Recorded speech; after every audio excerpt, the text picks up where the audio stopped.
The Grand Babylon Hotel by Arnold Bennett. Imprint. This ebook is the product of many hours of hard work by volunteers for Standard eBooks, and builds on the hard work of other literature lovers made possible by the public domain.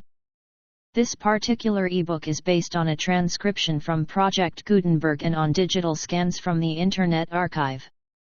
The source text and artwork in this ebook are believed to be in the United States public domain, that is, they are believed to be free of copyright restrictions in the United States.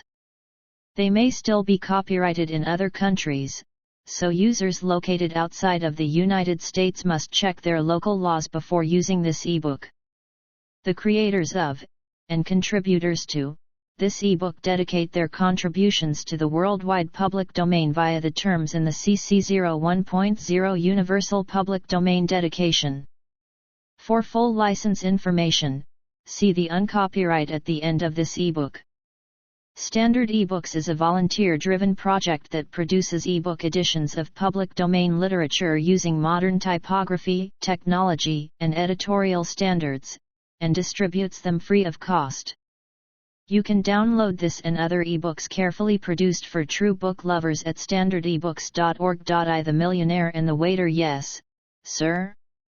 Jules, the celebrated head waiter of the Grand Babylon, was bending formally towards the alert, middle-aged man who had just entered the smoking room and dropped into a basket chair in the corner by the conservatory. It was 7:45 on a particularly sultry June night, and dinner was about to be served at the Grand Babylon. Men of all sizes, ages, and nationalities, but everyone alike arrayed in faultless evening dress, were dotted about the large, dim apartment. A faint odor of flowers came from the conservatory, and the tinkle of a fountain. The waiters, commanded by Jules, moved softly across the thick oriental rugs, balancing their trays with the dexterity of jugglers, and receiving and executing orders with that air of profound importance of which only really first-class waiters have the secret. The atmosphere was an atmosphere of serenity and repose, characteristic of the Grand Babylon. It seemed impossible that anything could occur to mar the peaceful, aristocratic monotony of existence in that perfectly managed establishment. Yet on that night was to happen the mightiest upheaval that the Grand Babylon had ever known. Yes, sir? Repeated Jules, and this time there was a shade of august disapproval in his voice. It was not usual for him to have to address a customer twice. Oh! Said the alert, middle-aged man, looking up at length. Beautifully ignorant of the identity of the great Jules, he allowed his grey eyes to twinkle as he caught sight of the expression on the waiter's face. Bring me an angel kiss. Pardon, sir? Bring me an angel kiss, and be good enough to lose no time. If it's an American drink, I fear we don't keep it, sir. The voice of Jules fell icily distinct, and several men glanced round uneasily, as if to deprecate the slightest disturbance of their calm. The appearance of the person to whom Jules was speaking, however, reassured them somewhat, for he had all the look of that expert, the travelled Englishman, who can differentiate between one hotel and another by instinct, and who knows at once where he may make a fuss with propriety, and where it is advisable to behave exactly as at the club. The Grand Babylon was a hotel in whose smoking room one behaved as though one was at one's club. I didn't suppose you did keep it, but you can mix it, I guess, even in this hotel. This isn't an American hotel, sir. The calculated insolence of the words was cleverly masked beneath an accent of humble submission. The alert, middle-aged man sat up straight, and gazed placidly at Jules, who was pulling his famous red side whiskers. Get a liqueur glass, he said, half curtly and half with good-humoured tolerance. Pour into it equal quantities of maraschino, cream, and CR de menthe. Don't stir it, don't shake it. Bring it to me. And, I say, tell the bartender, sir? Tell the bartender to make a note of the recipe, as I shall probably want an angel kiss every evening before dinner so long as this weather lasts. I will send the drink to you, sir, said Jules distantly. That was his parting shot, by which he indicated that he was not as other waiters are, and that any person who treated him with disrespect did so at his own peril. A few minutes later, while the alert, middle-aged man was tasting the angel kiss, Jules sat in conclave with Miss Spencer, who had charge of the bureau of the Grand Babylon. This bureau was a fairly large chamber, with two sliding glass partitions which overlooked the entrance hall and the smoking room. Only a small portion of the clerical work of the great hotel was performed there. The place served chiefly as the lair of Miss Spencer, who was as well known and as important as Jules himself. Most modern hotels have a male clerk to superintend the bureau. But the Grand Babylon went its own way. Miss Spencer had been bureau clerk almost since the Grand Babylon had first raised its massive chimneys to heaven, and she remained in her place despite the vagaries of other hotels. Always admirably dressed in plain black silk, with a small diamond brooch, immaculate wristbands, and frizzed yellow hair, she looked now just as she had looked an indefinite number of years ago. Her age none knew it, save herself, and perhaps one other, and none cared. The gracious and alluring contours of her figure were irreproachable, and in the evenings she was a useful ornament of which any hotel might be innocently proud. Her knowledge of Bradshaw, of steamship services, and the programs of theatres and music halls was unrivaled, yet she never travelled, she never went to a theatre or a music hall. She seemed to spend the whole of her life in that official lair of hers, imparting information to guests, telephoning to the various departments, or engaged in intimate conversations with her special friends on the staff, as at present. Who's number 107? Jules asked this black-robed lady. Miss Spencer examined her ledgers. Mr. Theodore Racksole, New York. I thought he must be a New Yorker, said Jules, after a brief, significant pause, but he talks as good English as you or me. Says he wants an angel kiss maraschino and cream, if you please every night. ILLC he doesn't stop here too long. Miss Spencer smiled grimly in response. The notion of referring to Theodore Racksole as a New Yorker appealed to her sense of humor, a sense in which she was not entirely deficient. She knew, of course, and she knew that Jules knew, that this Theodore Racksole must be the unique and only Theodore Racksole, the third richest man in the United States, and therefore probably in the world. Nevertheless she ranged herself at once on the side of Jules. Just as there was only one Racksole, so there was only one Jules, and Miss Spencer instinctively shared the latter's indignation at the spectacle of any person whatsoever, millionaire or emperor, presuming to demand an angel kiss, that unrespectable concoction of maraschino and cream, within the precincts of the Grand Babylon. In the world of hotels it was currently stated that, next to the proprietor, there were three gods at the Grand Babylon: Jules, the head waiter, Miss Spencer, and, most powerful of all, Rocco, the renowned chef, who earned $2,000 a year, and had a chalet on the Lake of Lucerne. All the great hotels in Northumberland Avenue and on the Thames Embankment had tried to get Rocco away from the Grand Babylon, but without success. Rocco was well aware that even he could rise no higher than the maître of the Grand Babylon, which, though it never advertised itself, and didn't belong to a limited company, stood an easy first among the hotels of Europe, first in expensiveness, first in exclusiveness, first in that mysterious quality known as style. Situated on the embankment, the Grand Babylon, despite its noble proportions, was somewhat dwarfed by several colossal neighbors. It had but 350 rooms, whereas there are two hotels within a quarter of a mile with 600 and 400 rooms respectively. On the other hand, the Grand Babylon was the only hotel in London with a genuine separate entrance for royal visitors constantly in use. The Grand Babylon counted that day wasted on which it did not entertain, at the lowest, a German prince or the Maharaja of some Indian state. When F. licks Babylon after whom, and not with any reference to London's nickname, the hotel was christened when F. licks Babylon founded the hotel in 1869, he had set himself to cater for royalty, and that was the secret of his triumphant eminence. The son of a rich Swiss hotel proprietor and financier, he had contrived to establish a connection with the officials of several European courts, and he had not spared money in that respect. Sundry kings and not a few princesses called him F. licks, and spoke familiarly of the hotel as F. licks, and F. licks had found that this was very good for trade. The Grand Babylon was managed accordingly.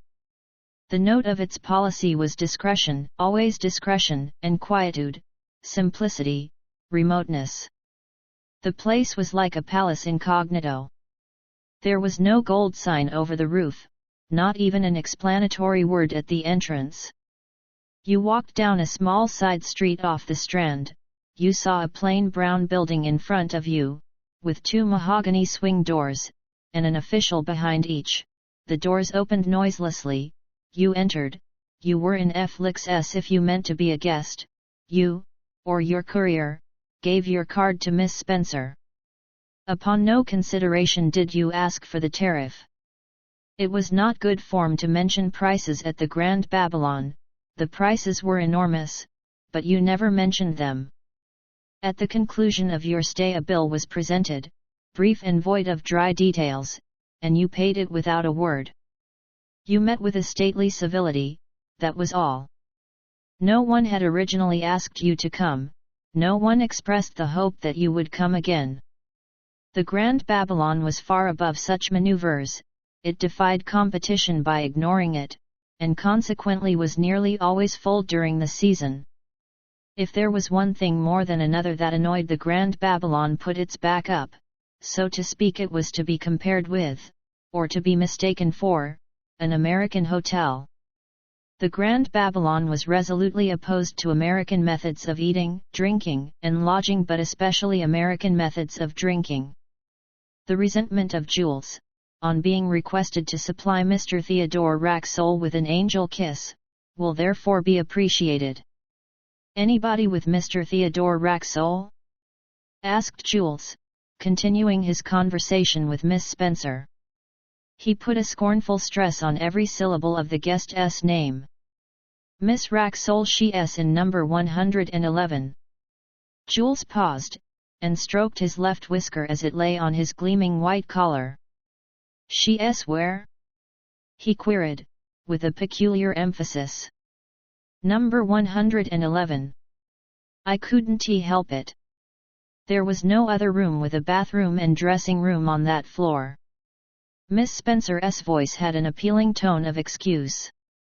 "Why didn't you tell Mr. Theodore Racksole and Miss Racksole that we were unable to accommodate them?" "Because Bobs was within hearing.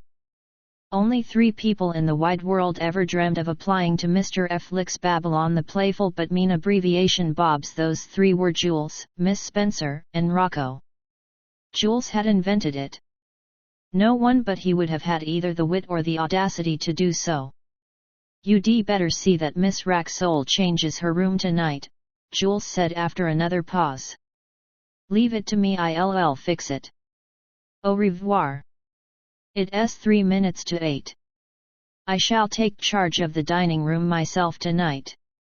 And Jules departed, rubbing his fine white hands slowly and meditatively. It was a trick of his, to rub his hands with a strange, roundabout motion, and the action denoted that some unusual excitement was in the air. At 8 o'clock precisely dinner was served in the immense salle manger, that chaste yet splendid apartment of white and gold. At a small table near one of the windows a young lady sat alone. Her frocks said Paris, but her face unmistakably said New York. It was a self-possessed and bewitching face, the face of a woman thoroughly accustomed to doing exactly what she liked, when she liked, how she liked, the face of a woman who had taught hundreds of gilded young men the true art of fetching and carrying, and who, by 20 years or so of parental spoiling, had come to regard herself as the feminine equivalent of the Tsar of all the Russias.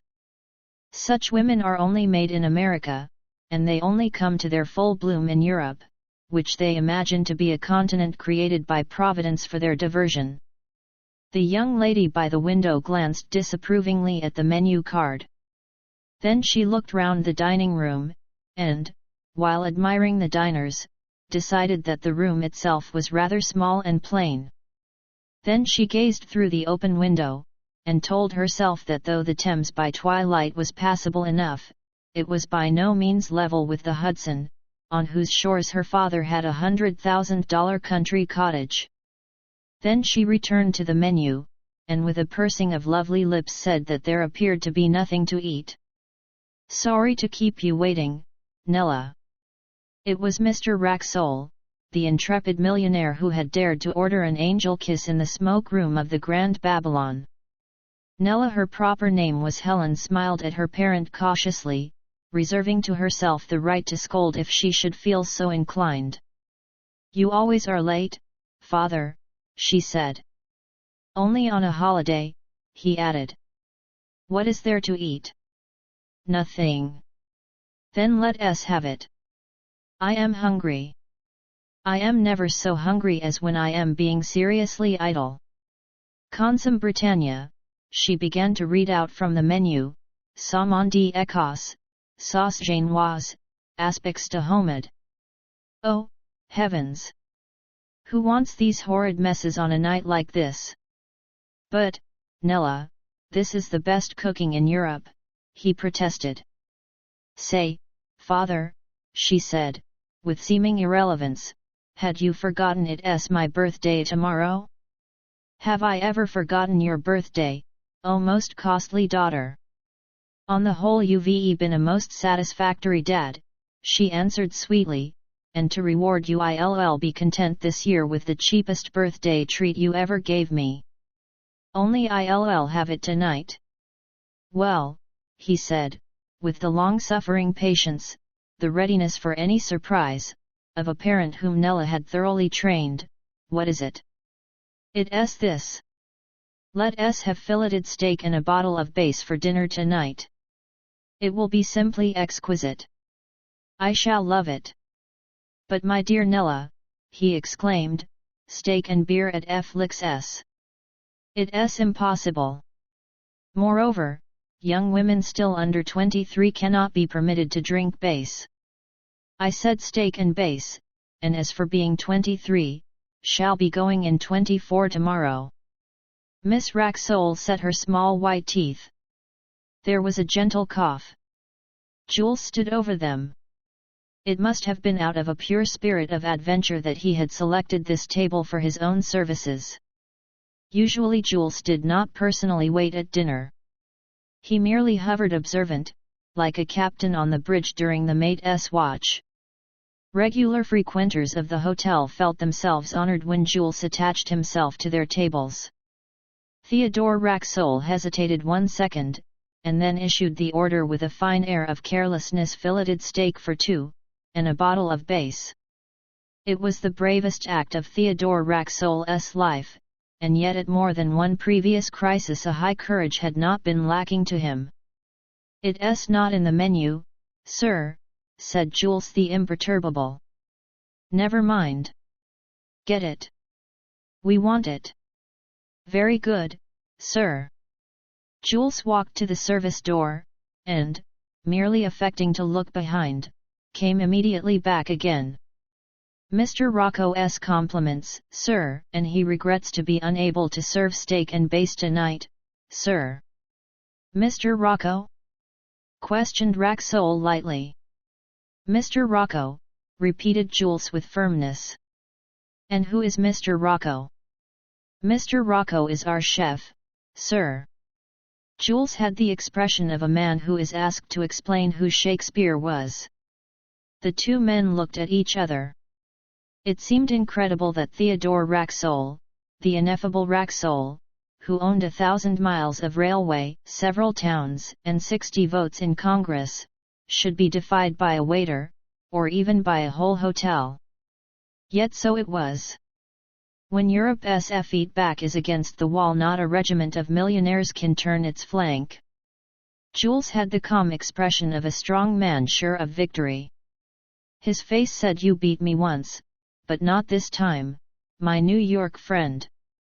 As for Nella, knowing her father, she foresaw interesting events, and waited confidently for the steak. She did not feel hungry, and she could afford to wait. "Excuse me a moment, Nella," said Theodore Racksole quietly, "I shall be back in about 2 seconds," and he strode out of the salle manger. No one in the room recognized the millionaire, for he was unknown to London, this being his first visit to Europe for over 20 years. Had anyone done so, and caught the expression on his face, that man might have trembled for an explosion which should have blown the entire Grand Babylon into the Thames. Jules retired strategically to a corner. He had fired, it was the antagonist's turn. A long and varied experience had taught Jules that a guest who embarks on the subjugation of a waiter is almost always lost. The waiter has so many advantages in such a contest. To how Mr. Racksole obtained his dinner. Nevertheless, there are men with a confirmed habit of getting their own way, even as guests in an exclusive hotel, and Theodore Racksole had long since fallen into that useful practice, except when his only daughter Helen, motherless but high-spirited girl, chose to think that his way crossed hers, in which case Theodore capitulated and fell back. But when Theodore and his daughter happened to be going one and the same road, which was pretty often, then heaven alone might help any obstacle that was so ill-advised as to stand in their path.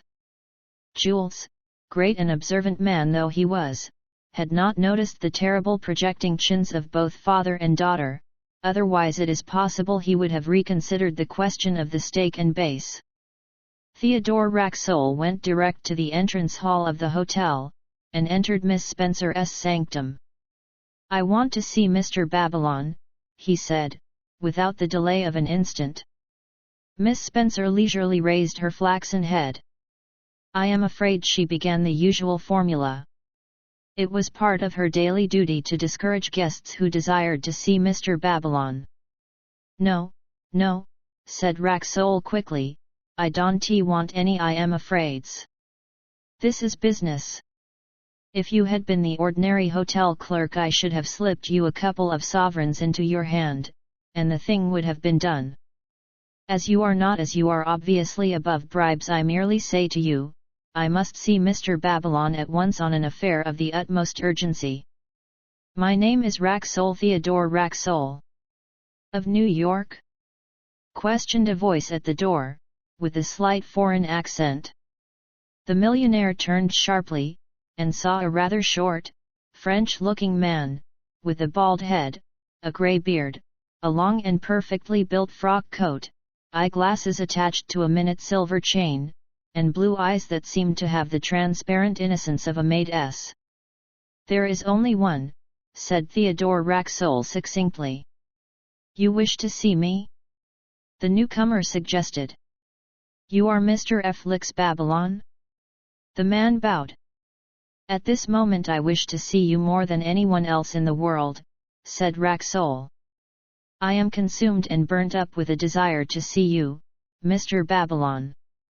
I only want a few minutes' quiet chat. I fancy I can settle my business in that time."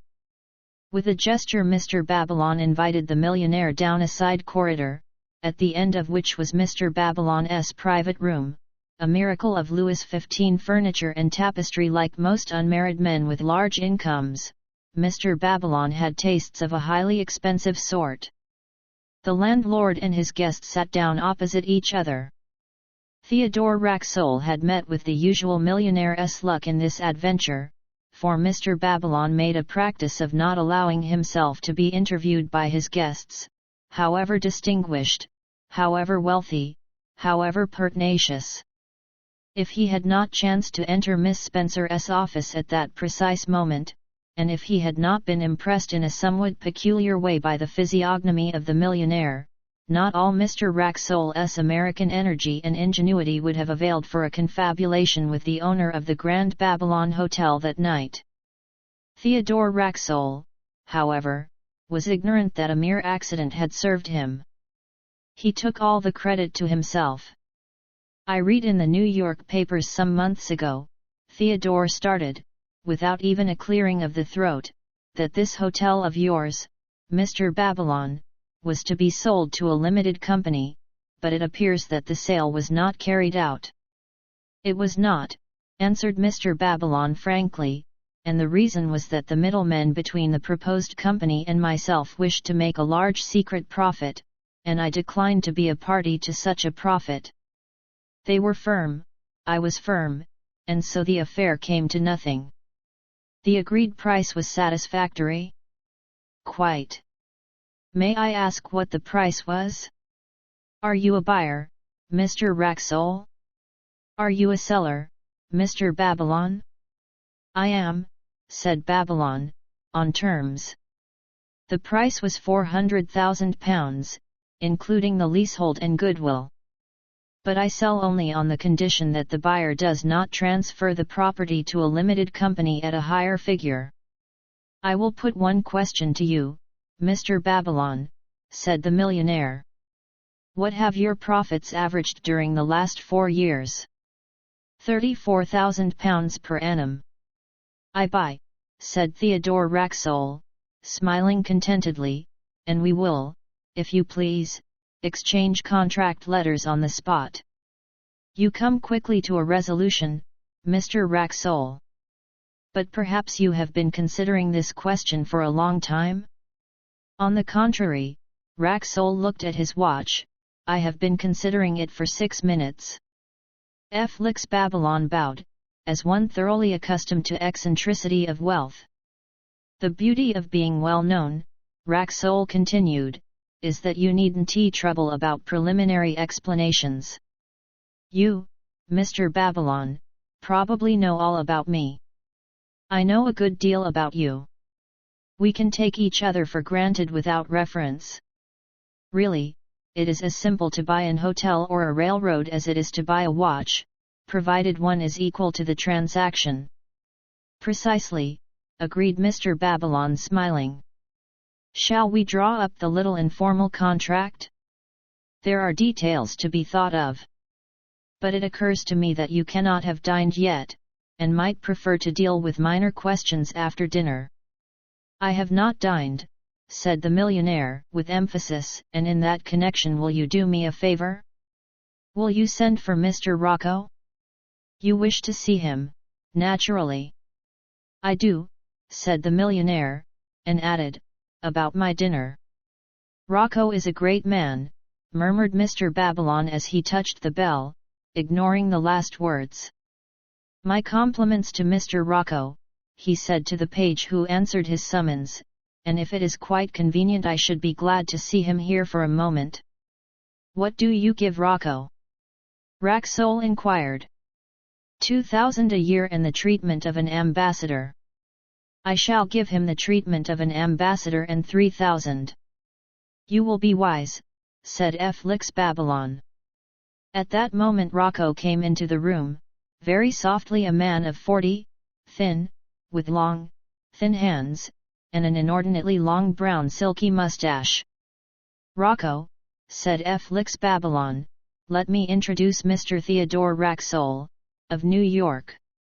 "Charmed," said Rocco, bowing. "Zee, that you call it, millionaire?"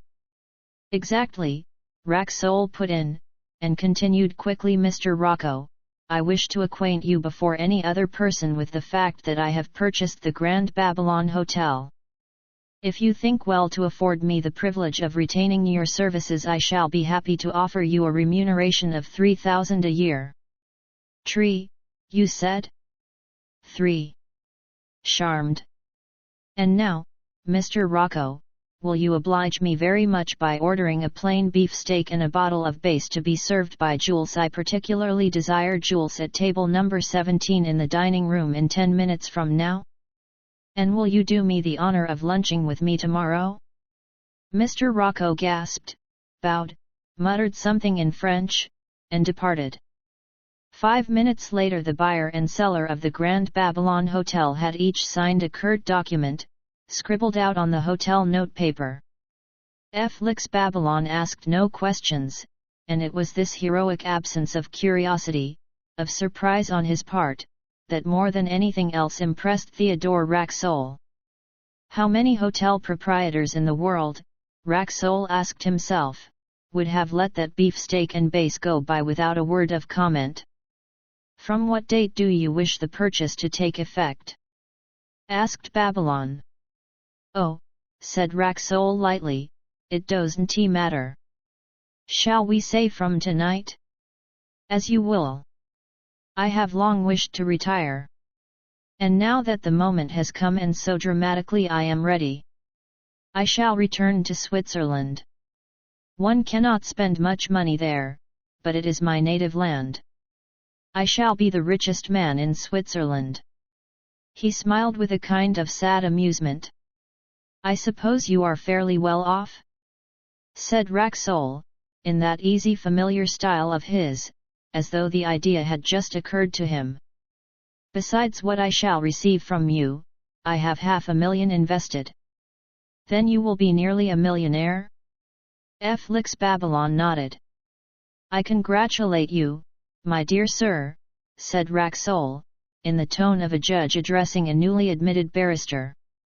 900,000 pounds, expressed in francs, will sound very nice in Switzerland. Of course to you, Mr. Racksole, such a sum would be poverty. Now if one might guess at your own wealth?" Felix Babylon was imitating the other's freedom. "I do not know, to 5 millions or so, what I am worth," said Racksole, with sincerity, his tone indicating that he would have been glad to give the information if it were in his power. "You have had anxieties, Mr. Racksole?" "Still have them. I am now holiday making in London with my daughter in order to get rid of them for a time." "Is the purchase of hotels your notion of relaxation, then?" Racksole shrugged his shoulders. "It is a change from railroads," he laughed. "Ah, my friend, you little know what you have bought." "Oh. Yes I do," returned Racksole, "I have bought just the first hotel in the world." That is true," Babylon admitted, gazing meditatively at the antique Persian carpet. "There is nothing, anywhere, like my hotel. But you will regret the purchase, Mr. Racksole." "It is no business of mine, of course, but I cannot help repeating that you will regret the purchase." "I never regret." "Then you will begin very soon, perhaps tonight." "Why do you say that?" "Because the Grand Babylon is the Grand Babylon." "You think because you control a railroad, or an ironworks, or a line of steamers, therefore you can control anything. But no, not the Grand Babylon. There is something about the Grand Babylon." He threw up his hands. "Servants rob you, of course." "Of course. I suppose I lose £100 a week in that way. But it is not that I mean. It is the guests. The guests are too distinguished. The great ambassadors, the great financiers, the great nobles, all the men that move the world, put up under my roof. London is the centre of everything, and my hotel, your hotel, is the centre of London. Once I had a king and a dowager empress staying here at the same time. Imagine that. A great honour, Mr. Babylon. But wherein lies the difficulty?" "Mr. Racksole," was the grim reply, "what has become of your shrewdness, that shrewdness which has made your fortune so immense that even you cannot calculate it? Do you not perceive that the roof which habitually shelters all the force, all the authority of the world, must necessarily also shelter nameless and numberless plotters, schemers, evildoers, and workers of mischief? The thing is as clear as day and as dark as night. Mr. Racksole, I never know by whom I am surrounded. I never know what is going forward. Only sometimes I get hints, glimpses of strange acts and strange secrets. You mentioned my servants. They are almost all good servants, skilled, competent. But what are they besides? For anything I know, my fourth sub-chef may be an agent of some European government. For anything I know, my invaluable Miss Spencer may be in the pay of a court dressmaker or a Frankfurt banker. Even Rocco may be someone else in addition to Rocco. That makes it all the more interesting, remarked Theodore Racksole. What a long time you have been, father, said Nella, when he returned to table number 17 in the Saul manger. Only 20 minutes, my dove. But you said 2 seconds. There is a difference. Well, you see, I had to wait for the steak to cook. Did you have much trouble in getting my birthday treat? No trouble. But it didn't come quite as cheap as you said. What do you mean, father? Only that I've bought the entire hotel. But don't split. Father, you always were a delicious parent. Shall you give me the hotel for a birthday present? No, I shall run it as an amusement. By the way, who is that chair for? He noticed that a third cover had been laid at the table. That is for a friend of mine who came in about 5 minutes ago. Of course I told him he must share our steak. He'll be here in a moment. May I respectfully inquire his name? Dimmock, Christian name Reginald, profession, English companion to Prince Aribert of Posen. I met him when I was in St. Petersburg with cousin Hetty last fall. Oh, here he is. Mr. Dimmock, this is my dear father. He has succeeded with the steak. Theodore Racksole found himself confronted by a very young man, with deep black eyes, and a fresh, boyish expression. They began to talk. Jules approached with the steak. Racksole tried to catch the waiter's eye, but could not. The dinner proceeded. Oh, father! Cried Nella, what a lot of mustard you have taken. Have I? He said, and then he happened to glance into a mirror on his left hand between 2 windows. He saw the reflection of Jules, who stood behind his chair, and he saw Jules give a slow, significant, ominous wink to Mr. Dimmock, Christian name, Reginald.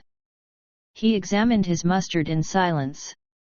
He thought that perhaps he had helped himself rather plenteously to mustard. 3 at 3 a.m.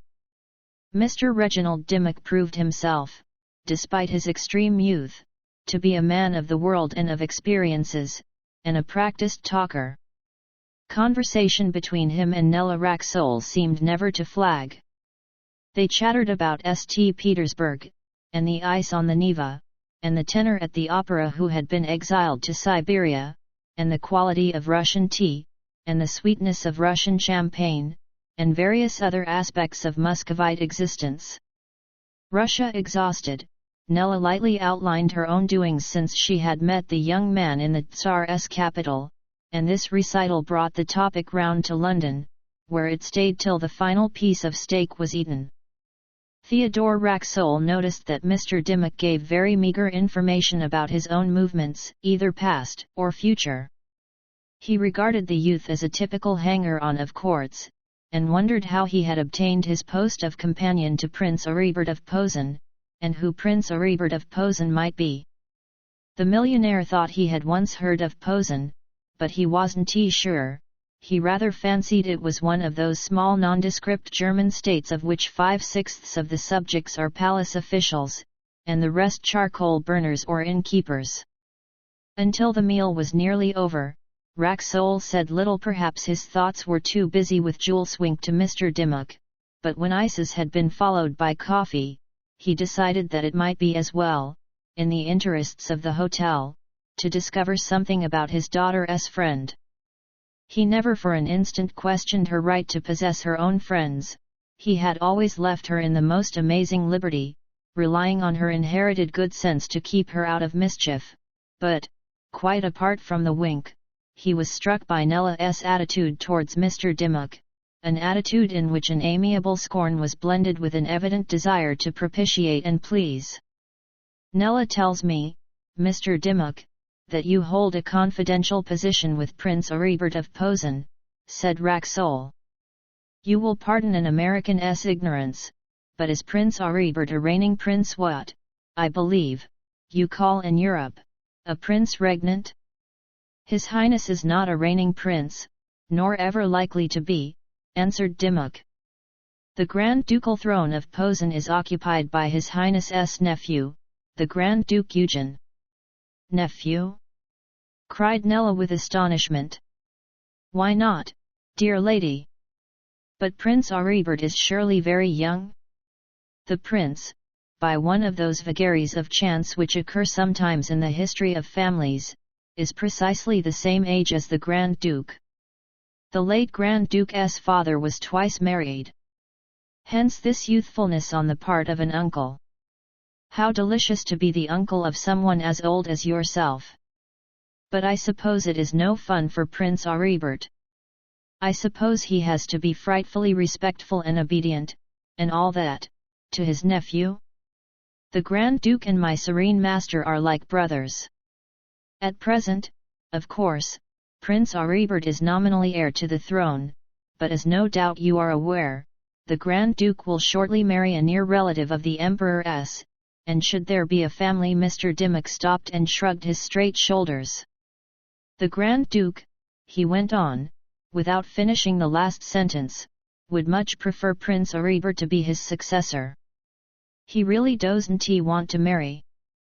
Between ourselves, strictly between ourselves, he regards marriage as rather a bore.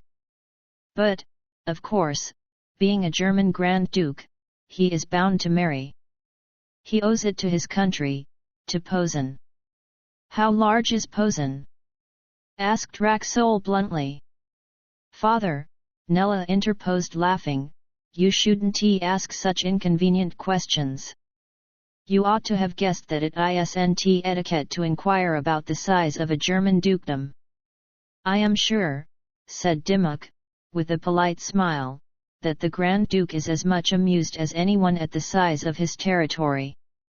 I forget the exact acreage, but I remember that once Prince Aribert and myself walked across it and back again in a single day." "Then the Grand Duke cannot travel very far within his own dominions? You may say that the sun does set on his empire?" "It does," said Dimmock. "Unless the weather is cloudy," Nella put in. "Is the Grand Duke content always to stay at home?"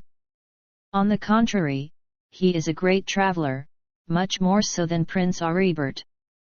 I may tell you, what no one knows at present, outside this hotel, that His Royal Highness the Grand Duke, with a small suite, will be here tomorrow."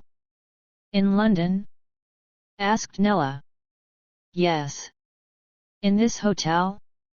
"Yes." "Oh! How lovely! That is why your humble servant is here tonight, a sort of advance guard." "But I understood," Racksole said, "that you were attached to Prince Aribert, the uncle." "I am. Prince Aribert will also be here. The Grand Duke and the Prince have business about important investments connected with the Grand Duke's marriage settlement. In the highest quarters, you understand. For so discreet a person, thought Racksole, you are fairly communicative." Then he said aloud, "Shall we go out on the terrace?" As they crossed the dining room, Jules stopped Mr. Dimmock and handed him a letter. "Just come, sir, by messenger," said Jules. Nella dropped behind for a second with her father. "Leave me alone with this boy a little, there's a dear parent," she whispered in his ear. "I am a mere cipher, an obedient nobody," Racksole replied, pinching her arm surreptitiously. "Treat me as such. Use me as you like. I will go and look after my hotel." And soon afterwards he disappeared. Nella and Mr. Dimmock sat together on the terrace, sipping iced drinks. They made a handsome couple, bowered amid plants which blossomed at the command of a Chelsea wholesale florist. People who passed by remarked privately that from the look of things there was the beginning of a romance in that conversation. Perhaps there was, but a more intimate acquaintance with the character of Nella Racksole would have been necessary in order to predict what precise form that romance would take. Jules himself served the liquids, and at 10 o'clock he brought another note. Entreating 1,000 pardons, Reginald Dimmock, after he had glanced at the note, excused himself on the plea of urgent business for his serene master, uncle of the Grand Duke of Posen. He asked if he might fetch Mr. Racksole, or escort Miss Racksole to her father. But Miss Racksole said gaily that she felt no need of an escort, and should go to bed. She added that her father and herself always endeavoured to be independent of each other. Just then Theodore Racksole had found his way once more into Mr. Babylon's private room. Before arriving there, however, he had discovered that in some mysterious manner the news of the change of proprietorship had worked its way down to the lowest strata of the hotel's cosmos. The corridors hummed with it, and even under-servants were to be seen discussing the thing, just as though it mattered to them. "Have a cigar, Mr. Racksole," said the urbane Mr. Babylon, and a mouthful of the oldest cognac in all Europe. In a few minutes these two were talking eagerly, rapidly. Felix Babylon was astonished at Racksole's capacity for absorbing the details of hotel management. And as for Racksole, he soon realized that Felix Babylon must be a prince of hotel managers. It had never occurred to Racksole before that to manage an hotel, even a large hotel, could be a specially interesting affair, or that it could make any excessive demands upon the brains of the manager, but he came to see that he had underrated the possibilities of an hotel. The business of the Grand Babylon was enormous. It took Racksole, with all his genius for organization, exactly half an hour to master the details of the hotel laundry work. And the laundry work was but one branch of activity amid scores, and not a very large one at that. The machinery of checking supplies, and of establishing a mean ratio between the raw stuff received in the kitchen and the number of meals served in the salle manger and the private rooms, was very complicated and delicate. When Racksole had grasped it, he at once suggested some improvements, and this led to a long theoretical discussion, and the discussion led to digressions, and then Felix Babylon, in a moment of absent-mindedness, yawned. Racksole looked at the gilt clock on the high mantelpiece. "Great Scott!" he said. "It's 3 o'clock. Mr. Babylon, accept my apologies for having kept you up to such an absurd hour. I have not spent so pleasant an evening for many years. You have let me ride my hobby to my heart's content. It is I who should apologize." Racksole rose. "I should like to ask you one question," said Babylon. "Have you ever had anything to do with hotels before?" "Never," said Racksole. "Then you have missed your vocation. You could have been the greatest of all hotel managers. You would have been greater than me, and I am unequalled, though I keep only one hotel, and some men have half a dozen. Mr. Racksole, why have you never run an hotel?" "Heaven knows," he laughed, "but you flatter me, Mr. Babylon." "I? Flatter? You do not know me. I flatter no one, except, perhaps, now and then an exceptionally distinguished guest. In which case I give suitable instructions as to the bill. Speaking of distinguished guests, I am told that a couple of German princes are coming here tomorrow." "That is so. Does one do anything? Does one receive them formally, stand bowing in the entrance hall, or anything of that sort?" "Not necessarily. Not unless one wishes. The modern hotel proprietor is not like an innkeeper of the Middle Ages, and even princes do not expect to see him unless something should happen to go wrong. As a matter of fact, though the Grand Duke of Posen and Prince Aribert have both honored me by staying here before, I have never even set eyes on them. You will find all arrangements have been made." They talked a little longer, and then Racksole said good night. "Let me see you to your room. The lifts will be closed and the place will be deserted. As for myself, I sleep here," and Mr. Babylon pointed to an inner door. "No, thanks," said Racksole, "let me explore my own hotel unaccompanied. I believe I can discover my room." When he got fairly into the passages, Racksole was not so sure that he could discover his own room. The number was 107, but he had forgotten whether it was on the first or second floor. Traveling in a lift, one is unconscious of floors. He passed several lift doorways, but he could see no glint of a staircase. In all self-respecting hotels, staircases have gone out of fashion, and though hotel architects still continue, for old sake's sake, to build staircases, they are tucked away in remote corners where their presence is not likely to offend the eye of a spoiled and cosmopolitan public. The hotel seemed vast, uncanny, deserted. An electric light glowed here and there at long intervals. On the thick carpets, Racksole's thinly shod feet made no sound, and he wandered at ease to and fro, rather amused, rather struck by the peculiar senses of night and mystery which had suddenly come over him. He fancied he could hear 1,000 snores peacefully descending from the upper realms. At length he found a staircase, a very dark and narrow one, and presently he was on the first floor.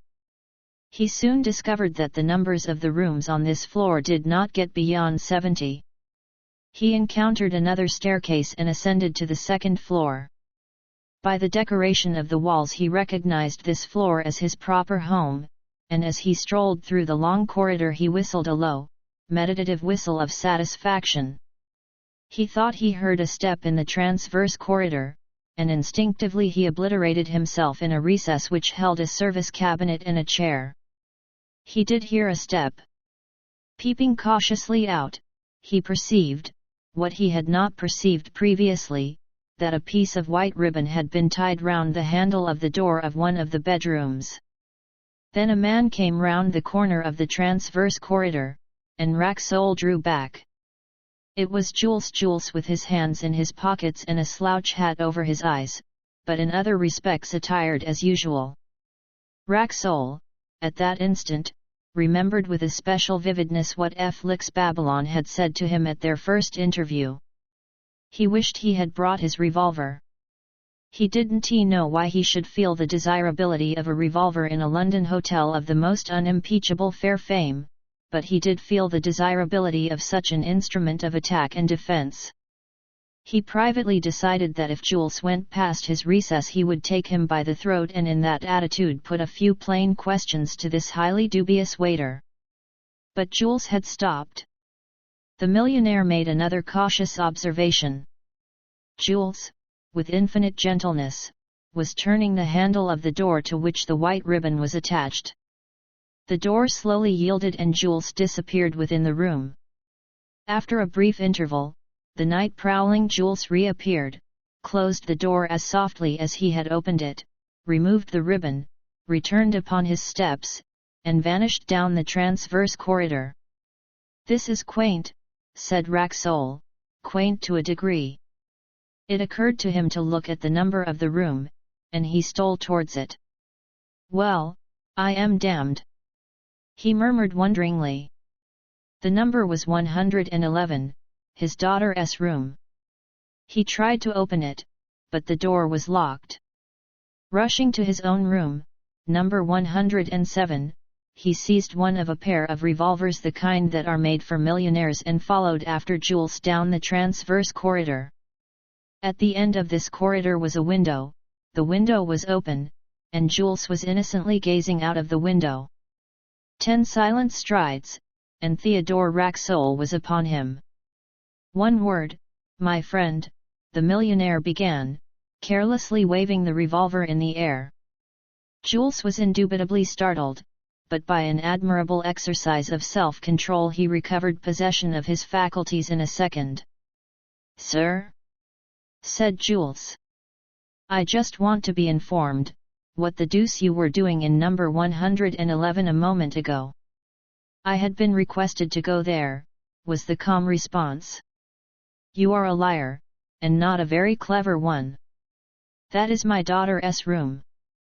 Now out with it, before I decide whether to shoot you or throw you into the street." "Excuse me, sir, number 111 is occupied by a gentleman.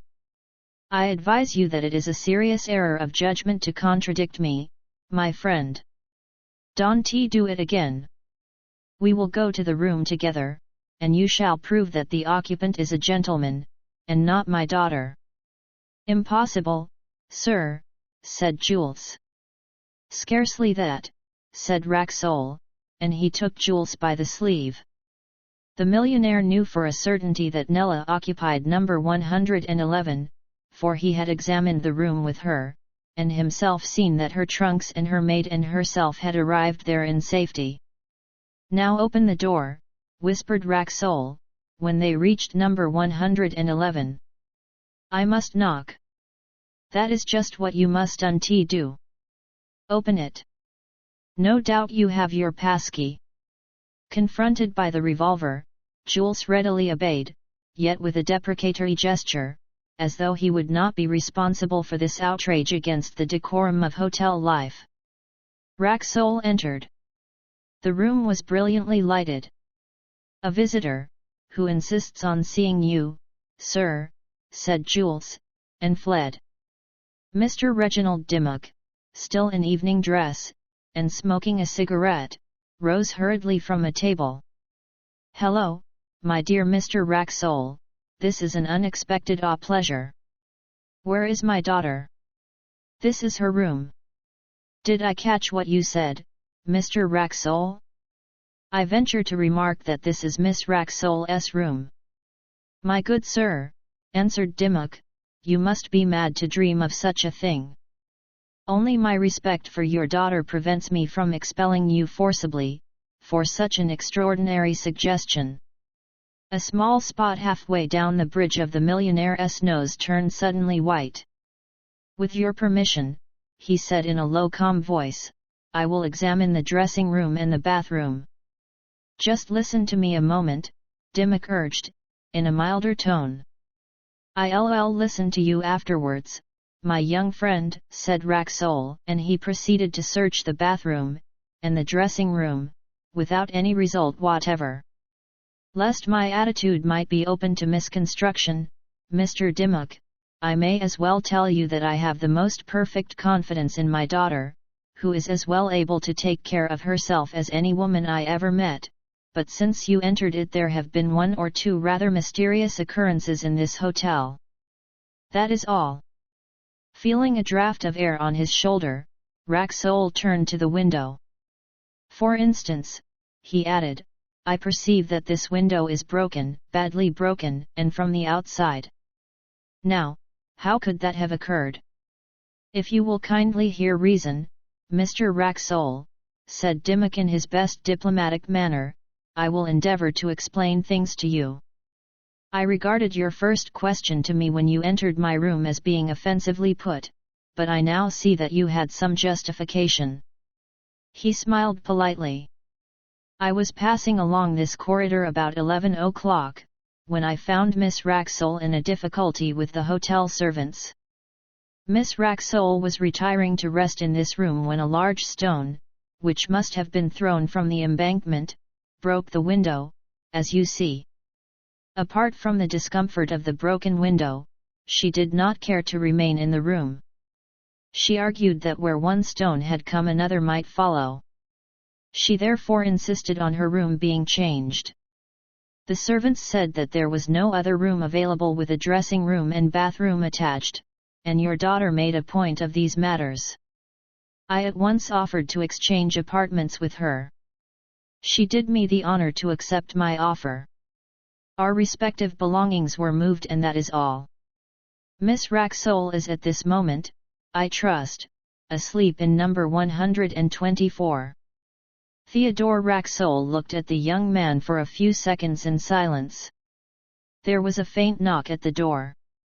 "Come in," said Racksole loudly.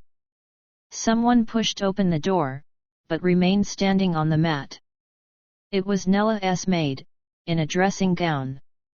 "Miss Racksole's compliments, and 1,000 excuses, but a book of hers was left on the mantelshelf in this room. She cannot sleep, and wishes to read." "Mr. Dimmock, I tender my apologies, my formal apologies," said Racksole, when the girl had gone away with the book. "Good night." "Pray don't mention it," said Dimmock suavely and bowed him out. For entrance of the prince. Nevertheless, sundry small things weighed on Racksole's mind. First there was Jules' wink. Then there was the ribbon on the door handle and Jules' visit to number 111, and the broken window broken from the outside. Racksole did not forget that the time was 3 a.m. He slept but little that night, but he was glad that he had bought the Grand Babylon Hotel. It was an acquisition which seemed to promise fun and diversion. The next morning he came across Mr. Babylon early. "I have emptied my private room of all personal papers," said Babylon, "and it is now at your disposal. I purpose, if agreeable to yourself, to stay on in the hotel as a guest for the present. We have much to settle with regard to the completion of the purchase, and also there are things which you might want to ask me. Also, to tell the truth, I am not anxious to leave the old place with too much suddenness. It will be a wrench to me." "I shall be delighted if you will stay," said the millionaire, "but it must be as my guest, not as the guest of the hotel." "You are very kind. As for wishing to consult you, no doubt I shall have need to do so, but I must say that the show seems to run itself." "Ah," said Babylon thoughtfully. "I have heard of hotels that run themselves. If they do, you may be sure that they obey the laws of gravity and run downwards. You will have your hands full. For example, have you yet heard about Miss Spencer?" "No," said Racksole. "What of her?" "She has mysteriously vanished during the night, and nobody appears to be able to throw any light on the affair. Her room is empty, her box is gone.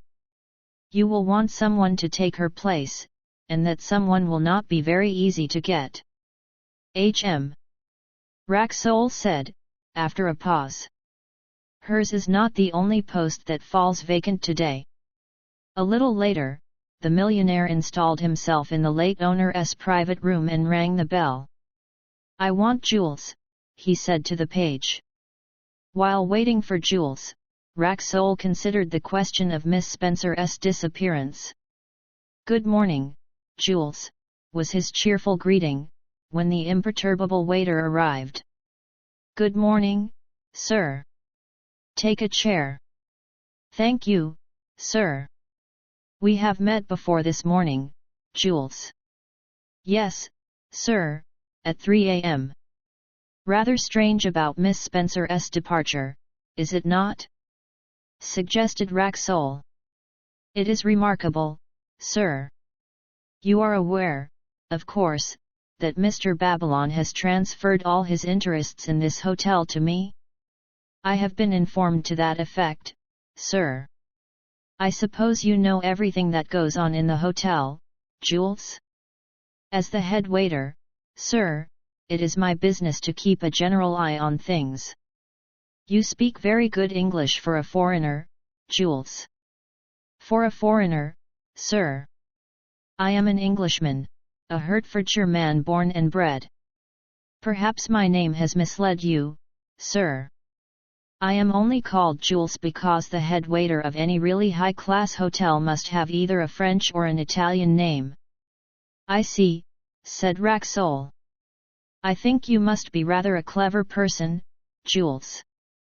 "That is not for me to say, sir." "How long has the hotel enjoyed the advantage of your services?" "A little over 20 years. That is a long time to be in one place." Don't you think it's time you got out of the rut? You are still young, and might make a reputation for yourself in another and wider sphere. Racksole looked at the man steadily, and his glance was steadily returned. You aren't satisfied with me, sir? To be frank, Jules, I think you are wink too much. And I think that it is regrettable when a head waiter falls into a habit of taking white ribbons from the handles of bedroom doors at 3 in the morning. Jules started slightly. I see how it is, sir. You wish me to go, and one pretext, if I may use the term, is as good as another. Very well, I can say that I am surprised. It sometimes happens that there is incompatibility of temper between a hotel proprietor and his head waiter, and then, unless one of them goes, the hotel is likely to suffer. I will go, Mr. Racksole. In fact, I had already thought of giving notice. The millionaire smiled appreciatively. What wages do you require in lieu of notice? It is my intention that you leave the hotel within an hour. I require no wages in lieu of notice, sir. I would scorn to accept anything. And I will leave the hotel in 15 minutes.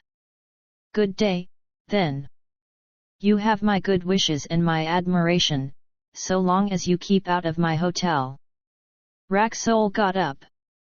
Good day, sir. And thank you. By the way, Jules, it will be useless for you to apply to any other first-rate European hotel for a post, because I shall take measures which will ensure the rejection of any such application. Without discussing the question whether or not there aren't at least half a dozen hotels in London alone that would jump for joy at the chance of getting me, answered Jules, I may tell you, sir, that I shall retire from my profession. Really? You will turn your brains to a different channel? No, sir. I shall take rooms in Albemarle Street or Jermyn Street, and just be content to be a man about town. I have saved some £20,000, a mere trifle, but sufficient for my needs, and I shall now proceed to enjoy it. Pardon me for troubling you with my personal affairs. And good day again. That afternoon Racksole went with Felix Babylon first to a firm of solicitors in the city, and then to a stockbroker, in order to carry out the practical details of the purchase of the hotel. I mean to settle in England, said Racksole, as they were coming back. It is the only country, and he stopped. The only country? The only country where you can invest money and spend money with a feeling of security. In the United States there is nothing worth spending money on, nothing to buy. In France or Italy, there is no real security. But surely you are a true American? Questioned Babylon. I am a true American, said Racksole, but my father, who began by being a bedmaker at an Oxford college, and ultimately made $10 million out of iron in Pittsburgh, my father took the wise precaution of having me educated in England. I had my 3 years at Oxford, like any son of the upper middle class. It did me good. It has been worth more to me than many successful speculations. It taught me that the English language is different from, and better than, the American language, and that there is something I haven't yet found out exactly what in English life that Americans will never get. Why, he added, in the United States we still bribe our judges and our newspapers. And we talk of the 18th century as though it was the beginning of the world. Yes, I shall transfer my securities to London. I shall build a house in Park Lane, and I shall buy some immemorial country seat with a history as long as the AT&S Railroad, and I shall calmly and gradually settle down. Do you know I am rather a good-natured man for a millionaire, and of a social disposition, and yet I haven't 6 real friends in the whole of New York City. Think of that. And I, said Babylon, have no friends except the friends of my boyhood in Lausanne. I have spent 30 years in England, and gained nothing but a perfect knowledge of the English language and as much gold coin as would fill a rather large box. These two plutocrats breathed a simultaneous sigh. "Talking of gold coin," said Racksole, "how much money should you think Jules has contrived to amass while he has been with you?" "Oh." Babylon smiled. "I should not like to guess. He has had unique opportunities. Should you consider 20,000 an extraordinary sum under the circumstances?" "Not at all." "Has he been confiding in you?" "Somewhat." "I have dismissed him." "You have dismissed him? Why not?" "There is no reason why not. But I have felt inclined to dismiss him for the past 10 years, and never found courage to do it. It was a perfectly simple proceeding, I assure you. Before I had done with him, I rather liked the fellow." "Miss Spencer and Jules both gone in one day," mused Felix Babylon. "And no one to take their places," said Racksole. "And yet the hotel continues its way." But when Racksole reached the Grand Babylon he found that Miss Spencer's chair in the bureau was occupied by a stately and imperious girl, dressed becomingly in black. "Heavens, Nella!" he cried, going to the bureau. "What are you doing here?" "I am taking Miss Spencer's place." "I want to help you with your hotel, Dad. I fancy I shall make an excellent hotel clerk. I have arranged with a Miss Selina Smith, one of the typists in the office, to put me up to all the tips and tricks, and I shall do very well. But look here, Helen Racksole. We shall have the whole of London talking about this thing, the greatest of all American heiresses, a hotel clerk. And I came here for quiet and rest." "I suppose it was for the sake of quiet and rest that you bought the hotel, Papa?" "You would insist on the stake," he retorted. "Get out of this, on the instant." "Here I am, here to stay," said Nella, and deliberately laughed at her parent. Just then the face of a fair-haired man of about 30 years appeared at the bureau window. He was very well dressed, very aristocratic in his pose, and he seemed rather angry. He looked fixedly at Nella and started back. "Ach!" he exclaimed. "You?" "Yes, Your Highness, it is indeed I, Father. This is His Serene Highness Prince Aribert of Posen, one of our most esteemed customers." "You know my name, Fr Uline?" the newcomer murmured in German. "Certainly, Prince," Nella replied sweetly. "You were playing Count Steinbock last spring in Paris, doubtless travelling incognito." "Silence," he entreated, with a wave of the hand, and his forehead went as white as paper. What occurred to Reginald Dimmock in another moment? They were all three talking quite nicely, and with at any rate an appearance of being natural. Prince Aribert became suave, even deferential to Nella, and more friendly towards Nella's father than their respective positions demanded. The latter amused himself by studying this sprig of royalty, the first with whom he had ever come into contact. He decided that the young fellow was personable enough, had no frills on him, and would make an exceptionally good commercial traveller for a first-class firm. Such was Theodore Racksole's preliminary estimate of the man who might one day be the reigning Grand Duke of Posen.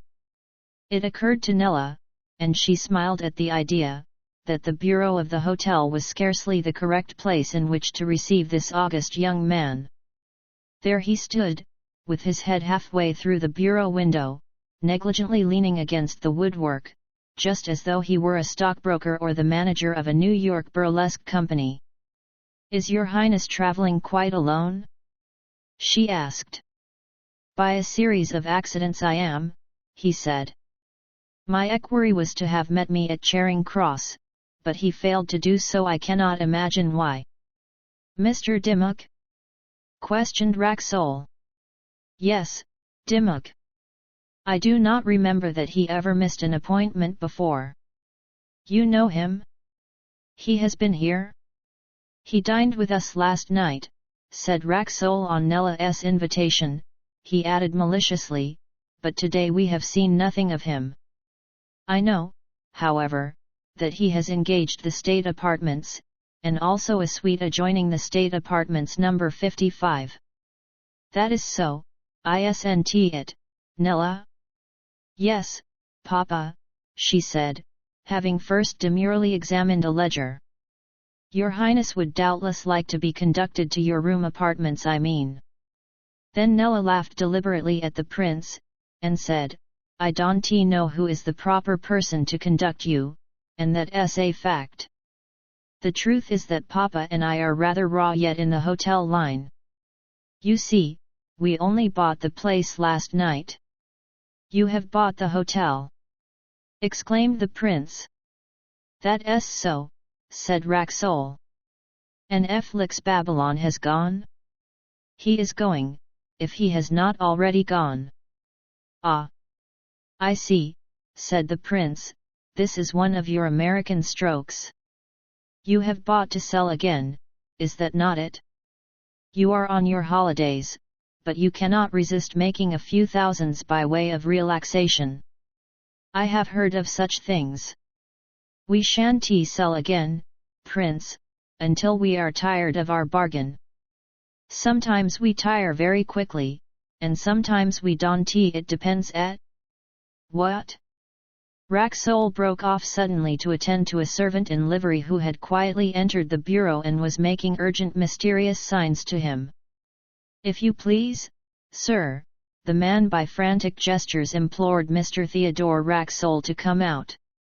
Pray don't let me detain you, Mr. Racksole, said the prince, and therefore the proprietor of the Grand Babylon departed after the servant, with a queer, curt little bow to Prince Aribert. Mayn't I come inside? Said the prince to Nella immediately the millionaire had gone. Impossible, prince, Nella laughed.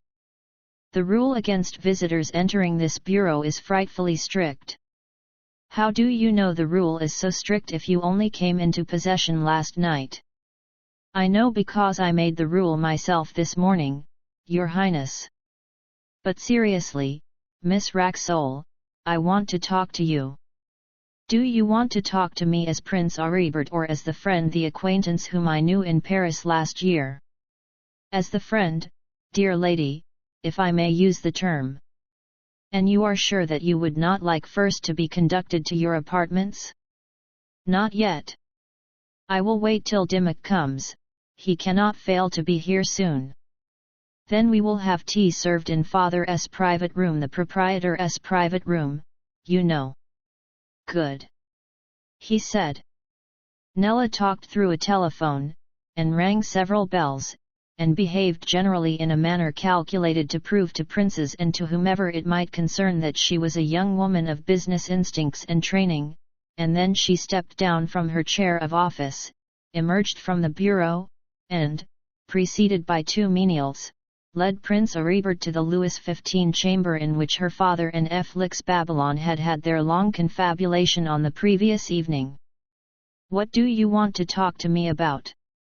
She asked her companion, as she poured out for him a second cup of tea. The prince looked at her for a moment as he took the proffered cup, and being a young man of sane, healthy instincts, he could think of nothing for the moment except her loveliness. Nella was indeed beautiful that afternoon. The beauty of even the most beautiful woman ebbs and flows from hour to hour. Nella's this afternoon was at the flood. Vivacious, alert, imperious, and yet ineffably sweet, she seemed to radiate the very joy and exuberance of life. I have forgotten, he said. You have forgotten. That is surely very wrong of you? You gave me to understand that it was something terribly important. But of course I knew it couldn't be, because no man, and especially no prince, ever discussed anything really important with a woman. Recollect, Miss Racksole, that this afternoon, here, I am not the prince. You are Count Steinbach, is that it? He started. For you only, he said, unconsciously lowering his voice. Miss Racksole, I particularly wish that no one here should know that I was in Paris last spring. An affair of state? She smiled. An affair of state, he replied soberly. Even Dimmock doesn't know. It was strange that we should be fellow guests at that quiet out-of-the-way hotel, strange but delightful. I shall never forget that rainy afternoon that we spent together in the Museum of the Trocadero. Let us talk about that. About the rain, or the museum? I shall never forget that afternoon, he repeated, ignoring the lightness of her question. Nor I, she murmured, corresponding to his mood. You, too, enjoyed it? He said eagerly. The sculptures were magnificent, she replied, hastily glancing at the ceiling. Ah! So they were. Tell me, Miss Racksole, how did you discover my identity? I must not say, she answered. That is my secret. Do not seek to penetrate it. Who knows what horrors you might discover if you probed too far. She laughed, but she laughed alone. The prince remained pensive, as it were brooding. I never hope to see you again, he said. Why not? One never sees again those whom one wishes to see. As for me, I was perfectly convinced that we should meet again. Why? Because I always get what I want. Then you wanted to see me again? Certainly. You interested me extremely. I have never met another man who could talk so well about sculpture as the Count Steinbach. Do you really always get what you want, Miss Racksole? Of course. That is because your father is so rich, I suppose? Oh, no, it isn't, she said. It's simply because I always do get what I want. It's got nothing to do with father at all. But Mr. Racksole is extremely wealthy? Wealthy isn't the word, Count. There is no word. It's positively awful the amount of dollars poor Papa makes. And the worst of it is he can't help it. He told me once that when a man had made 10 millions, no power on earth could stop those 10 millions from growing into 20. And so it continues. I spend what I can, but I can't come near coping with it, and of course Papa is no use whatever at spending. And you have no mother? Who told you I had no mother? She asked quietly. I inquired about you, he said, with equal candor and humility. In spite of the fact that you never hoped to see me again? Yes, in spite of that. How funny! She said, and lapsed into a meditative silence. Yours must be a wonderful existence, said the prince. I envy you. You envy me what? My father's wealth? No, he said, your freedom and your responsibilities. I have no responsibilities, she remarked. Pardon me, he said, you have, and the time is coming when you will feel them. I am only a girl, she murmured with sudden simplicity. As for you, Count, surely you have sufficient responsibilities of your own? He said sadly. I have no responsibilities. I am a nobody, a serene highness who has to pretend to be very important, always taking immense care never to do anything that a serene highness ought not to do. Bah! But if your nephew, Prince Eugen, were to die, would you not come to the throne, and would you not then have these responsibilities which you so much desire? Eugen die? Said Prince Aribert, in a curious tone. Impossible. He is the perfection of health. In 3 months he will be married. No, I shall never be anything but a serene highness, the most despicable of God's creatures. But what about the state secret which you mentioned? Is not that a responsibility? Ah! He said. That is over. That belongs to the past. It was an accident in my dull career. I shall never be Count Steinbock again. Who knows? She said. By the way, is not Prince Eugen coming here today? Mr. Dimmock told us so. See, answered the prince, standing up and bending over her. I am going to confide in you. I don't know why, but I am. Don't betray state secrets, she warned him, smiling into his face. But just then the door of the room was unceremoniously opened. Go right in, said a voice sharply. It was Theodore Racksole's two men entered, bearing a prone form on a stretcher, and Racksole followed them. Nella sprang up. Racksole stared to see his daughter.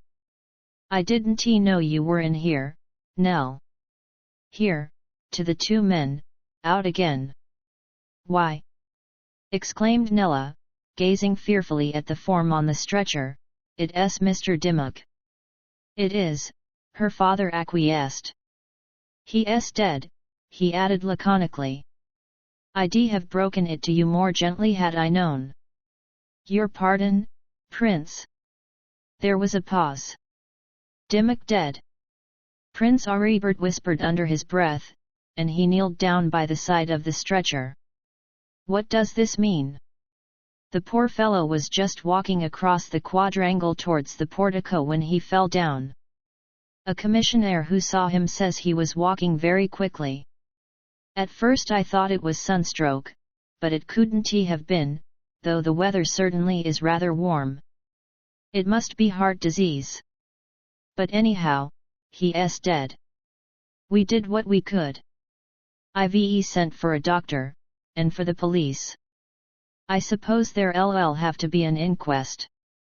Theodore Racksole stopped, and in an awkward solemn silence they all gazed at the dead youth. His features were slightly drawn, and his eyes closed, that was all. He might have been asleep. My poor Dimmock! Exclaimed the prince, his voice broken. And I was angry because the lad did not meet me at Charing Cross. Are you sure he is dead, father? Nella said. You'd better go away, Nella, was Racksole's only reply, but the girl stood still, and began to sob quietly. On the previous night she had secretly made fun of Reginald Dimmock. She had deliberately set herself to get information from him on a topic in which she happened to be specially interested, and she had got it, laughing the while at his youthful crudities, his vanity, his transparent cunning, his absurd airs. She had not liked him, she had even distrusted him, and decided that he was not nice. But now, as he lay on the stretcher, these things were forgotten. She went so far as to reproach herself for them. Such is the strange commanding power of death. Oblige me by taking the poor fellow to my apartments, said the prince, with a gesture to the attendants. Surely it is time the doctor came. Racksole felt suddenly at that moment he was nothing but a mere hotel proprietor with an awkward affair on his hands. For a fraction of a second he wished he had never bought the Grand Babylon. A quarter of an hour later Prince Aribert, Theodore Racksole, a doctor, and an inspector of police were in the prince's reception room. They had just come from an antechamber, in which lay the mortal remains of Reginald Dimmock. Well? Said Racksole, glancing at the doctor. The doctor was a big, boyish-looking man, with keen, quizzical eyes. It is not heart disease, said the doctor. Not heart disease? No. Then what is it? Asked the prince. I may be able to answer that question after the post-mortem, said the doctor. I certainly can't answer it now. The symptoms are unusual to a degree. The inspector of police began to write in a notebook. Vi in the Gold Room at the Grand Babylon. A great ball was given that night in the Gold Room, a huge saloon attached to the hotel, though scarcely part of it, and certainly less exclusive than the hotel itself. Theodore Racksole knew nothing of the affair, except that it was an entertainment offered by a Mr. and Mrs. Sampson Levi to their friends. Who Mr. and Mrs. Sampson Levi were he did not know, nor could anyone tell him anything about them except that Mr. Sampson Levi was a prominent member of that part of the stock exchange familiarly called the Kaffir Circus, and that his wife was a stout lady with an aquiline nose and many diamonds, and that they were very rich and very hospitable. Theodore Racksole did not want a ball in his hotel that evening, and just before dinner he had almost a mind to issue a decree that the Gold Room was to be closed and the ball forbidden, and Mr. and Mrs. Sampson Levi might name the amount of damages suffered by them. His reasons for such a course were threefold. First, he felt depressed and uneasy.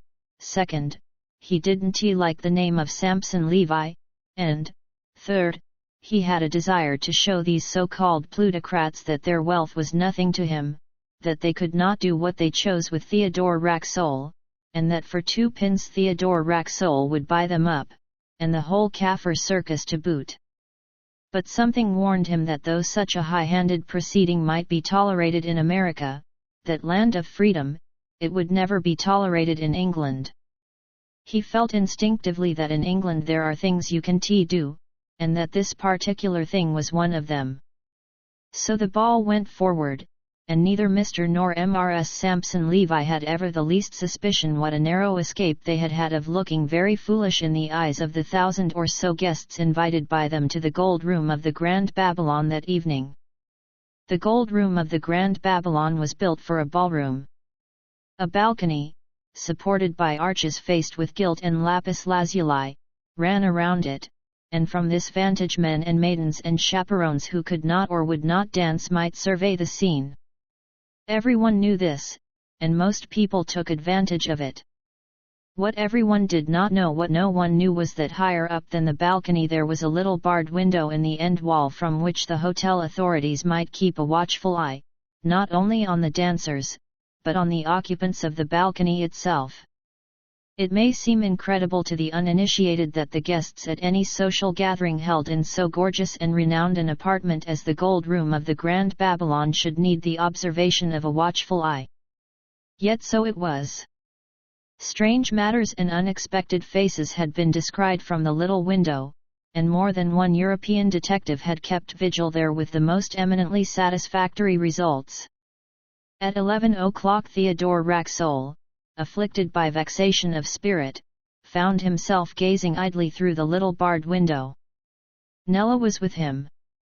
Together they had been wandering about the corridors of the hotel, still strange to them both, and it was quite by accident that they had lighted upon the small room which had a surreptitious view of Mr. and Mrs. Sampson Levi's ball. Except for the light of the chandelier of the ballroom, the little cubicle was in darkness. Nella was looking through the window, her father stood behind. "I wonder which is Mrs. Sampson Levi?" Nella said, "and whether she matches her name." "Wouldn't you love to have a name like that, father, something that people could take hold of instead of Racksole?" The sound of violins and a confused murmur of voices rose gently up to them. "Umph," said Theodore. "Curse those evening papers," he added, inconsequently but with sincerity. "Father, you re very horrid tonight. What have the evening papers been doing?" "Well, my young madam, they've got me in for one, and you for another, and they remanufacturing mysteries like fun. It's young Dimmock's death that has started 'em. Well, father, you surely didn't expect to keep yourself out of the papers. Besides, as regards newspapers, you ought to be glad you aren't in New York. Just fancy what the dear old Herald would have made out of a little transaction like yours of last night." "That's true," assented Racksole.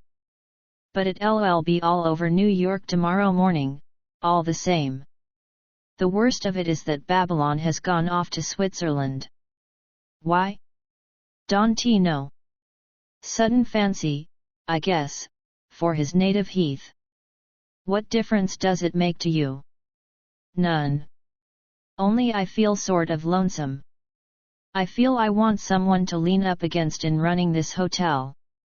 Father, if you have that feeling you must be getting ill. Yes, he sighed, I admit it's unusual with me. But perhaps you haven't grasped the fact, Nella, that we're in the middle of a rather queer business. You mean about poor Mr. Dimmock? Partly Dimmock and partly other things. First of all, that Miss Spencer, or whatever her wretched name is, mysteriously disappears. Then there was the stone thrown into your bedroom. Then I caught that rascal Jules conspiring with Dimmock at 3 o'clock in the morning. Then your precious Prince Aribert arrives without any suite, which I believe is a most peculiar and wicked thing for a prince to do, and moreover I find my daughter on very intimate terms with the said prince. Then young Dimmock goes and dies, and there is to be an inquest. Then Prince Eugen and his suite, who were expected here for dinner, fail to turn up at all. Prince Eugen has not come? He has not, and Uncle Aribert is in a deuce of a stew about him, and telegraphing all over Europe. Altogether, things are working up pretty lively.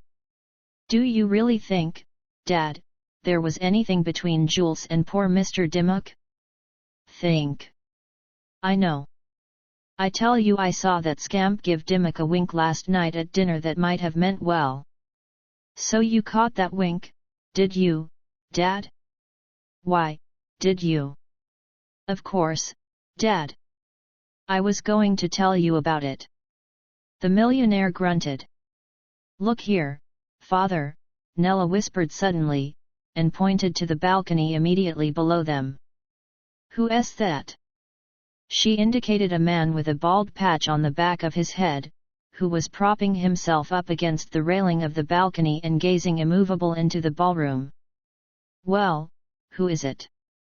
Isn't it Jules? Gemini. By the beard of the prophet, it is. Perhaps Mr. Jules is a guest of Mrs. Sampson Levi. Guest or no guest, he goes out of this hotel, even if I have to throw him out myself. Theodore Racksole disappeared without another word, and Nella followed him. But when the millionaire arrived on the balcony floor, he could see nothing of Jules, neither there nor in the ballroom itself. Saying no word aloud, but quietly whispering wicked expletives, he searched everywhere in vain, and then, at last, by tortuous stairways and corridors returned to his original post of observation, that he might survey the place anew from the vantage ground. To his surprise he found a man in the dark little room, watching the scene of the ball as intently as he himself had been doing a few minutes before. Hearing footsteps, the man turned with a start. It was Jules. The two exchanged glances in the half-light for a second. Good evening, Mr. Racksole, said Jules calmly. I must apologize for being here. Force of habit, I suppose, said Theodore Racksole drily.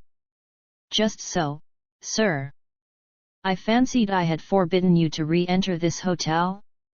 I thought your order applied only to my professional capacity. I am here tonight as the guest of Mr. and Mrs. Sampson Levi. In your new role of man about town, eh? Exactly. But I don't allow men about town up here, my friend. For being up here I have already apologized. Then, having apologized, you had better depart, that is my disinterested advice to you. Good night, sir. And, I say, Mr. Jules, if Mr. and Mrs. Sampson Levi, or any other Hebrews or Christians, should again invite you to my hotel, you will oblige me by declining the invitation. You'll find that will be the safest course for you. Good night, sir. Before midnight struck, Theodore Racksole had ascertained that the invitation list of Mr. and Mrs. Sampson Levi, though a somewhat lengthy one, contained no reference to any such person as Jules. He sat up very late. To be precise, he sat up all night. He was a man who, by dint of training, could comfortably dispense with sleep when he felt so inclined, or when circumstances made such a course advisable. He walked to and fro in his room, and cogitated as few people beside Theodore Racksole could cogitate. At 6 a.m. he took a stroll round the business part of his premises, and watched the supplies come in from Covent Garden, from Smithfield, from Billingsgate, and from other strange places.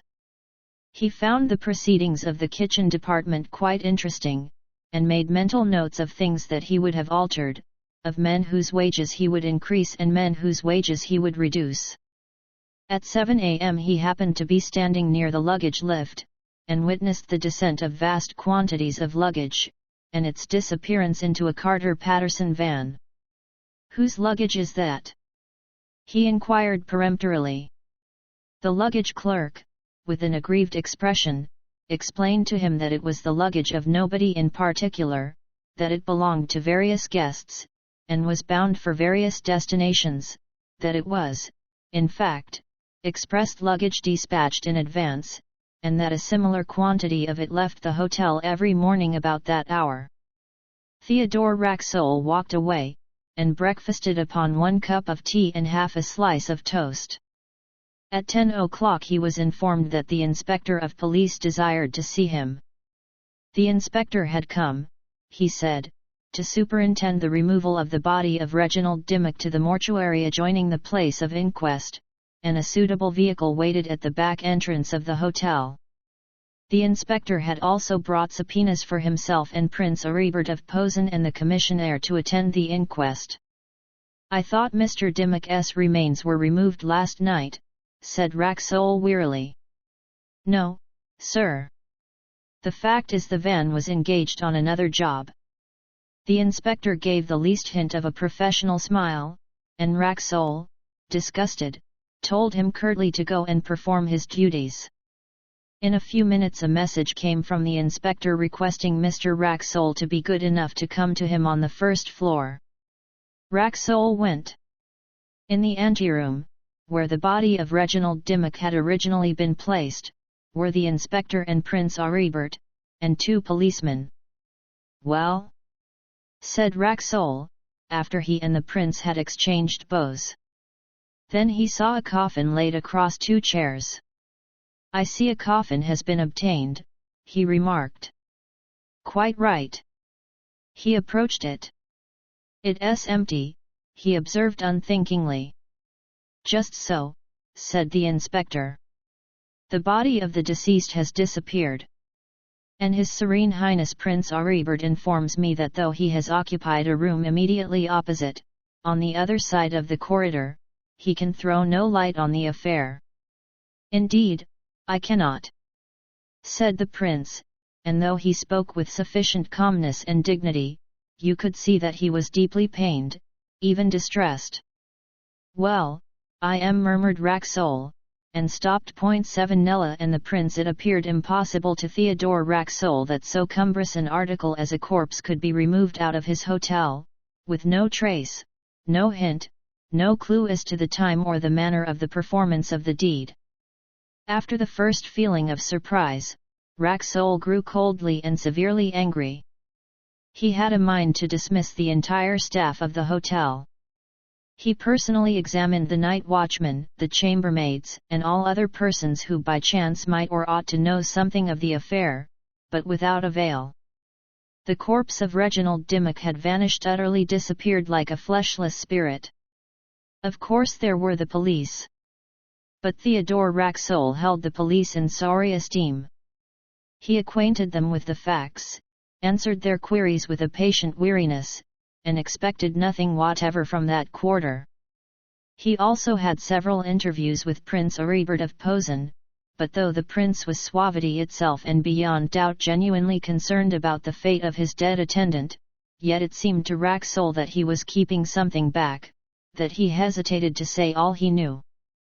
Racksole, with characteristic insight, decided that the death of Reginald Dimmock was only a minor event, which had occurred, as it were, on the fringe of some far more profound mystery.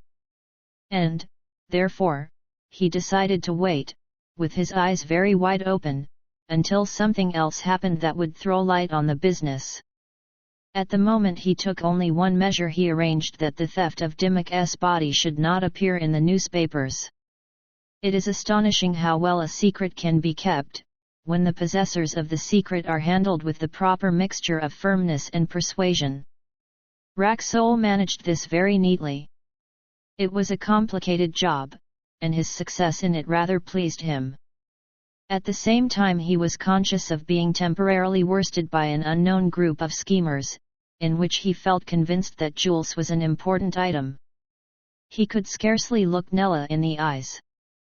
The girl had evidently expected him to unmask this conspiracy at once, with a single stroke of the millionaire's magic wand. She was thoroughly accustomed, in the land of her birth, to seeing him achieve impossible feats. Over there he was a boss, men trembled before his name. When he wished a thing to happen well, it happened.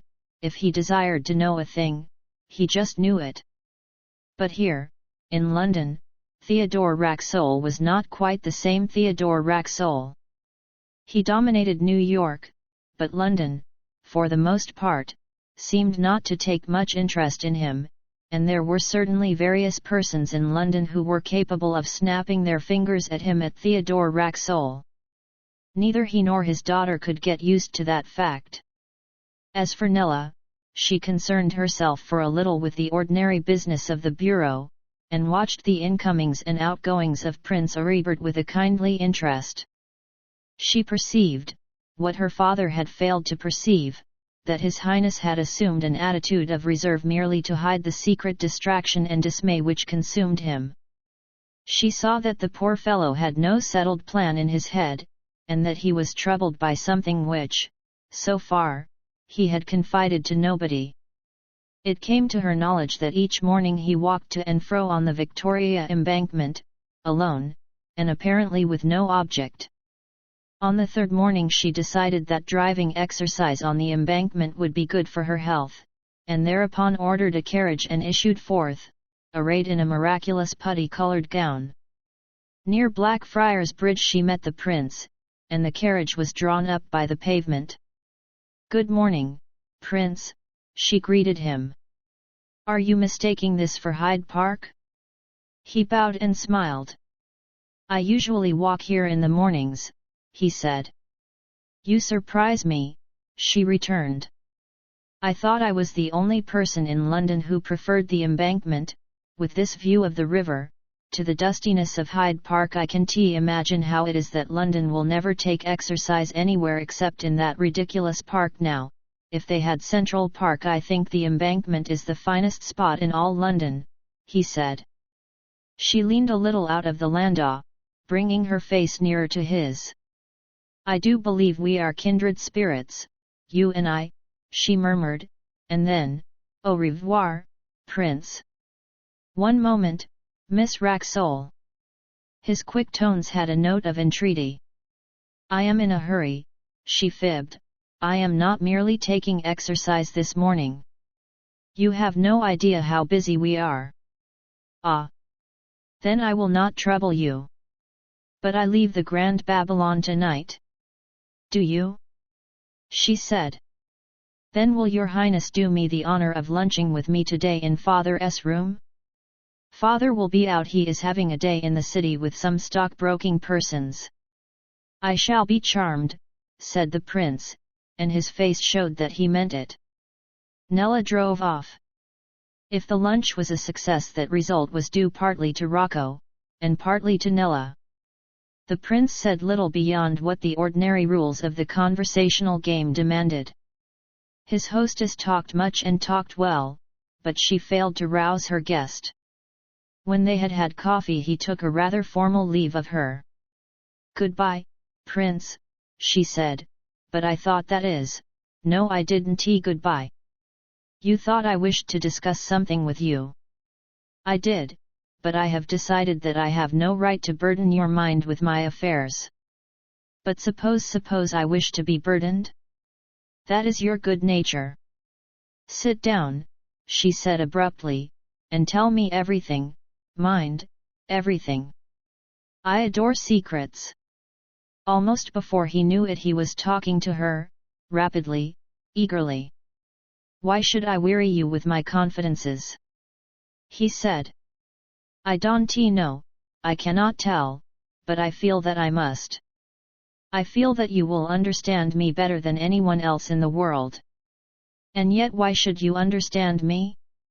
Again, I don't know. Miss Racksole, I will disclose to you the whole trouble in a word. Prince Eugen, the hereditary Grand Duke of Posen, has disappeared. 4 days ago I was to have met him at Ostend. He had affairs in London. He wished me to come with him. I sent Dimmock in front, and waited for Eugen. He did not arrive. I telegraphed back to Cologne, his last stopping place, and I learned that he had left there in accordance with his program. I learned also that he had passed through Brussels. It must have been between Brussels and the railway station at Ostend Quay that he disappeared. He was travelling with a single equerry, and the equerry, too, has vanished. I need not explain to you, Miss Racksole, that when a person of the importance of my nephew contrives to get lost one must proceed cautiously. One cannot advertise for him in the London Times. Such a disappearance must be kept secret. The people at Posen and at Berlin believe that Eugen is in London, here, at this hotel, or, rather, they did so believe. But this morning I received a cipher telegram from His Majesty the Emperor, a very peculiar telegram, asking when Eugen might be expected to return to Posen, and requesting that he should go first to Berlin. That telegram was addressed to myself. Now, if the Emperor thought that Eugen was here, why should he have caused the telegram to be addressed to me? I have hesitated for 3 days, but I can hesitate no longer. I must myself go to the Emperor and acquaint him with the facts. I suppose you've just got to keep straight with him? Nella was on the point of saying, but she checked herself and substituted, the Emperor is your chief, is he not? First among equals, you call him. His Majesty is our overlord, said Aribert quietly. Why do you not take immediate steps to inquire as to the whereabouts of your royal nephew? She asked simply. The affair seemed to her just then so plain and straightforward. Because one of two things may have happened. Either Eugen may have been, in plain language, abducted, or he may have had his own reasons for changing his program and keeping in the background out of reach of telegraph and post and railways. What sort of reasons? Do not ask me. In the history of every family there are passages he stopped. And what was Prince Eugen's object in coming to London? Aribert hesitated. Money, he said at length. As a family we are very poor, poorer than anyone in Berlin suspects. Prince Aribert, Nella said, shall I tell you what I think? She leaned back in her chair, and looked at him out of half-closed eyes. His pale, thin, distinguished face held her gaze as if by some fascination. There could be no mistaking this man for anything else but a prince. If you will, he said. Prince Eugen is the victim of a plot. You think so? I am perfectly convinced of it. But why? What can be the object of a plot against him? That is a point of which you should know more than me, she remarked drily. Ah! Perhaps, he said. But, dear Miss Racksole, why are you so sure? There are several reasons, and they are connected with Mr. Dimmock. Did you ever suspect, Your Highness, that poor young man was not entirely loyal to you? He was absolutely loyal, said the prince, with all the earnestness of conviction. 1,000 pardons, but he was not. Miss Racksole, if any other than yourself made that assertion, I would consign them to the deepest dungeon in Posen. She laughed, lightly. Listen. And she told him of the incidents which had occurred in the night preceding his arrival in the hotel. Do you mean, Miss Racksole, that there was an understanding between poor Dimmock and this fellow Jules? There was an understanding. Impossible. Your Highness, the man who wishes to probe a mystery to its root never uses the word impossible. But I will say this for young Mr. Dimmock. I think he repented, and I think that it was because he repented that he died so suddenly, and that his body was spirited away. Why has no one told me these things before? Audibert exclaimed. Princes seldom hear the truth, she said. He was astonished at her coolness, her firmness of assertion, her air of complete acquaintance with the world. Miss Racksole, he said, if you will permit me to say it, I have never in my life met a woman like you. May I rely on your sympathy, your support? My support, Prince? But how? I do not know, he replied. But you could help me if you would. A woman, when she has brain, always has more brain than a man. Ah! She said ruefully, I have no brains, but I do believe I could help you. What prompted her to make that assertion she could not have explained, even to herself. But she made it, and she had a suspicion, a prescience that it would be justified, though by what means, through what good fortune, was still a mystery to her. Go to Berlin, she said. I see that you must do that, you have no alternative. As for the rest, we shall see. Something will occur. I shall be here. My father will be here. You must count us as your friends.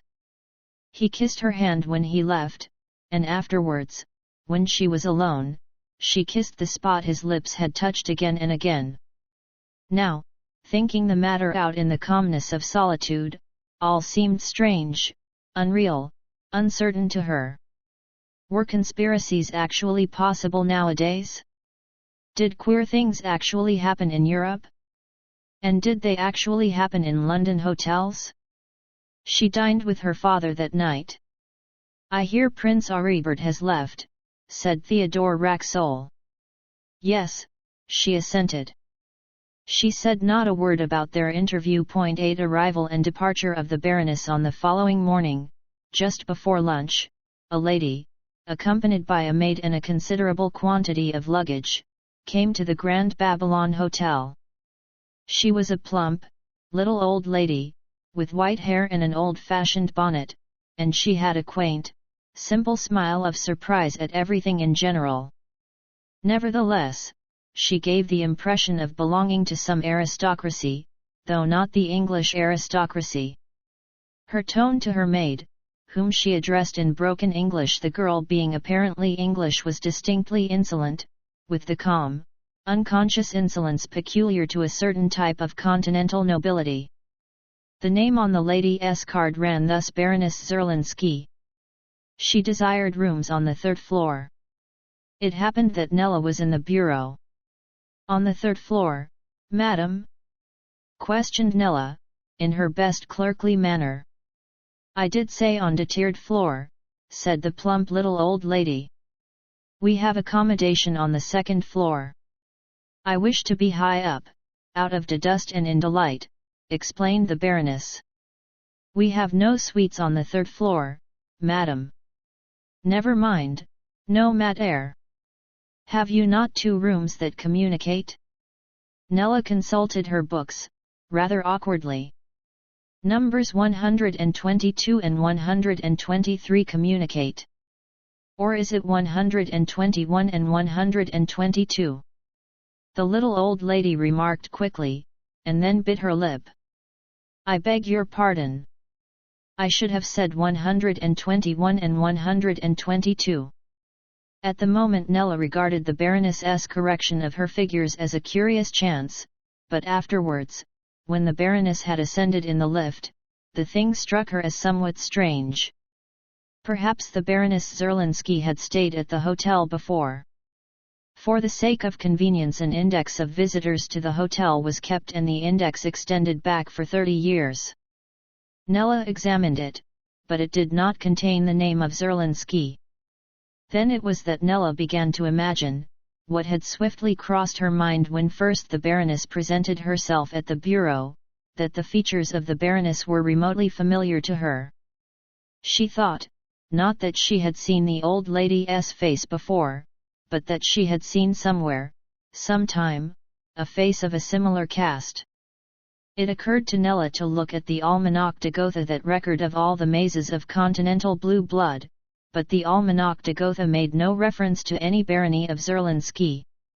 Nella inquired where the Baroness meant to take lunch, and was informed that a table had been reserved for her in the dining room, and she at once decided to lunch in the dining room herself. Seated in a corner, half hidden by a pillar, she could survey all the guests, and watch each group as it entered or left. Presently the Baroness appeared, dressed in black, with a tiny lace shawl, despite the June warmth, very stately, very quaint, and gently smiling. Nella observed her intently. The lady ate heartily, working without haste and without delay through the elaborate menu of the luncheon. Nella noticed that she had beautiful white teeth. Then a remarkable thing happened. A cream puff was served to the Baroness by way of sweets, and Nella was astonished to see the little lady remove the top, and with a spoon quietly take something from the interior which looked like a piece of folded paper. No one who had not been watching with the eye of a lynx would have noticed anything extraordinary in the action. Indeed, the chances were 999 to 1 that it would pass unheeded. But, unfortunately for the Baroness, it was the 1000th chance that happened. Nella jumped up, and walking over to the Baroness, said to her, "I am afraid that the tart is not quite nice, your ladyship." "Thanks, it is delightful," said the Baroness coldly. Her smile had vanished. "Who are you? I thought you were the bureau clerk." "My father is the owner of this hotel. I thought there was something in the tart which ought not to have been there." Nella looked the Baroness full in the face. The piece of folded paper, to which a little cream had attached itself, lay under the edge of a plate. "No, thanks." The Baroness smiled her simple smile. Nella departed. She had noticed one trifling thing besides the paper, namely, that the Baroness could pronounce the English th sound if she chose. That afternoon, in her own room, Nella sat meditating at the window for a long time, and then she suddenly sprang up, her eyes brightening. "I know," she exclaimed, clapping her hands. "It's Miss Spencer, disguised. Why didn't I think of that before?" Her thoughts ran instantly to Prince Aribert. "Perhaps I can help him," she said to herself, and gave a little sigh. She went down to the office and inquired whether the Baroness had given any instructions about dinner. She felt that some plan must be formulated. She wanted to get hold of Rocco, and put him in the rack. She knew now that Rocco, the unequalled, was also concerned in this mysterious affair. "The Baroness Zerlinski has left, about a quarter of an hour ago," said the attendant. "But she only arrived this morning." The Baroness's maid said that her mistress had received a telegram and must leave at once. The Baroness paid the bill, and went away in a four-wheeler. Where to? The trunks were labelled for Ostend.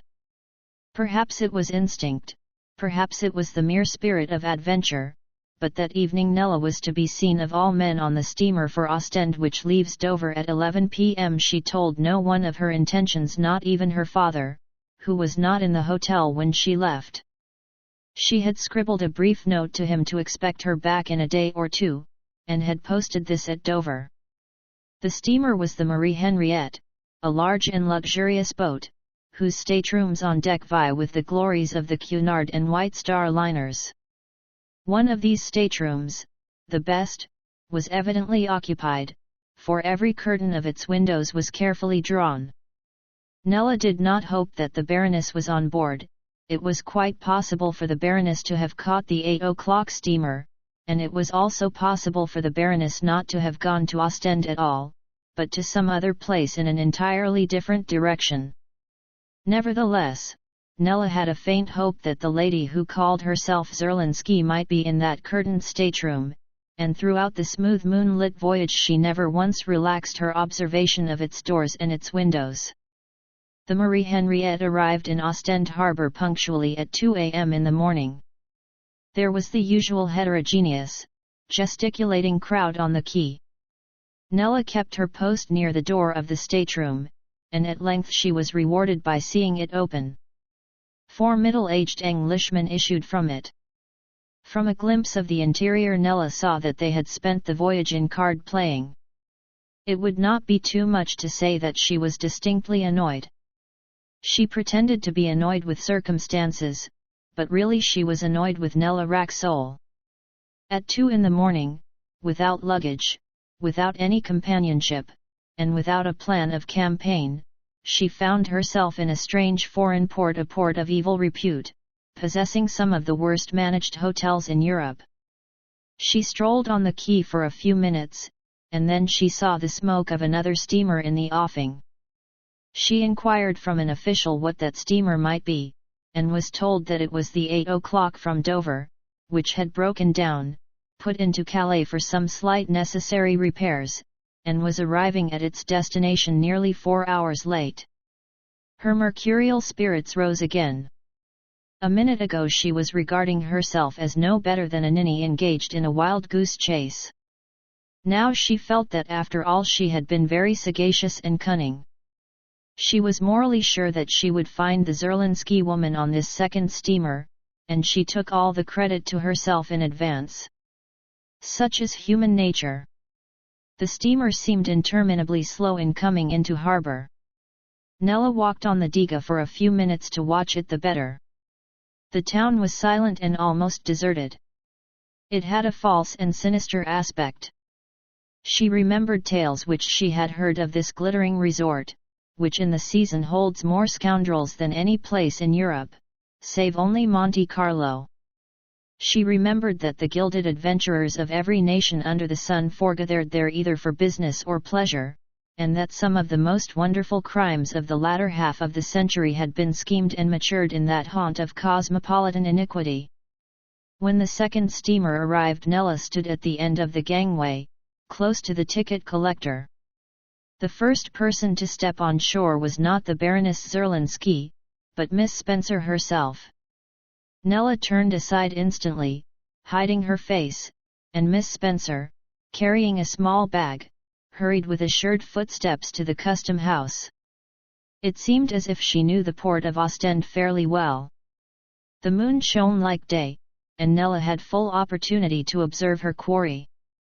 She could see now quite plainly that the Baroness Zerlinski had been only Miss Spencer in disguise. There was the same gait, the same movement of the head and of the hips, the white hair was easily to be accounted for by a wig, and the wrinkles by a paintbrush and some grease paints. Miss Spencer, whose hair was now its old accustomed yellow, got through the custom house without difficulty, and Nella saw her call a closed carriage and say something to the driver. The vehicle drove off. Nella jumped into the next carriage, an open one that came up. "Follow that carriage," she said succinctly to the driver in French. "Bien, madame." The driver whipped up his horse, and the animal shot forward with a terrific clatter over the cobbles. It appeared that this driver was quite accustomed to following other carriages. "Now I am fairly in for it," said Nella to herself. She laughed unsteadily, but her heart was beating with an extraordinary thump. For some time the pursued vehicle kept well in front. It crossed the town nearly from end to end, and plunged into a maze of small streets far on the south side of the Kursaal. Then gradually Nella's equipage began to overtake it. The first carriage stopped with a jerk before a tall dark house, and Miss Spencer emerged. Nella called to her driver to stop, but he, determined to be in at the death, was engaged in whipping his horse, and he completely ignored her commands.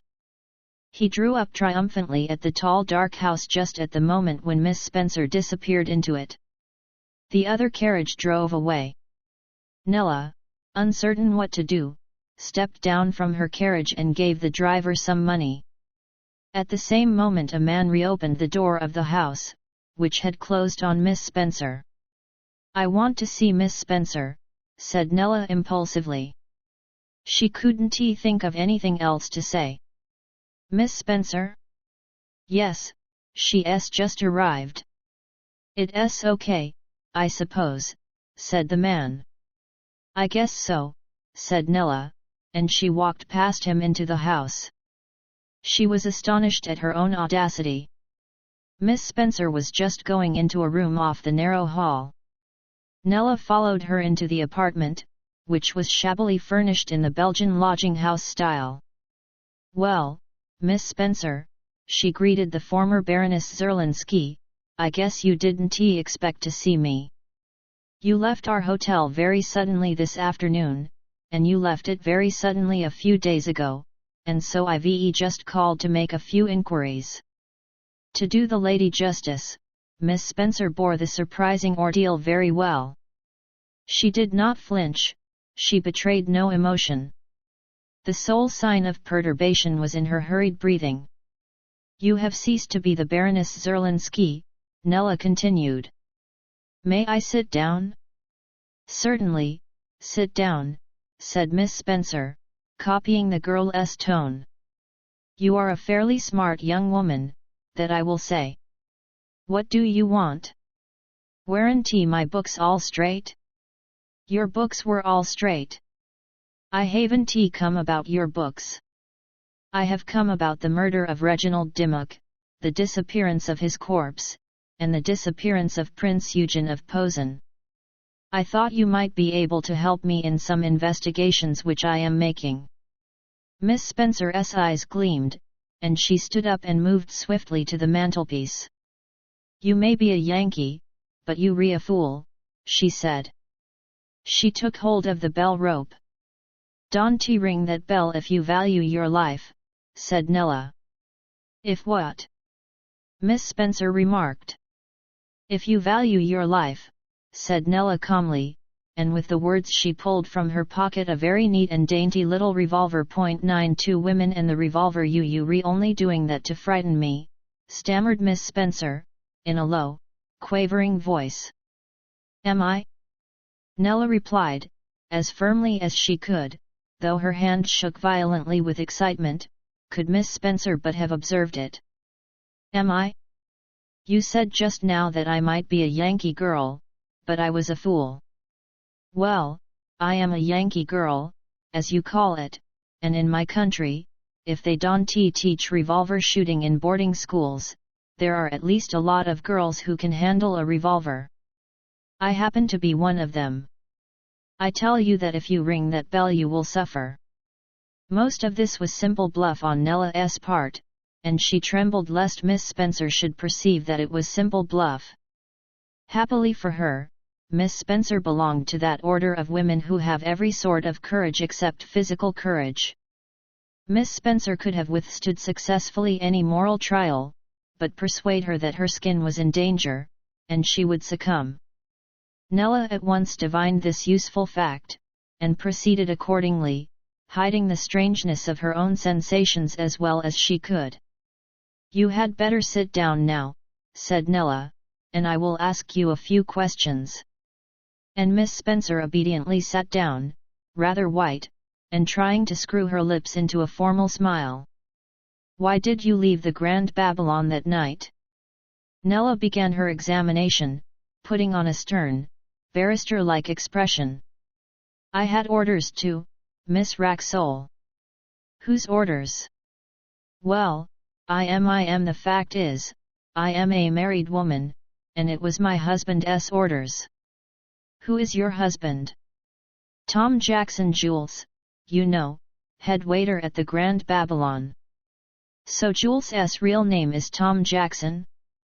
Why did he want you to leave without giving notice?" "I am sure I don't know, Miss Racksole. I swear I don't know. He's my husband, and, of course, I do what he tells me, as you will someday do what your husband tells you. Please heaven you'll get a better husband than mine." Miss Spencer showed a sign of tears. Nella fingered the revolver, and put it at full cock. "Well," she repeated, "why did he want you to leave?" She was tremendously surprised at her own coolness, and somewhat pleased with it, too. I can tell you. You've just got to," Nella said, in a terrible, remorseless tone.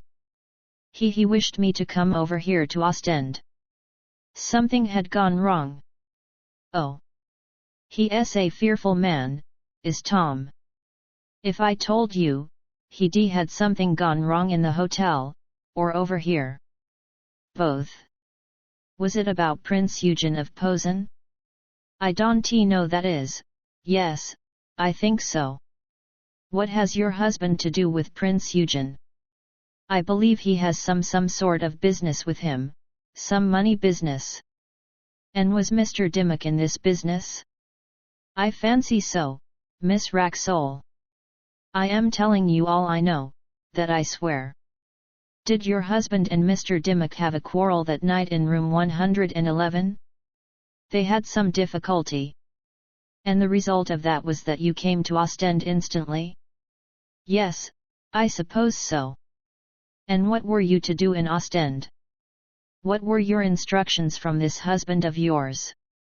Miss Spencer's head dropped on her arms on the table which separated her from Nella, and she appeared to sob violently. Have pity on me, she murmured, I can't tell you any more. Why? He'd kill me if he knew. You re-wandering from the subject, observed Nella coldly. This is the last time I shall warn you. Let me tell you plainly, I've got the best reasons for being desperate, and if anything happens to you I shall say I did it in self-defense. Now, what were you to do in Ostend? I shall die for this anyhow, whined Miss Spencer, and then, with a sort of fierce despair, I had to keep watch on Prince Eugen. Where? In this house? Miss Spencer nodded, and, looking up, Nella could see the traces of tears in her face. Then Prince Eugen was a prisoner? Someone had captured him at the instigation of Jules? Yes, if you must have it. Why was it necessary for you specially to come to Ostend? Oh. Tom trusts me. You see, I know Ostend. Before I took that place at the Grand Babylon I had travelled over Europe, and Tom knew that I knew a thing or two. Why did you take the place at the Grand Babylon? Because Tom told me to. He said I should be useful to him there. Is your husband an anarchist, or something of that kind, Miss Spencer? I don't know. I'd tell you in a minute if I knew. But he's one of those that keep themselves to themselves. Do you know if he has ever committed a murder? Never. Said Miss Spencer, with righteous repudiation of the mere idea. But Mr. Dimmock was murdered. He was poisoned. If he had not been poisoned, why was his body stolen? It must have been stolen to prevent inquiry, to hide traces. Tell me about that. I take my dying oath, said Miss Spencer, standing up a little way from the table, I take my dying oath I didn't know Mr. Dimmock was dead till I saw it in the newspaper. You swear you had no suspicion of it? I swear I hadn't. Nella was inclined to believe the statement. The woman and the girl looked at each other in the tawdry, frosy, lamp-lit room. Miss Spencer nervously patted her yellow hair into shape, as if gradually recovering her composure and equanimity. The whole affair seemed like a dream to Nella, a disturbing, sinister nightmare. She was a little uncertain what to say. She felt that she had not yet got hold of any very definite information. Where is Prince Eugen now? She asked at length. I don't know, miss. He isn't in this house? No, miss. Ah. We will see presently. They took him away, Miss Racksole. Who took him away? Some of your husband's friends? Some of his acquaintances. Then there is a gang of you? A gang of us, a gang. I don't know what you mean, Miss Spencer quavered. Oh, but you must know, smiled Nella calmly. You can possibly be so innocent as all that, Mrs. Tom Jackson. You can play games with me. You've just got to remember that I am what you call a Yankee girl. There's one thing that I mean to find out, within the next 5 minutes, and that is how your charming husband kidnapped Prince Eugen, and why he kidnapped him. Let us begin with the second question. You have evaded it once. Miss Spencer looked into Nella's face, and then her eyes dropped, and her fingers worked nervously with the tablecloth. How can I tell you, she said, when I don't know? You've got the whip hand of me, and you tormenting me for your own pleasure.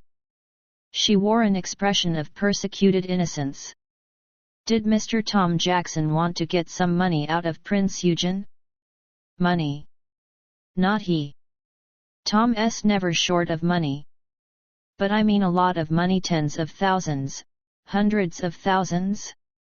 Tom never wanted money from anyone, said Miss Spencer doggedly.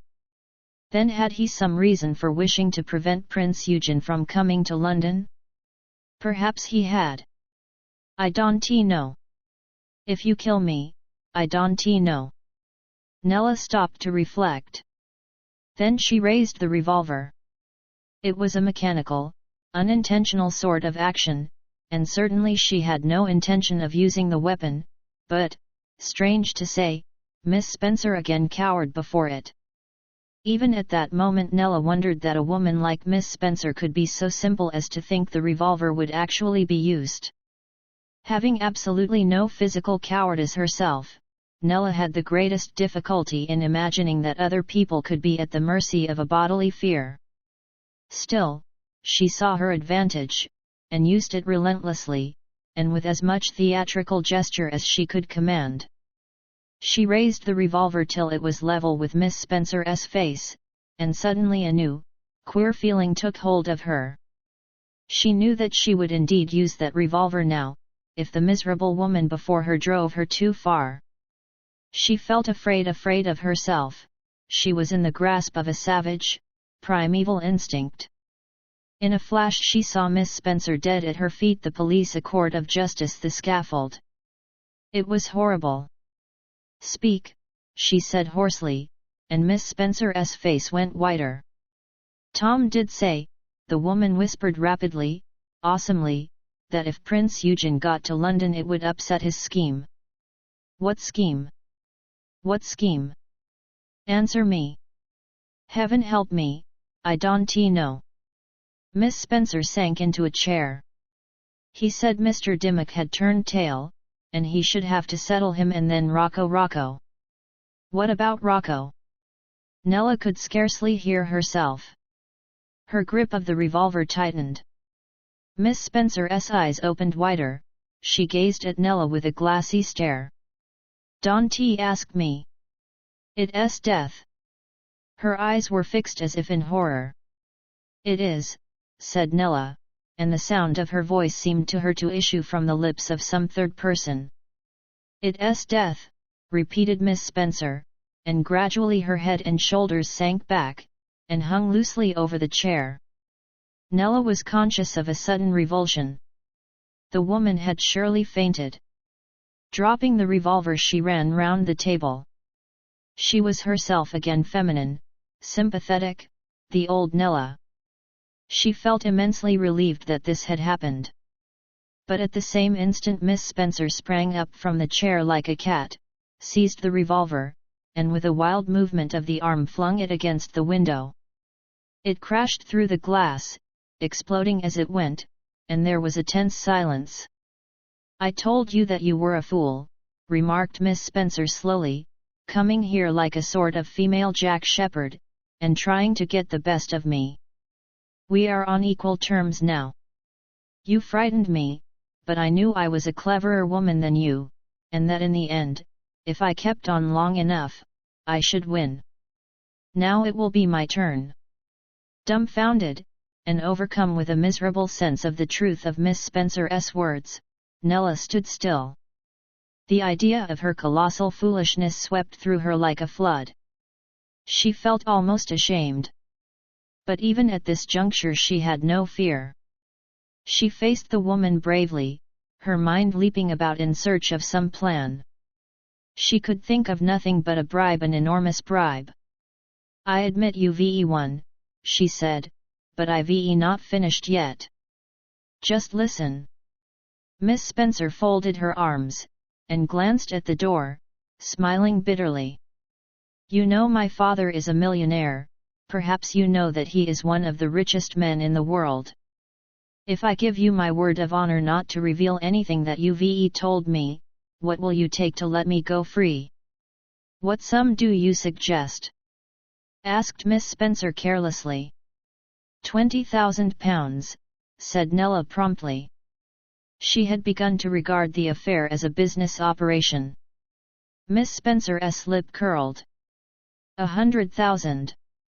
Again Miss Spencer's lip curled. "Well, say 1,000,000. I can rely on my father, and so may you." "You think you are worth 1,000,000 to him?" "I do," said Nella. "And you think we could trust you to see that it was paid?" "Of course you could.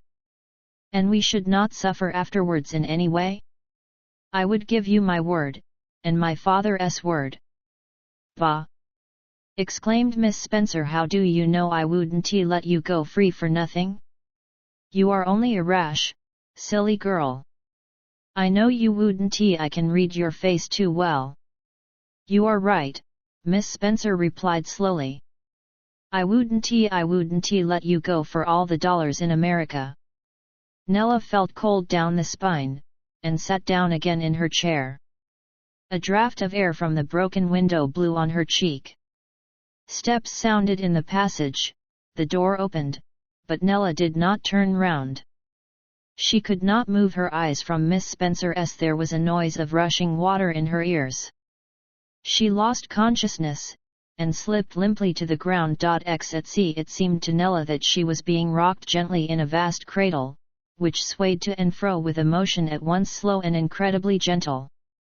This sensation continued for some time, and there was added to it the sound of a quick, quiet, muffled beat. Soft, exhilarating breezes wafted her forward in spite of herself, and yet she remained in a delicious calm. She wondered if her mother was kneeling by her side, whispering some lullaby in her childish ears. Then strange colors swam before her eyes, her eyelids wavered, and at last she awoke. For a few moments her gaze traveled to and fro in a vain search for some clue to her surroundings, was aware of nothing except sense of repose and a feeling of relief that some mighty and fatal struggle was over. She cared not whether she had conquered or suffered defeat in the struggle of her soul with some other soul. It was finished, done with, and the consciousness of its conclusion satisfied and contented her. Gradually her brain, recovering from its obsession, began to grasp the phenomena of her surroundings, and she saw that she was on a yacht, and that the yacht was moving. The motion of the cradle was the smooth rolling of the vessel, the beat was the beat of its screw, the strange colors were the cloud tints thrown by the sun as it rose over a distant and receding shore in the wake of the yacht. Her mother's lullaby was the croon song of the man at the wheel. Nella all through her life had had many experiences of yachting. From the waters of the River Hudson to those bluer tides of the Mediterranean Sea, she had yachted in all seasons and all weathers. She loved the water, and now it seemed deliciously right and proper that she should be on the water again. She raised her head to look round, and then let it sink back. She was fatigued, enervated, she desired only solitude and calm. She had no care, no anxiety, no responsibility. 100 years might have passed since her meeting with Miss Spencer, and the memory of that meeting appeared to have faded into the remotest background of her mind. It was a small yacht, and her practiced eye at once told that it belonged to the highest aristocracy of pleasure craft. As she reclined in the deck chair, it did not occur to her at that moment to speculate as to the identity of the person who had led her therein. She examined all visible details of the vessel. The deck was as white and smooth as her own hand, and the seams ran along its length like blue veins. All the brass work, from the band round the slender funnel to the concave surface of the binnacle, shone like gold. The tapered masts stretched upwards at a rakish angle, and the rigging seemed like spun silk. No sails were set, the yacht was under steam, and doing about 7 or 8 knots. She judged that it was a boat of 100 tons or so, probably Clyde-built, and not more than 2 or 3 years old. No one was to be seen on deck except the man at the wheel. This man wore a blue jersey, but there was neither name nor initial on the jersey, nor was there a name on the white lifebuoys lashed to the main rigging, nor on the polished dinghy which hung on the starboard davits. She called to the man, and called again, in a feeble voice, but the steerer took no notice of her, and continued his quiet song as though nothing else existed in the universe save the yacht, the sea, the sun, and himself. Then her eyes swept the outline of the land from which they were hastening, and she could just distinguish a lighthouse and a great white irregular dome, which she recognized as the Kursaal at Ostend, that gorgeous rival of the gaming palace at Monte Carlo. So she was leaving Ostend. The rays of the sun fell on her caressingly, like a restorative. All around the water was changing from wonderful greys and dark blues to still more wonderful pinks and translucent unearthly greens. The magic kaleidoscope of dawn was going forward in its accustomed way, regardless of the vicissitudes of mortals. Here and there in the distance she descried a sail, the brown sail of some Ostend fishing boat returning home after a night's trawling. Then the beat of paddles caught her ear, and a steamer blundered past, wallowing clumsily among the waves like a tortoise. It was the Swallow from London. She could see some of its passengers leaning curiously over the aft rail. A girl in a mackintosh signalled to her, and mechanically she answered the salute with her arm. The officer of the bridge of the Swallow hailed the yacht, but the man at the wheel offered no reply. In another minute the Swallow was nothing but a blot in the distance. Nella tried to sit straight in the deck chair, but she found herself unable to do so. Throwing off the rug which covered her, she discovered that she had been tied to the chair by means of a piece of broad webbing. Instantly she was alert, awake, angry. She knew that her perils were not over, she felt that possibly they had scarcely yet begun. Her lazy contentment, her dreamy sense of peace and repose, vanished utterly, and she steeled herself to meet the dangers of a grave and difficult situation. Just at that moment a man came up from below. He was a man of 40 or so, clad in irreproachable blue, with a peaked yachting cap. He raised the cap politely. "Good morning," he said. "Beautiful sunrise, isn't it?"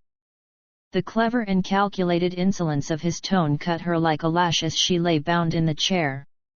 Like all people who have lived easy and joyous lives in those fair regions where gold smooths every crease and law keeps a tight hand on disorder, she found it hard to realize that there were other regions where gold was useless and law without power.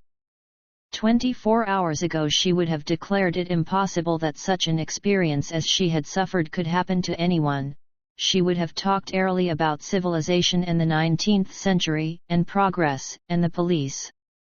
But her experience was teaching her that human nature remains always the same, and that beneath the thin crust of security on which we good citizens exist the dark and secret forces of crime continue to move, just as they did in the days when you couldn't go from Cheapside to Chelsea without being set upon by thieves.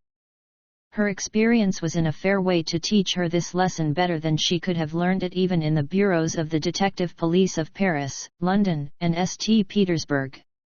"Good morning," the man repeated, and she glanced at him with a sullen, angry gaze. "You!" she exclaimed, "you, Mr. Thomas Jackson, if that is your name. Loose me from this chair, and I will talk to you." Her eyes flashed as she spoke, and the contempt in them added mightily to her beauty. Mr. Thomas Jackson, otherwise Jules, erstwhile head waiter at the Grand Babylon, considered himself a connoisseur in feminine loveliness, and the vision of Nella Racksole smote him like an exquisite blow. "With pleasure," he replied. "I had forgotten that to prevent you from falling I had secured you to the chair," and with a quick movement he unfastened the band. Nella stood up, quivering with fiery annoyance and scorn. "Now," she said, fronting him, "what is the meaning of this?" "You fainted," he replied imperturbably. "Perhaps you don't remember." The man offered her a deck chair with a characteristic gesture. Nella was obliged to acknowledge, in spite of herself, that the fellow had distinction, an air of breeding. No one would have guessed that for 20 years he had been an hotel waiter. His long, lithe figure, and easy, careless carriage seemed to be the figure and carriage of an aristocrat, and his voice was quiet, restrained, and authoritative. "That has nothing to do with my being carried off in this yacht of yours." "It is not my yacht," he said, "but that is a minor detail. As to the more important matter, forgive me that I remind you that only a few hours ago you were threatening a lady in my house with a revolver." "Then it was your house?" "Why not? May I not possess a house?" He smiled. "I must request you to put the yacht about at once, instantly, and take me back." She tried to speak firmly. "Ah," he said, "I am afraid that's impossible. I didn't put out to sea with the intention of returning at once, instantly." In the last words he gave a faint imitation of her tone. "When I do get back," she said, "when my father gets to know of this affair, it will be an exceedingly bad day for you, Mr. Jackson." "But supposing your father doesn't hear of it, what? Supposing you never get back? Do you mean, then, to have my murder on your conscience?" "Talking of murder," he said, "you came very near to murdering my friend, Miss Spencer. At least, so she tells me." "Is Miss Spencer on board?" Nella asked, seeing perhaps a faint ray of hope in the possible presence of a woman. "Miss Spencer is not on board. There is no one on board except you and myself and a small crew, a very discreet crew, I may add. I will have nothing more to say to you. You must take your own course." "Thanks for the permission," he said. "I will send you up some breakfast." He went to the saloon stairs and whistled, and a Negro boy appeared with a tray of chocolate. Nella took it, and, without the slightest hesitation, threw it overboard. Mr. Jackson walked away a few steps and then returned. "You have spirit," he said, "and I admire spirit. It is a rare quality." She made no reply. "Why did you mix yourself up in my affairs at all?" he went on. Again she made no reply, but the question set her thinking, why had she mixed herself up in this mysterious business? It was quite at variance with the usual methods of her gay and butterfly existence to meddle at all with serious things. Had she acted merely from a desire to see justice done and wickedness punished? Or was it the desire of adventure? Or was it, perhaps, the desire to be of service to His Serene Highness Prince Aribert? "It is no fault of mine that you are in this fix," Jules continued. "I didn't bring you into it. You brought yourself into it. You and your father, you have been moving along at a pace which is rather too rapid." "That remains to be seen," she put in coldly. "It does," he admitted. "And I repeat that I can't help admiring you, that is, when you aren't interfering with my private affairs. That is a proceeding which I have never tolerated from anyone, not even from a millionaire, nor even from a beautiful woman." He bowed. "I will tell you what I propose to do. I propose to escort you to a place of safety, and to keep you there till my operations are concluded, and the possibility of interference entirely removed." You spoke just now of murder. What a crude notion that was of yours. It is only the amateur who practices murder. What about Reginald Dimmock? She interjected quickly. He paused gravely. Reginald Dimmock, he repeated. I had imagined his was a case of heart disease. Let me send you up some more chocolate. I am sure you re hungry. I will starve before I touch your food, she said. Gallant creature. He murmured, and his eyes roved over her face. Her superb, supercilious beauty overcame him. Ah! He said, what a wife you would make. He approached nearer to her. You and I, Miss Racksole, your beauty and wealth and my brains, we could conquer the world. Few men are worthy of you, but I am one of the few. Listen. You might do worse. Marry me. I am a great man, I shall be greater. I adore you. Marry me, and I will save your life. All shall be well. I will begin again. The past shall be as though there had been no past. This is somewhat sudden, Jules, she said with biting contempt. Did you expect me to be conventional? He retorted. I love you. Granted, she said, for the sake of the argument. Then what will occur to your present wife? My present wife? Yes, Miss Spencer, as she is called. She told you I was her husband? Incidentally, she did. She isn't. Perhaps she isn't, but, nevertheless, I think I want to marry you. Nella stood like a statue of scorn before him. He went still nearer to her. Give me a kiss, then, one kiss. I want to ask for more, one kiss from those lips, and you shall go free. Men have ruined themselves for a kiss. I will. Coward. She ejaculated. Coward. He repeated. Coward, am I? Then I'll be a coward, and you shall kiss me whether you will or not. He put a hand on her shoulder. As she shrank back from his lustrous eyes, with an involuntary scream, a figure sprang out of the dinghy a few feet away. With a single blow, neatly directed to Mr. Jackson's ear, Mr. Jackson was stretched senseless on the deck.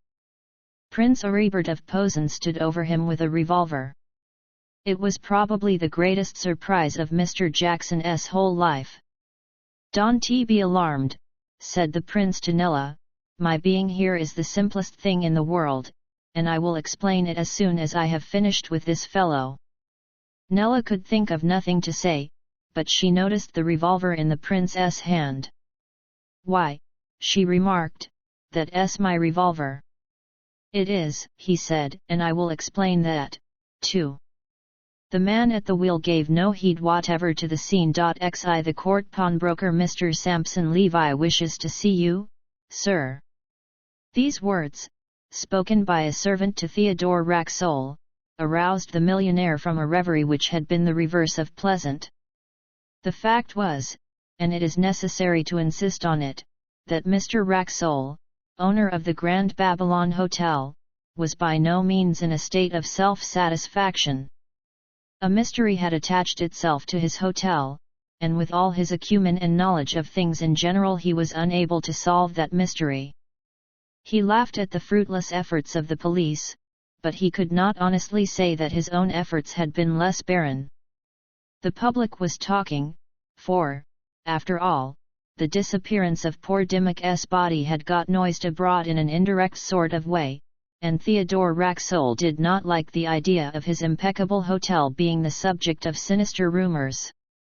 He wondered, grimly, what the public and the Sunday newspapers would say if they were aware of all the other phenomena, not yet common property of Miss Spencer's disappearance, of Jules' strange visits, and of the non-arrival of Prince Eugen of Posen. Theodore Racksole had worried his brain without result. He had conducted an elaborate private investigation without result, and he had spent a certain amount of money without result. The police said that they had a clue, but Racksole remarked that it was always the business of the police to have a clue, that they seldom had more than a clue, and that a clue without some sequel to it was a pretty stupid business. The only sure thing in the whole affair was that a cloud rested over his hotel, his beautiful new toy, the finest of its kind. The cloud was not interfering with business, but, nevertheless, it was a cloud, and he fiercely resented its presence. Perhaps it would be more correct to say that he fiercely resented his inability to dissipate it. "Mr. Sampson Levi wishes to see you, sir," the servant repeated, having received no sign that his master had heard him. "So I hear," said Racksole. "Does he want to see me, personally?" "He asked for you, sir." "Perhaps it is Rocco he wants to see, about a menu or something of that kind." "I will inquire, sir," and the servant made a move to withdraw. "Stop," Racksole commanded suddenly. "Desire Mr. Sampson Levi to step this way." The great stockbroker of the Kaffir Circus entered with a simple unassuming air. He was a rather short, florid man, dressed like a typical Hebraic financier, with too much watch chain and too little waistcoat. In his fat hand he held a gold-headed cane, and an absolutely new silk hat, for it was Friday, and Mr. Levi purchased a new hat every Friday of his life, holiday times only excepted. He breathed heavily and sniffed through his nose a good deal, as though he had just performed some Herculean physical labor. He glanced at the American millionaire with an expression in which a slight embarrassment might have been detected, but at the same time his round, red face disclosed a certain frank admiration and good nature. "Mr. Racksole, I believe Mr. Theodore Racksole." "Proud to meet you, sir." Such were the first words of Mr. Sampson Levi.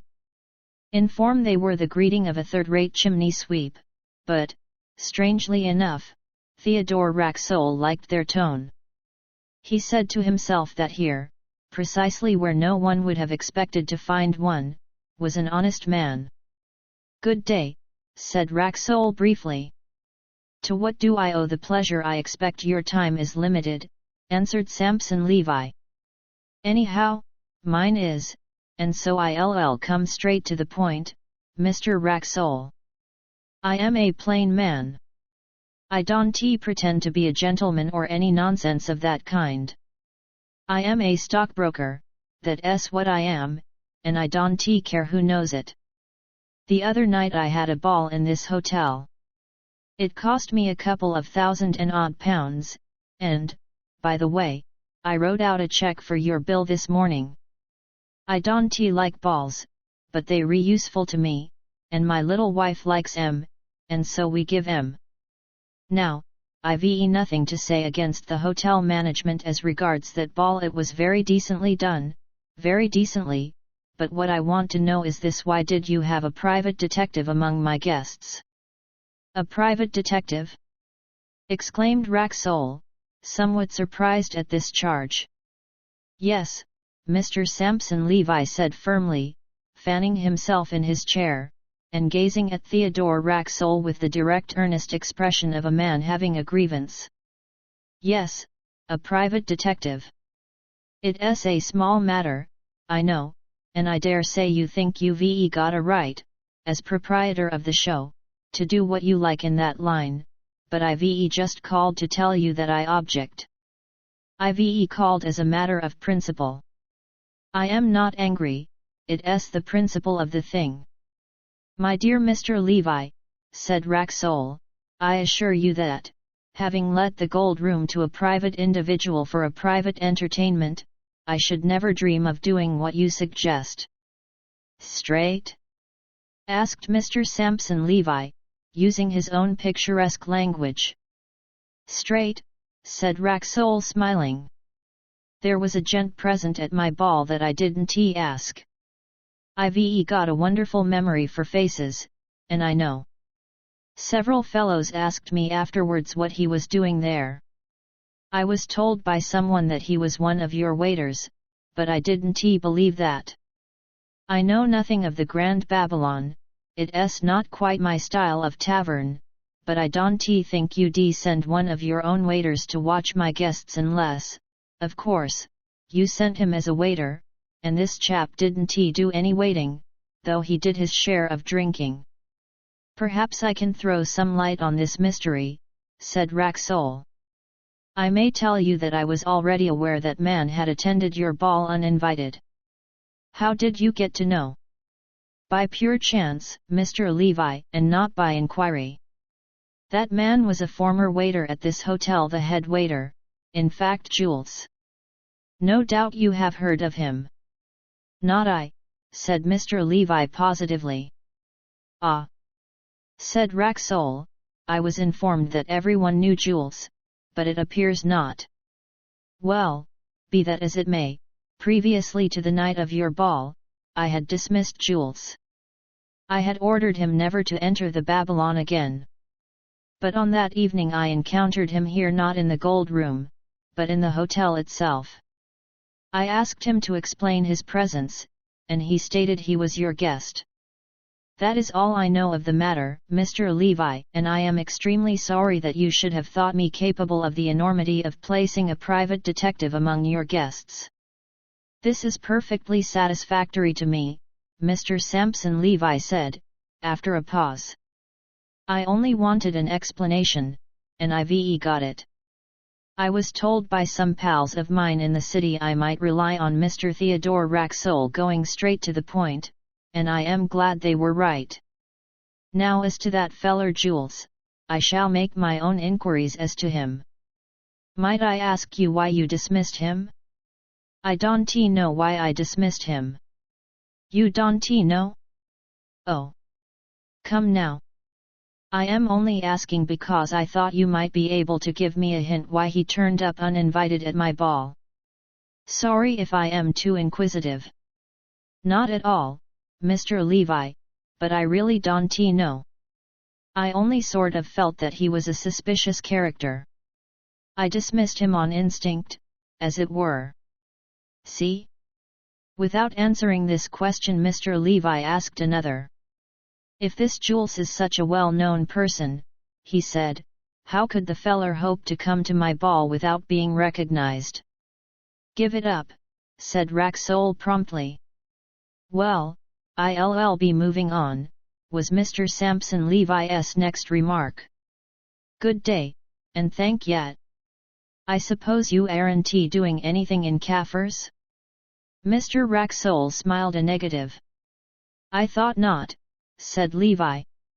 Well, I never touch American rails myself, and so I reckon we shan't come across each other. Good day. Good day, said Racksole politely, following Mr. Sampson Levi to the door. With his hand on the handle of the door, Mr. Levi stopped, and, gazing at Theodore Racksole with a shrewd, quizzical expression, remarked, strange things been going on here lately, eh? The two men looked very hard at each other for several seconds. Yes, Racksole assented. Know anything about them? Well, no, not exactly, said Mr. Levi. But I had a fancy you and I might be useful to each other, I had a kind of fancy to that effect. Come back and sit down again, Mr. Levi, Racksole said, attracted by the evident straightforwardness of the man's tone.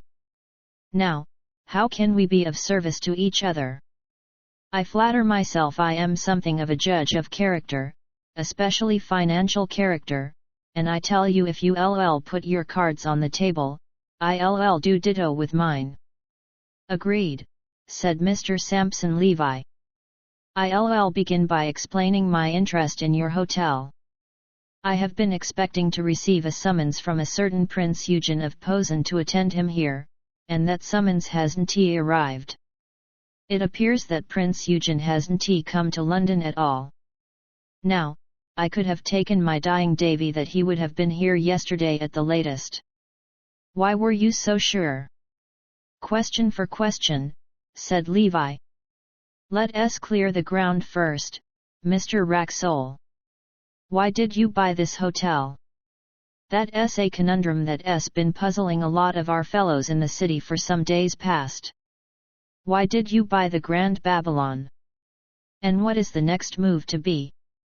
There is no next move, answered Racksole candidly, and I will tell you why I bought the hotel. There need be no secret about it. I bought it because of a whim. And then Theodore Racksole gave this little Jew, whom he had begun to respect, a faithful account of the transaction with Mr. Flick's Babylon. I suppose, he added, you find a difficulty in appreciating my state of mind when I did the deal. Not a bit, said Mr. Levi.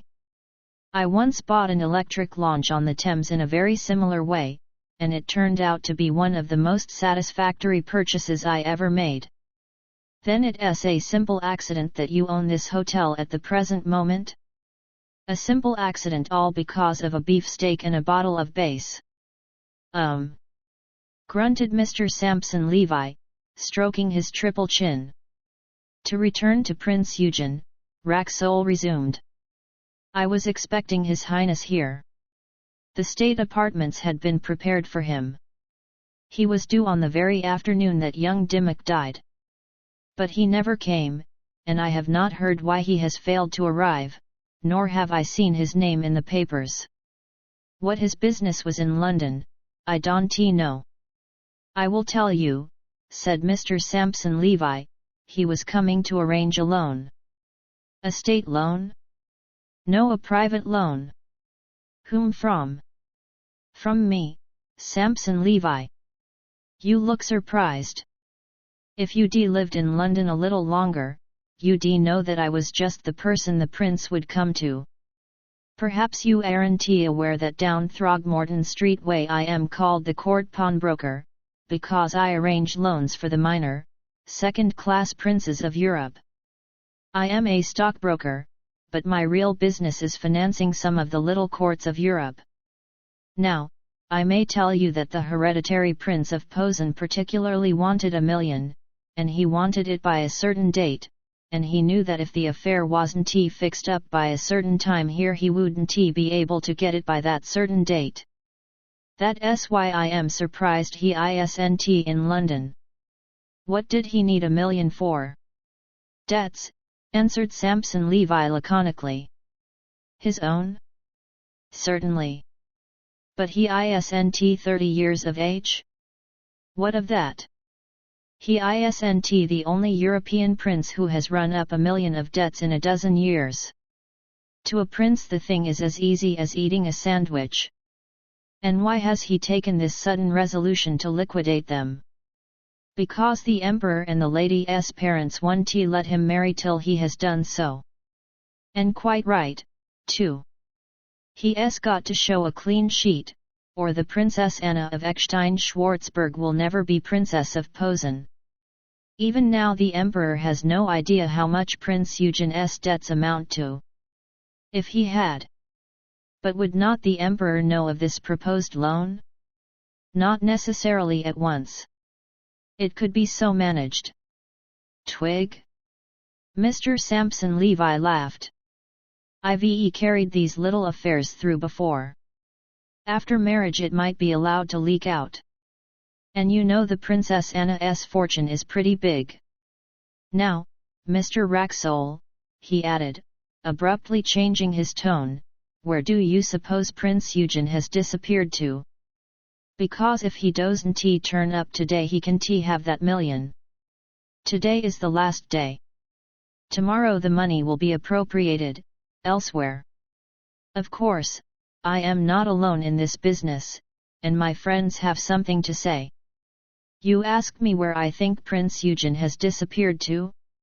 I do. Then you think it's a disappearance? Sampson Levi nodded. Putting 2 and 2 together, he said, I do. The Dimmock business is very peculiar, indeed. Dimmock was a left-handed relation of the Posen family. Twig? Scarcely anyone knows that. He was made secretary and companion to Prince Aribert, just to keep him in the domestic circle. His mother was an Irish woman, whose misfortune was that she was too beautiful. Twig? Mr. Sampson Levi always used this extraordinary word when he was in a communicative mood. My belief is that Dimmock's death has something to do with the disappearance of Prince Eugen. The only thing that passes me is this: why should anyone want to make Prince Eugen disappear?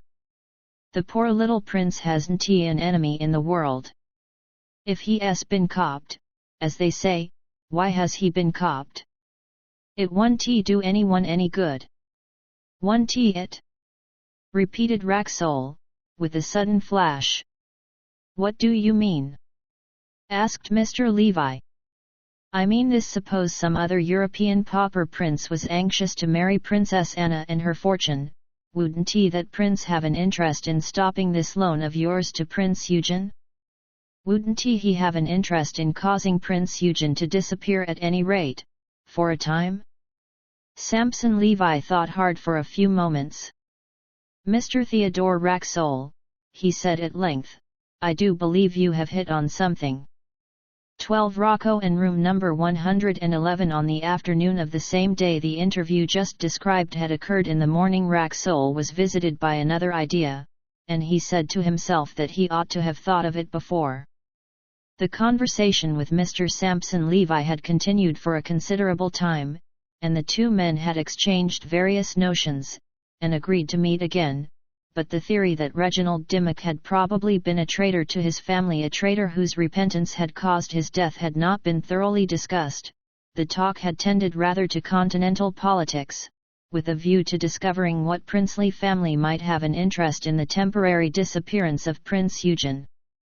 Now, as Racksole considered in detail the particular affair of Reginald Dimmock, deceased, he was struck by one point especially, to wit, why had Dimmock and Jules maneuvered to turn Nella Racksole out of room number 111 on that first night? That they had so maneuvered, that the broken windowpane was not a mere accident, Racksole felt perfectly sure. He had felt perfectly sure all along, but the significance of the facts had not struck him.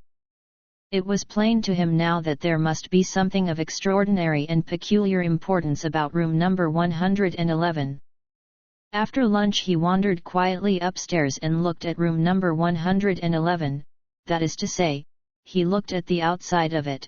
It happened to be occupied, but the guest was leaving that evening. The thought crossed his mind that there could be no object in gazing blankly at the outside of a room, yet he gazed. Then he wandered quickly down again to the next floor, and in passing along the corridor of that floor he stopped, and with an involuntary gesture stamped his foot. Great Scott! He said, I've got hold of something. Number 111 is exactly over the state apartments. He went to the bureau, and issued instructions that number 111 was not to be relet to anyone until further orders. At the bureau they gave him Nella's note, which ran thus: Dearest Papa, I am going away for a day or two on the trail of a clue. If I am not back in 3 days, begin to inquire for me at Ostend. Till then leave me alone. Your sagacious daughter, Nell. These few words, in Nella's large scrawling hand, filled one side of the paper. At the bottom was a PTO. He turned over, and read the sentence, underlined, P.S. Keep an eye on Rocco. I wonder what the little creature is up to? He murmured, as he tore the letter into small fragments, and threw them into the waste paper basket. Then, without any delay, he took the lift down to the basement, with the object of making a preliminary inspection of Rocco in his lair. He could scarcely bring himself to believe that this suave and stately gentleman, this enthusiast of gastronomy, was concerned in the machinations of Jules and other rascals unknown. Nevertheless, from habit, he obeyed his daughter, giving her credit for a certain amount of perspicuity and cleverness. The kitchens of the Grand Babylon Hotel are one of the wonders of Europe.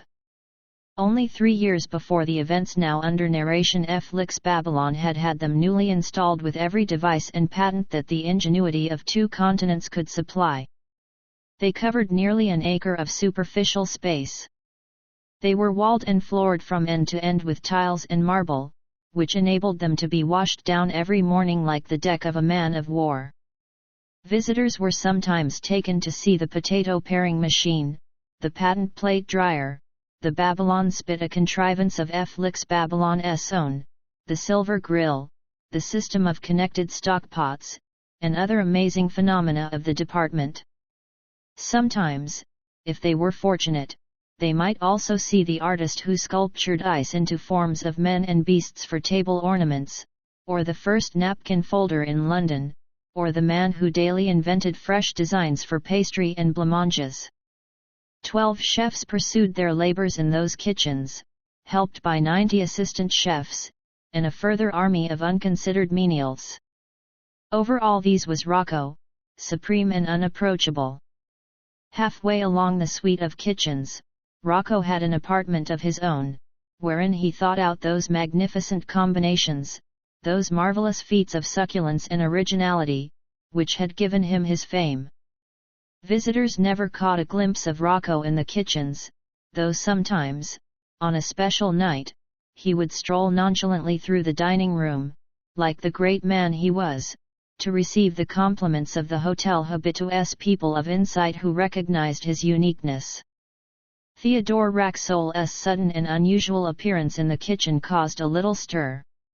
He nodded to some of the chefs, but said nothing to anyone, merely wandering about amid the maze of copper utensils, and white-capped workers. At length he saw Rocco, surrounded by several admiring chefs. Rocco was bending over a freshly roasted partridge which lay on a blue dish. He plunged a long fork into the back of the bird, and raised it in the air with his left hand. In his right he held a long glittering carving knife. He was giving one of his world-famous exhibitions of carving. In 4 swift, unerring, delicate, perfect strokes he cleanly severed the limbs of the partridge. It was a wonderful achievement, how wondrous none but the really skillful carver can properly appreciate.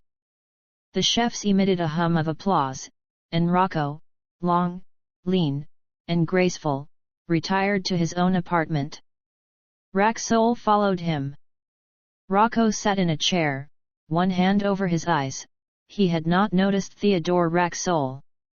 "What are you doing, Rocco?"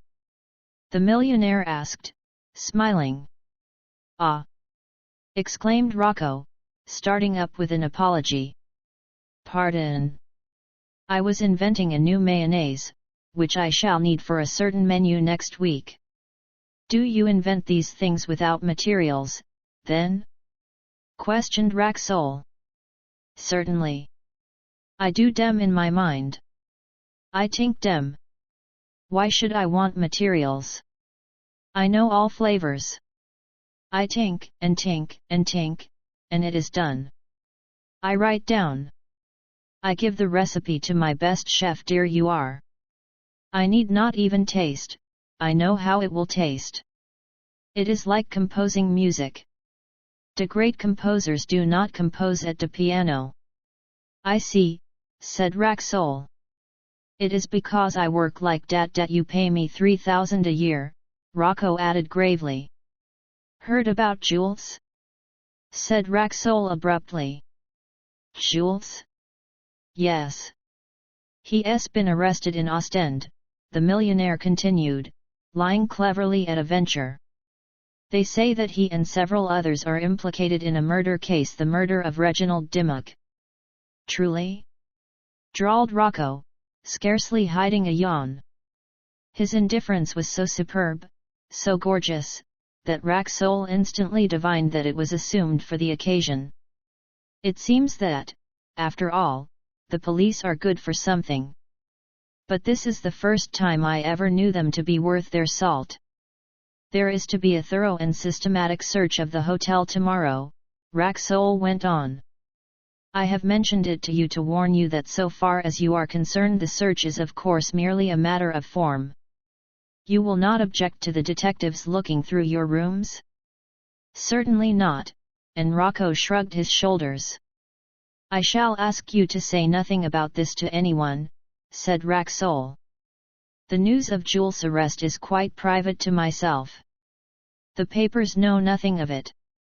You comprehend?"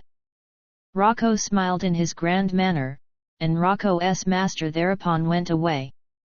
Racksole was very well satisfied with the little conversation. It was perhaps dangerous to tell a series of mere lies to a clever fellow like Rocco, and Racksole wondered how he should ultimately explain them to this great master chef if his and Nella's suspicions should be unfounded, and nothing came of them.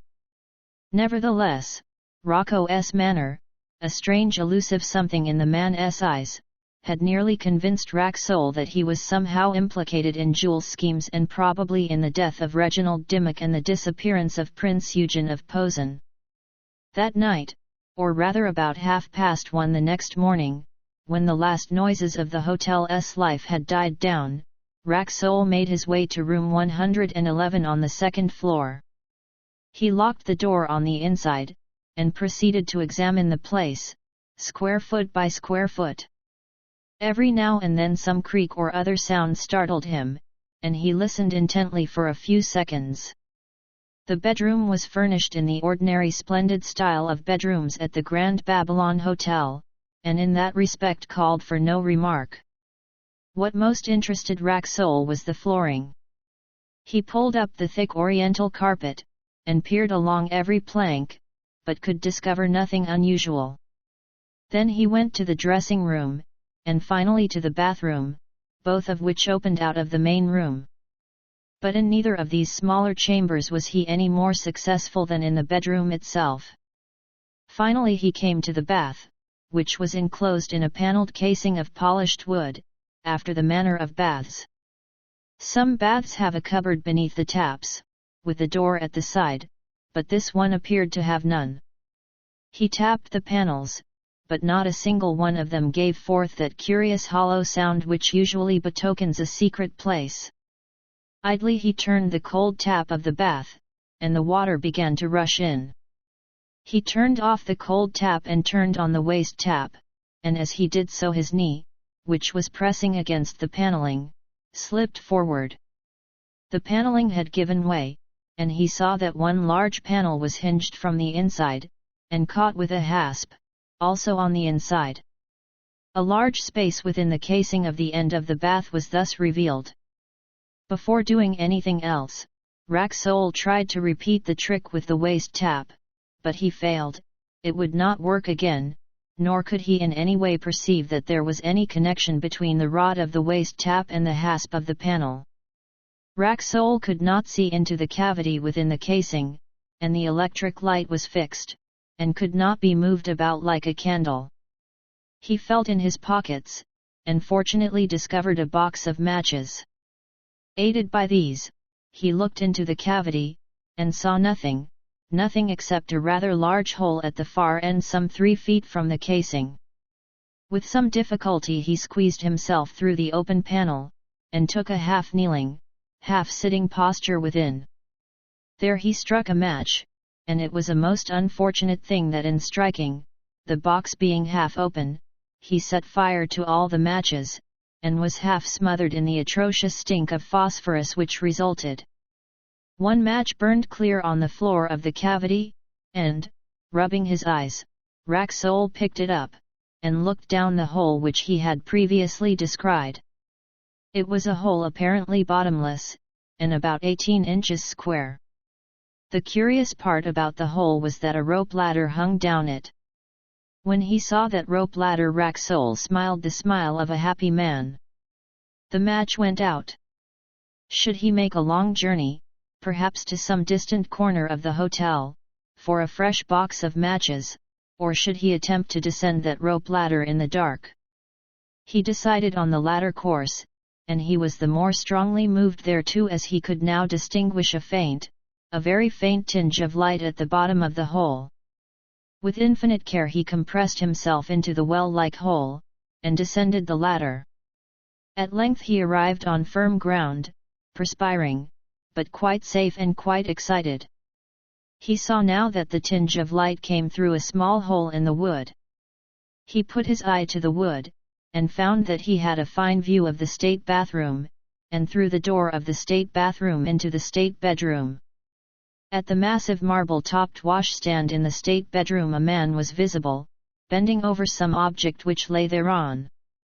The man was Rocco, 13. In the state bedroom it was of course plain to Racksole that the peculiar passageway which he had, at great personal inconvenience, discovered between the bathroom of number 111 and the state bathroom on the floor below must have been specially designed by some person or persons for the purpose of keeping a nefarious watch upon the occupants of the state suite of apartments. It was a means of communication at once simple and ingenious. At that moment he could not be sure of the precise method employed for it, but he surmised that the casing of the water pipes had been used as a well, while space for the pipes themselves had been found in the thickness of the ample brick walls of the Grand Babylon. The eye-hole, through which he now had a view of the bedroom, was a very minute one, and probably would scarcely be noticed from the exterior.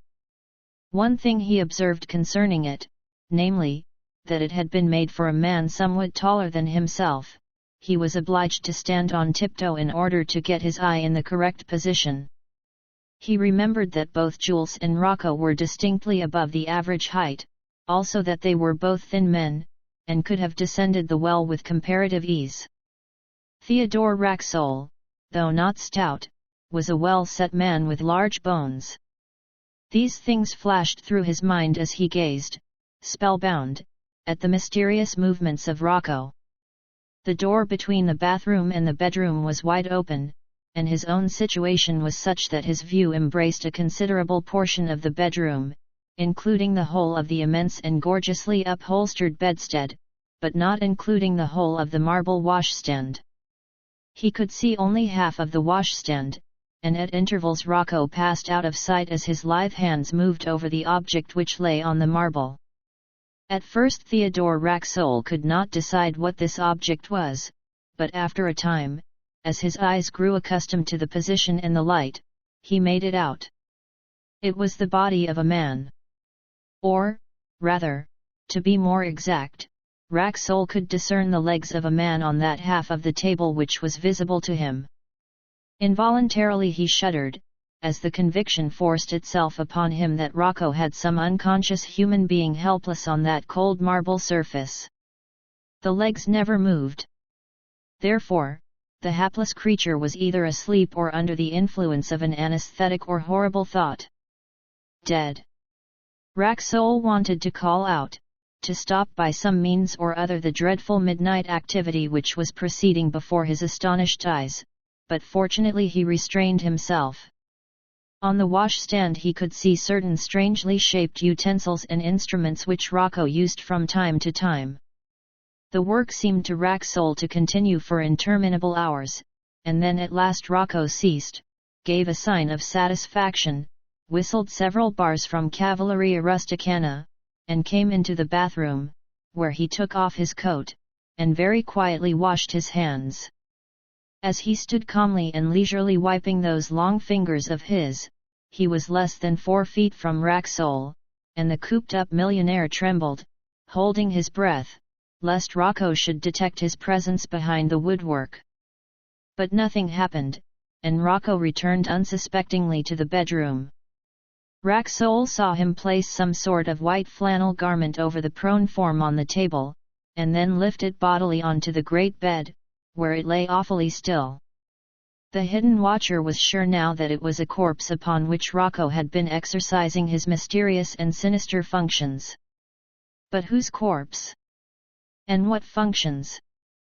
Could this be a West End hotel, Racksole's own hotel, in the very heart of London, the best policed city in the world? It seemed incredible, impossible, yet so it was.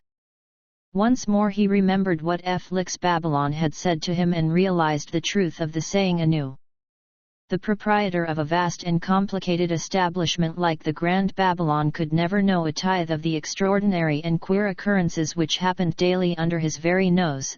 The atmosphere of such a caravanserai must necessarily be an atmosphere of mystery and problems apparently inexplicable. Nevertheless, Racksole thought that fate was carrying things with rather a high hand when she permitted his chef to spend the night hours over a man's corpse in his state bedroom, this sacred apartment which was supposed to be occupied only by individuals of royal blood. Racksole would not have objected to a certain amount of mystery, but he decidedly thought that there was a little too much mystery here for his taste. He thought that even Felix Babylon would have been surprised at this. The electric chandelier in the center of the ceiling was not lighted, only the two lights on either side of the washstand were switched on, and these did not sufficiently illuminate the features of the man on the bed to enable Racksole to see them clearly.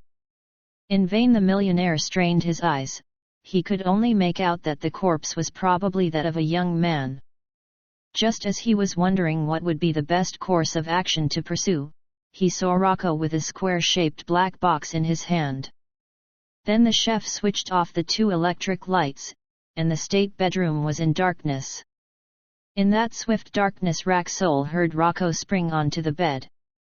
Another half-dozen moments of suspense, and there was a blinding flash of white, which endured for several seconds, and showed Rocco standing like an evil spirit over the corpse, the black box in one hand and a burning piece of aluminium wire in the other. The aluminium wire burnt out, and darkness followed blacker than before. Rocco had photographed the corpse by flashlight. But the dazzling flare which had disclosed the features of the dead man to the insensible lens of the camera had disclosed them also to Theodore Racksole. The dead man was Reginald Dimmock. Stung into action by this discovery, Racksole tried to find the exit from his place of concealment. He felt sure that there existed some way out into the state bathroom, but he sought for it fruitlessly, groping with both hands and feet. Then he decided that he must ascend the rope ladder, make haste for the first-floor corridor, and intercept Rocco when he left the state apartments. It was a painful and difficult business to ascend that thin and yielding ladder in such a confined space, but Racksole was managing it very nicely, and had nearly reached the top, when, by some untoward freak of chance, the ladder broke above his weight, and he slipped ignominiously down to the bottom of the wooden tube. Smothering an inexcusable curse, Racksole crouched, baffled. Then he saw that the force of his fall had somehow opened a trap-door at his feet. He squeezed through, pushed open another tiny door, and in another second stood in the state bathroom. He was disheveled, perspiring, rather bewildered, but he was there. In the next second he had resumed absolute command of all his faculties. Strange to say, he had moved so quietly that Rocco had apparently not heard him. He stepped noiselessly to the door between the bathroom and the bedroom, and stood there in silence. Rocco had switched on again the lights over the washstand and was busy with his utensils. Racksole deliberately coughed. 14 Rocco answers some questions. Rocco turned round with the swiftness of a startled tiger, and gave Theodore Racksole one long piercing glance. "Damn!" said Rocco, with as pure an Anglo-Saxon accent and intonation as Racksole himself could have accomplished. The most extraordinary thing about the situation was that at this juncture Theodore Racksole did not know what to say. He was so dumbfounded by the affair, and especially by Rocco's absolute and sublime calm, that both speech and thought failed him. "I give in," said Rocco. "From the moment you entered this cursed hotel I was afraid of you. I told Jules I was afraid of you. I knew there would be trouble with a man of your kidney, and I was right, confound it. I tell you I give in. I know when I am beaten. I've got no revolver and no weapons of any kind. I surrender. Do what you like." And with that Rocco sat down on a chair. It was magnificently done. Only a truly great man could have done it. Rocco actually kept his dignity. For answer, Racksole walked slowly into the vast apartment, seized a chair, and, dragging it up to Rocco's chair, sat down opposite to him. Thus they faced each other, their knees almost touching, both in evening dress. On Rocco's right hand was the bed, with the corpse of Reginald Dimmock. On Racksole's right hand, and a little behind him, was the marble washstand, still littered with Rocco's implements. The electric light shone on Rocco's left cheek, leaving the other side of his face in shadow. Racksole tapped him on the knee twice. "So you re another Englishman masquerading as a foreigner in my hotel," Racksole remarked, by way of commencing the interrogation. "I am not," answered Rocco quietly. "I am a citizen of the United States." "The deuce you are!" Racksole exclaimed. "Yes, I was born at West Orange, New Jersey, New York State. I call myself an Italian because it was in Italy that I first made a name as a chef at Rome. It is better for a great chef like me to be a foreigner. Imagine a great chef named Elihu P. Rucker. You can imagine it. I changed my nationality for the same reason that my friend and colleague, Jules, otherwise Mr. Jackson, changed his." "So Jules is your friend and colleague, is he?" "He was, but from this moment he is no longer. I began to disapprove of his methods no less than a week ago, and my disapproval will now take active form." "Will it?" said Racksole. "I calculate it just 1T, Mr. Elihu P. Rucker, citizen of the United States. Before you are very much older you'll be in the kind hands of the police, and your activities, in no matter what direction, will come to an abrupt conclusion." "It is possible," sighed Rocco.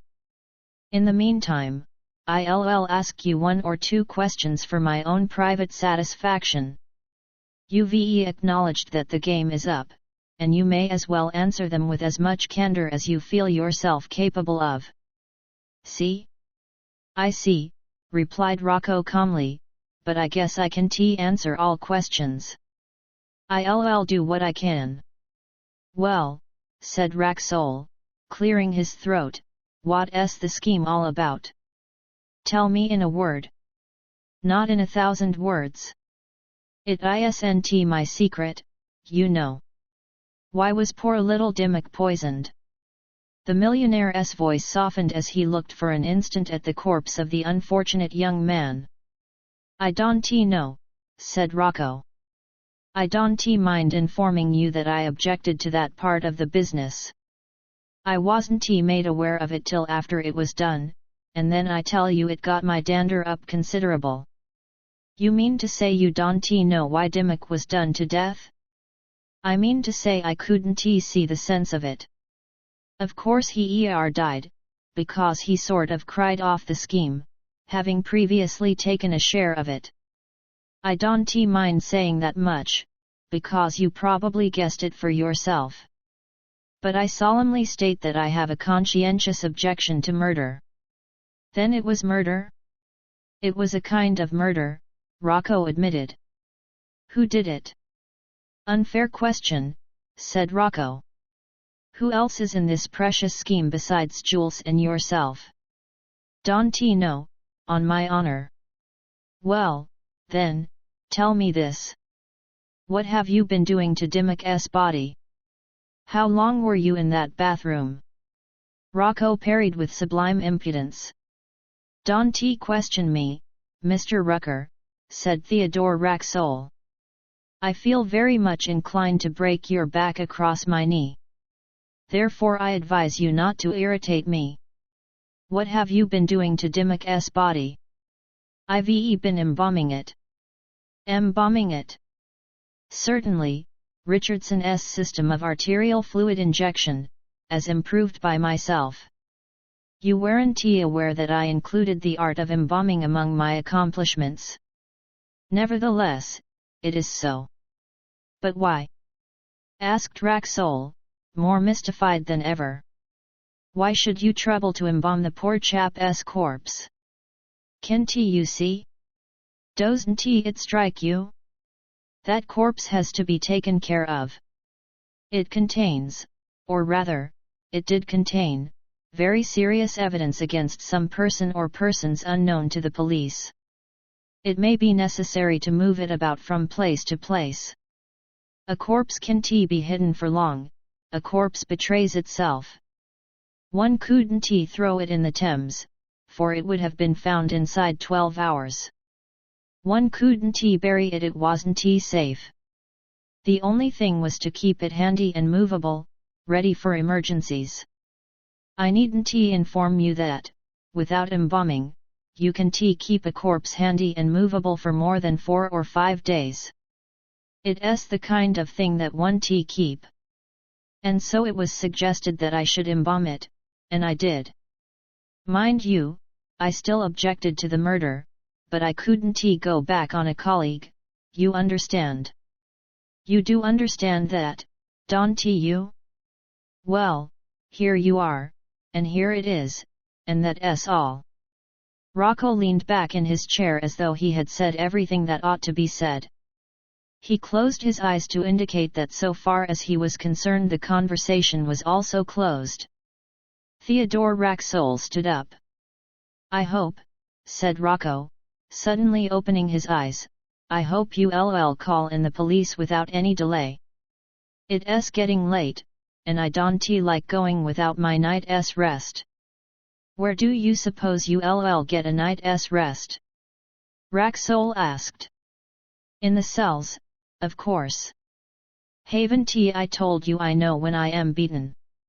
I am not so blind as not to be able to see that there's at any rate a prima facie case against me. I expect I shall get off with a year or 2's imprisonment as accessory after the fact. I think that's what they call it. Anyhow, I shall be in a position to prove that I am not implicated in the murder of this unfortunate nincompoop. He pointed, with a strange, scornful gesture of his elbow, to the bed. And now, shall we go? Everyone is asleep, but there will be a policeman within call of the watchman in the portico. I am at your service. Let us go down together, Mr. Racksole. I give you my word to go quietly. Stay a moment, said Theodore Racksole curtly, there is no hurry. It won't do you any harm to forego another hour's sleep, especially as you will have no work to do tomorrow. I have 1 or 2 more questions to put to you. Well? Racksole murmured, with an air of tired resignation, as if to say, what must be must be. Where has Dimmock's corpse been during the last 3 or 4 days, since he died? Oh! answered Racksole, apparently surprised at the simplicity of the question. It's been in my room, and one night it was on the roof, once it went out of the hotel as luggage, but it came back the next day as a case of demerara sugar. I forget where else it has been, but it's been kept perfectly safe and treated with every consideration. And who contrived all these maneuvers? Asked Racksole as calmly as he could. I did. That is to say, I invented them and I saw that they were carried out. You see, the suspicions of your police obliged me to be particularly spry. And who carried them out? Ah! That would be telling tales. But I don't mind assuring you that my accomplices were innocent accomplices. It is absurdly easy for a man like me to impose on underlings, absurdly easy. What did you intend to do with the corpse ultimately? Racksole pursued his inquiry with immovable countenance. Who knows? Said Racksole, twisting his beautiful mustache. That would have depended on several things, on your police, for instance. But probably in the end we should have restored this mortal clay again. He jerked his elbow to the man's sorrowing relatives. Do you know who the relatives are? Certainly. Don't you?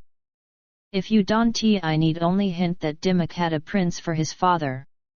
It seems to me, said Racksole, with cold sarcasm, that you behaved rather clumsily in choosing this bedroom as the scene of your operations.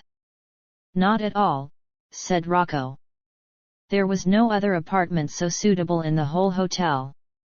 Who would have guessed that anything was going on here? It was the very place for me. I guessed, said Racksole succinctly. Yes, you guessed, Mr. Racksole. But I had not counted on you. You are the only smart man in the business.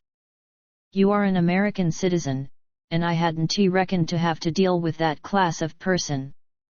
Apparently I frightened you this afternoon? Not in the least. You were not afraid of a search? I knew that no search was intended. I knew that you were trying to frighten me. You must really credit me with a little sagacity and insight, Mr. Racksole. Immediately you began to talk to me in the kitchen this afternoon I felt you were on the track. But I was not frightened. I merely decided that there was no time to be lost, that I must act quickly.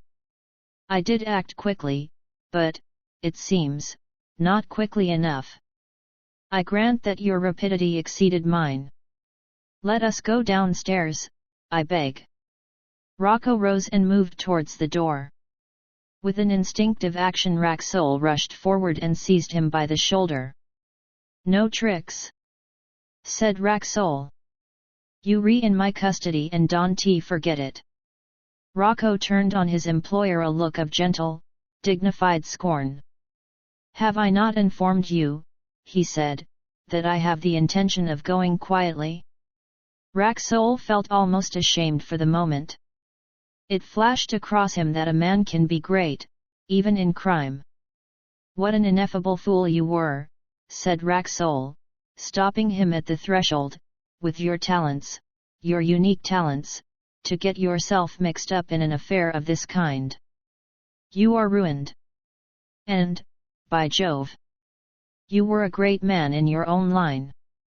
Mr. Racksole, said Rocco very quickly, that is the truest word you have spoken this night. I was a great man in my own line. And I am an ineffable fool. Alas! He brought his long arms to his sides with a thud. Why did you do it? I was fascinated by Jules. He, too, is a great man. We had great opportunities, here in the Grand Babylon. It was a great game. It was worth the candle. The prizes were enormous. You would admit these things if you knew the facts. Perhaps someday you will know them, for you are a fairly clever person at getting to the root of a matter. Yes, I was blinded, hypnotized. And now you are ruined. Not ruined, not ruined. Afterwards, in a few years, I shall come up again. A man of genius like me is never ruined till he is dead. Genius is always forgiven. I shall be forgiven. Suppose I am sent to prison. When I emerge I shall be no jailbird.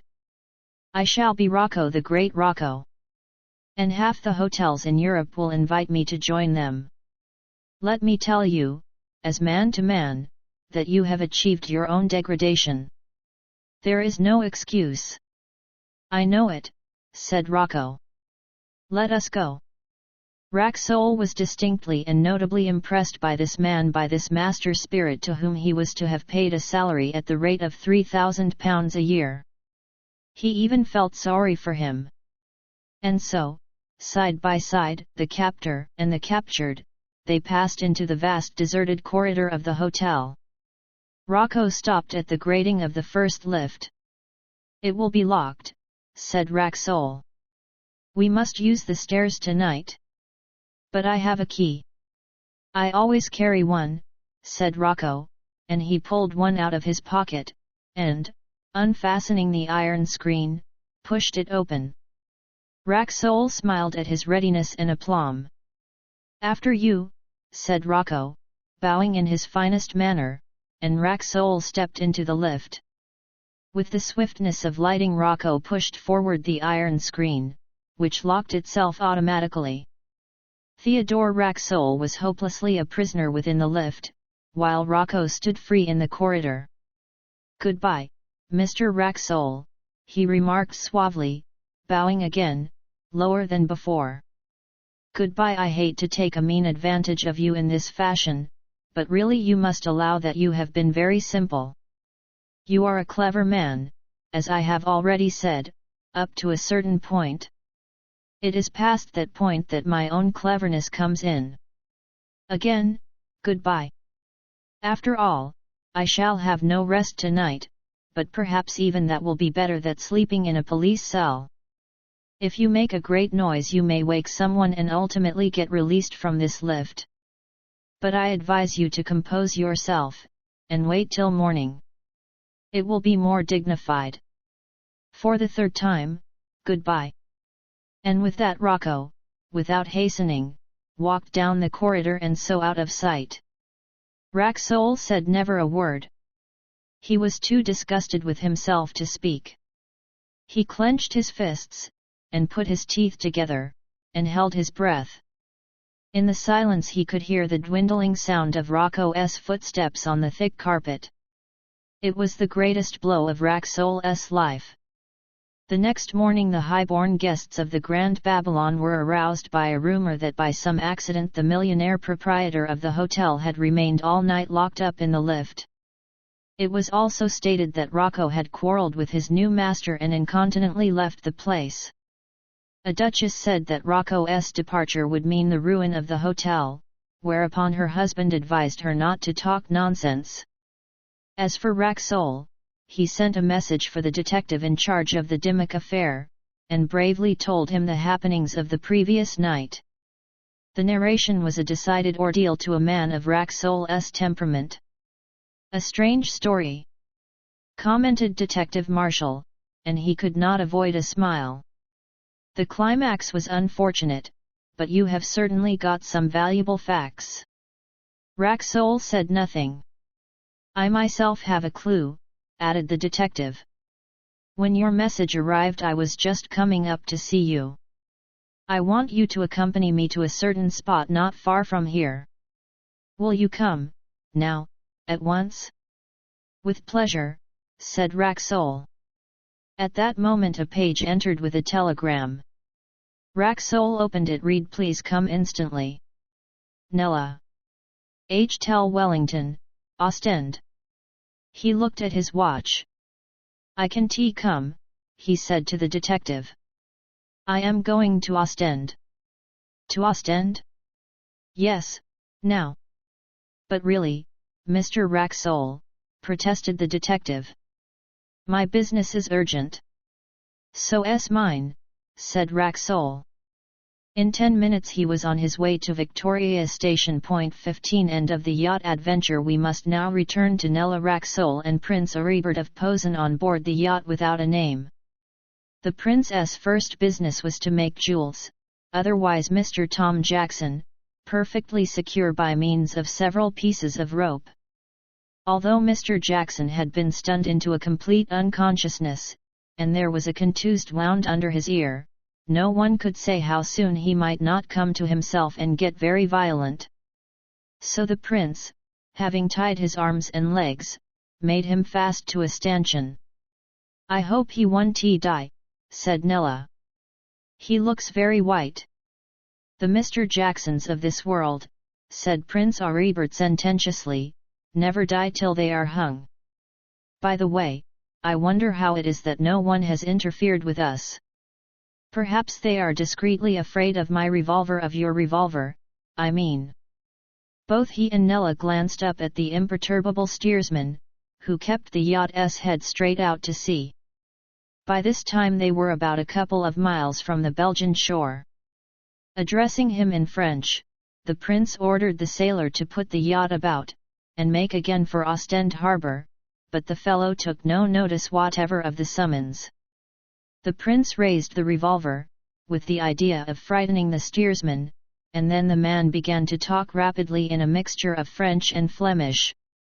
He said that he had received Jules' strict orders not to interfere in any way, no matter what might happen on the deck of the yacht. He was the captain of the yacht, and he had to make for a certain English port, the name of which he could not divulge. He was to keep the vessel at full steam ahead under any and all circumstances. He seemed to be a very big, a very strong, and a very determined man, and the prince was at a loss what course of action to pursue. He asked several more questions, but the only effect of them was to render the man taciturn and ill-humoured. In vain Prince Aribert explained that Miss Nella Racksole, daughter of millionaire Racksole, had been abducted by Mr. Tom Jackson. In vain he flourished the revolver threateningly. The surly but courageous captain said merely that that had nothing to do with him. He had instructions, and he should carry them out. He sarcastically begged to remind his interlocutor that he was the captain of the yacht. "It won't do to shoot him, I suppose," said the prince to Nella. "I might bore a hole into his leg, or something of that kind. It's rather risky, and rather hard on the poor captain, with his extraordinary sense of duty," said Nella. "And, besides, the whole crew might turn on us. No, we must think of something else." "I wonder where the crew is," said the prince. Just then Mr. Jackson, prone and bound on the deck, showed signs of recovering from his swoon. His eyes opened, and he gazed vacantly around. At length he caught sight of the prince, who approached him with the revolver well in view. "It's you, is it?" he murmured faintly. "What are you doing on board? Who's tied me up like this?" "See here," replied the prince, "I don't want to have any arguments, but this yacht must return to Ostend at once, where you will be given up to the authorities." "Really?" snarled Mr. Tom Jackson. "Shall I?" Then he called out in French to the man at the wheel, "Highlander! Let these two be put off in the dinghy." It was a peculiar situation. Certain of nothing but the possession of Nella's revolver, the prince scarcely knew whether to carry the argument further, and with stronger measures, or to accept the situation with as much dignity as the circumstances would permit. "Let us take the dinghy," said Nella, "we can row ashore in an hour." He felt that she was right. To leave the yacht in such a manner seemed somewhat ignominious, and it certainly involved the escape of that profound villain, Mr. Thomas Jackson. But what else could be done?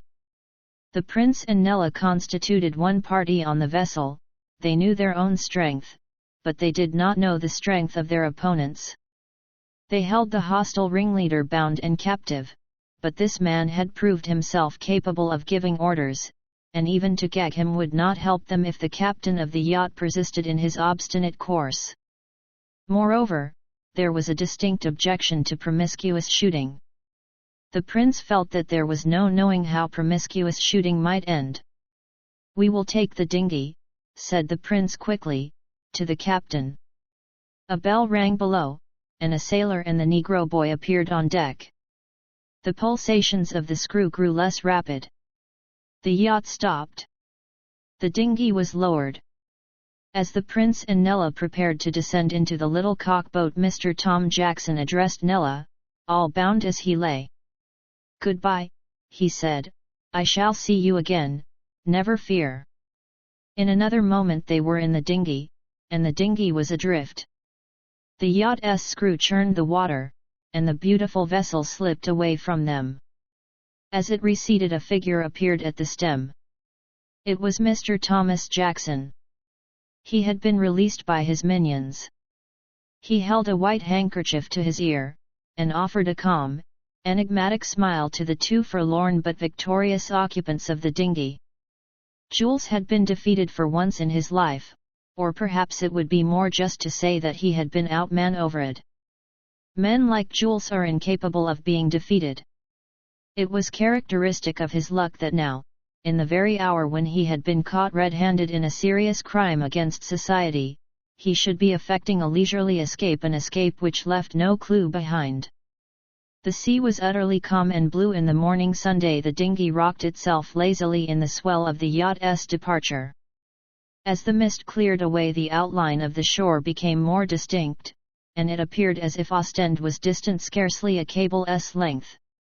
The white dome of the great Kursaal glittered in the pale turquoise sky, and the smoke of steamers in the harbour could be plainly distinguished. On the offing was a crowd of brown-sailed fishing luggers returning with the night's catch. The many-hued bathing vans could be counted on the distant beach. Everything seemed perfectly normal. It was difficult for either Nella or her companion to realize that anything extraordinary had happened within the last hour. Yet there was the yacht, not a mile off, to prove to them that something very extraordinary had, in fact, happened. The yacht was no vision, nor was that sinister watching figure at its stern a vision, either. I suppose Jules was too surprised and too feeble to inquire how I came to be on board his yacht, said the prince, taking the oars. Oh! How did you? Asked Nella, her face lighting up. Really, I had almost forgotten that part of the affair. I must begin at the beginning and it will take some time, answered the prince.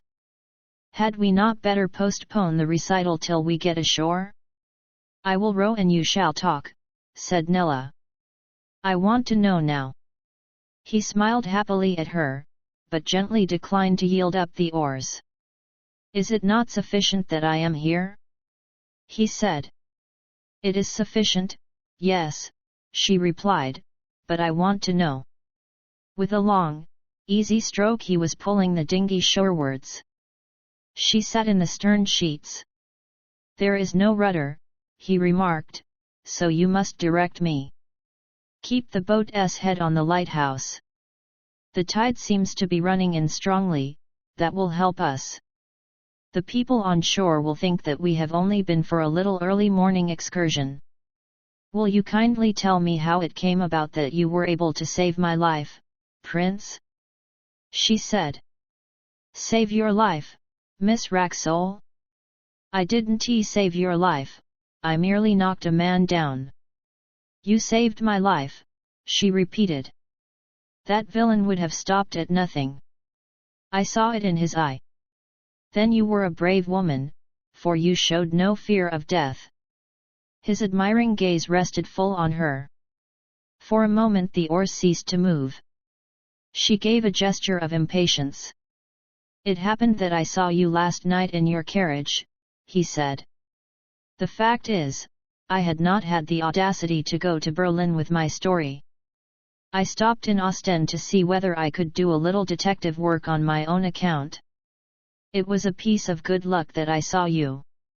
I followed the carriage as quickly as I could, and I just caught a glimpse of you as you entered that awful house.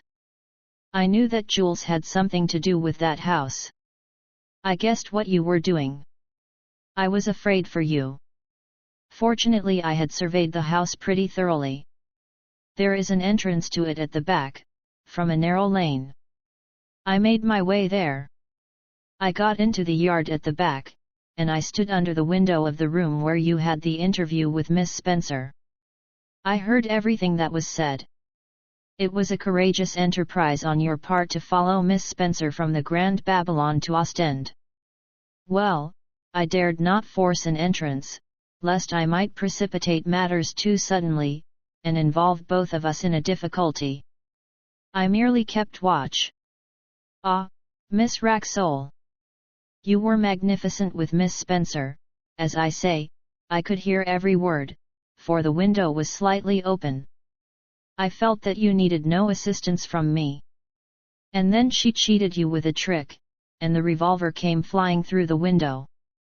I picked it up, I thought it would probably be useful. There was a silence. I did not guess at first that you had fainted.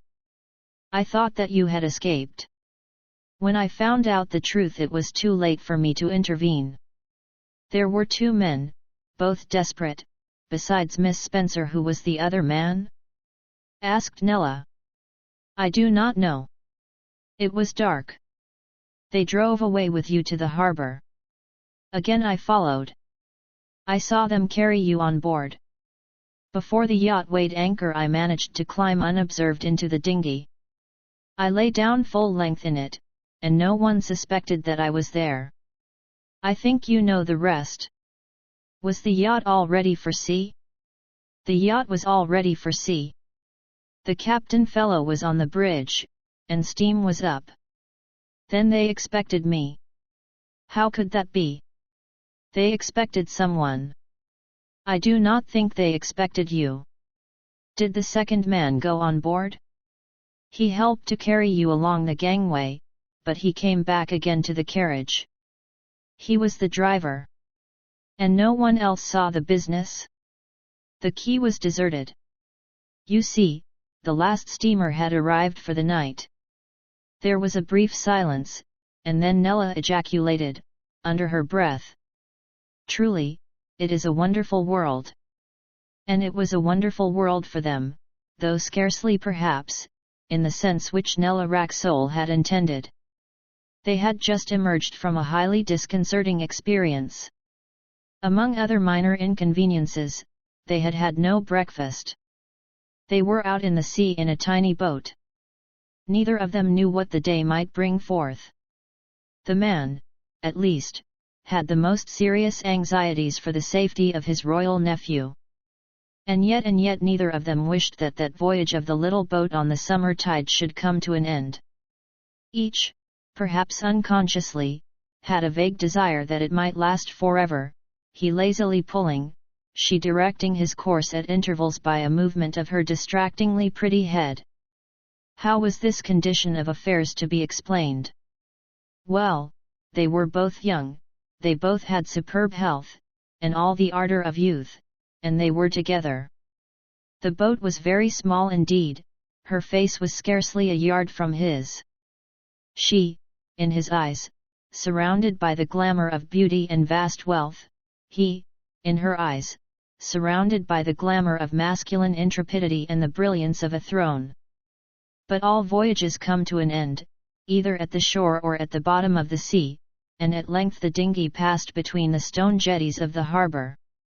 The prince rowed to the nearest steps, tied up the boat, and they landed. It was 6 o'clock in the morning, and a day of gorgeous sunlight had opened. Few people were about at that early hour. And now, what next? Said the prince. I must take you to an hotel. I am in your hands, she acquiesced, with a smile which sent the blood racing through his veins. He perceived now that she was tired and overcome, suffering from a sudden and natural reaction. At the Hotel Wellington the prince told the sleepy doorkeeper that they had come by the early train from Bruges, and wanted breakfast at once.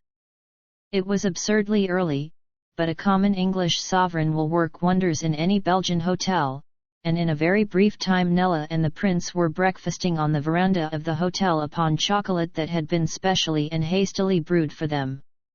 I never tasted such excellent chocolate, claimed the prince. The statement was wildly untrue, for the Hotel Wellington is not celebrated for its chocolate. Nevertheless Nella replied enthusiastically, nor I.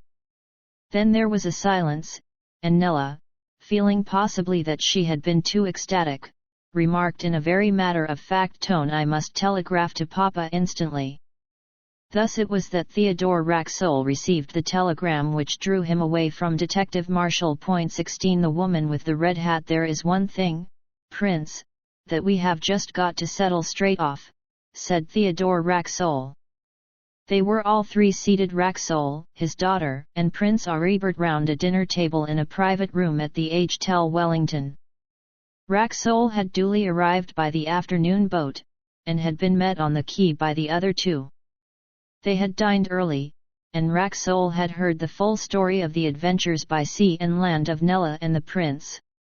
As to his own adventure of the previous night he said very little, merely explaining, with as little detail as possible, that Dimmock's body had come to light. What is that? Asked the prince, in answer to Racksole's remark. We have got to settle whether we shall tell the police at once all that has occurred, or whether we shall proceed on our own responsibility.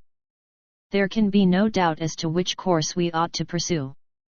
Every consideration of prudence points to the advisability of taking the police into our confidence, and leaving the matter entirely in their hands. Oh, Papa!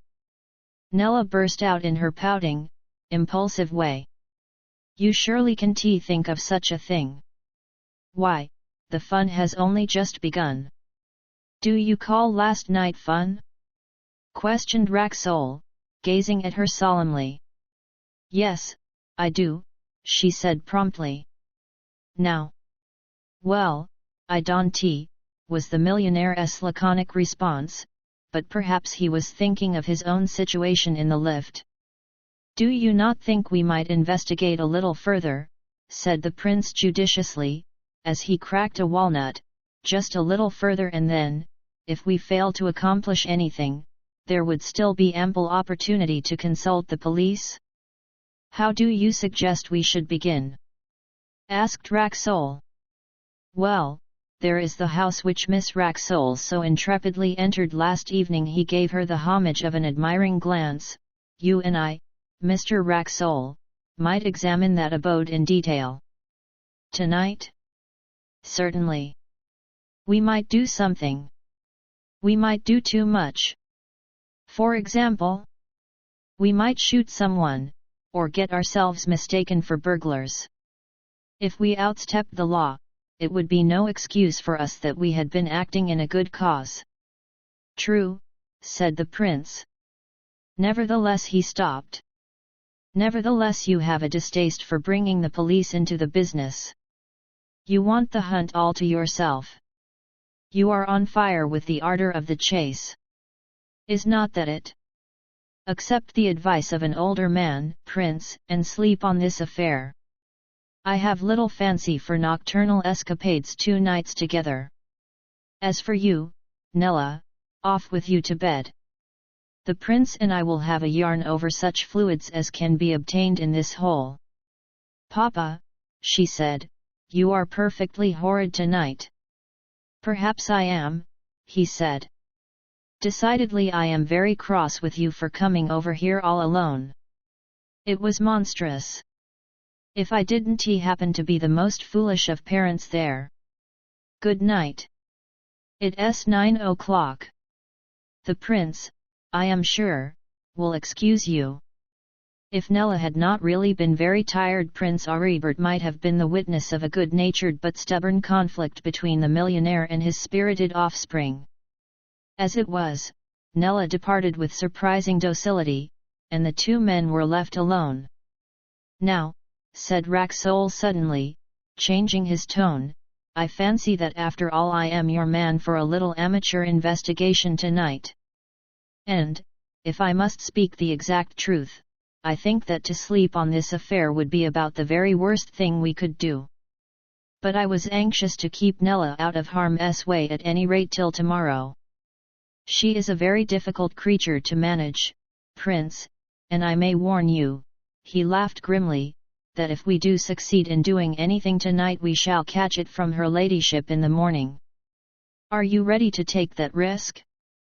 "I am," the prince smiled.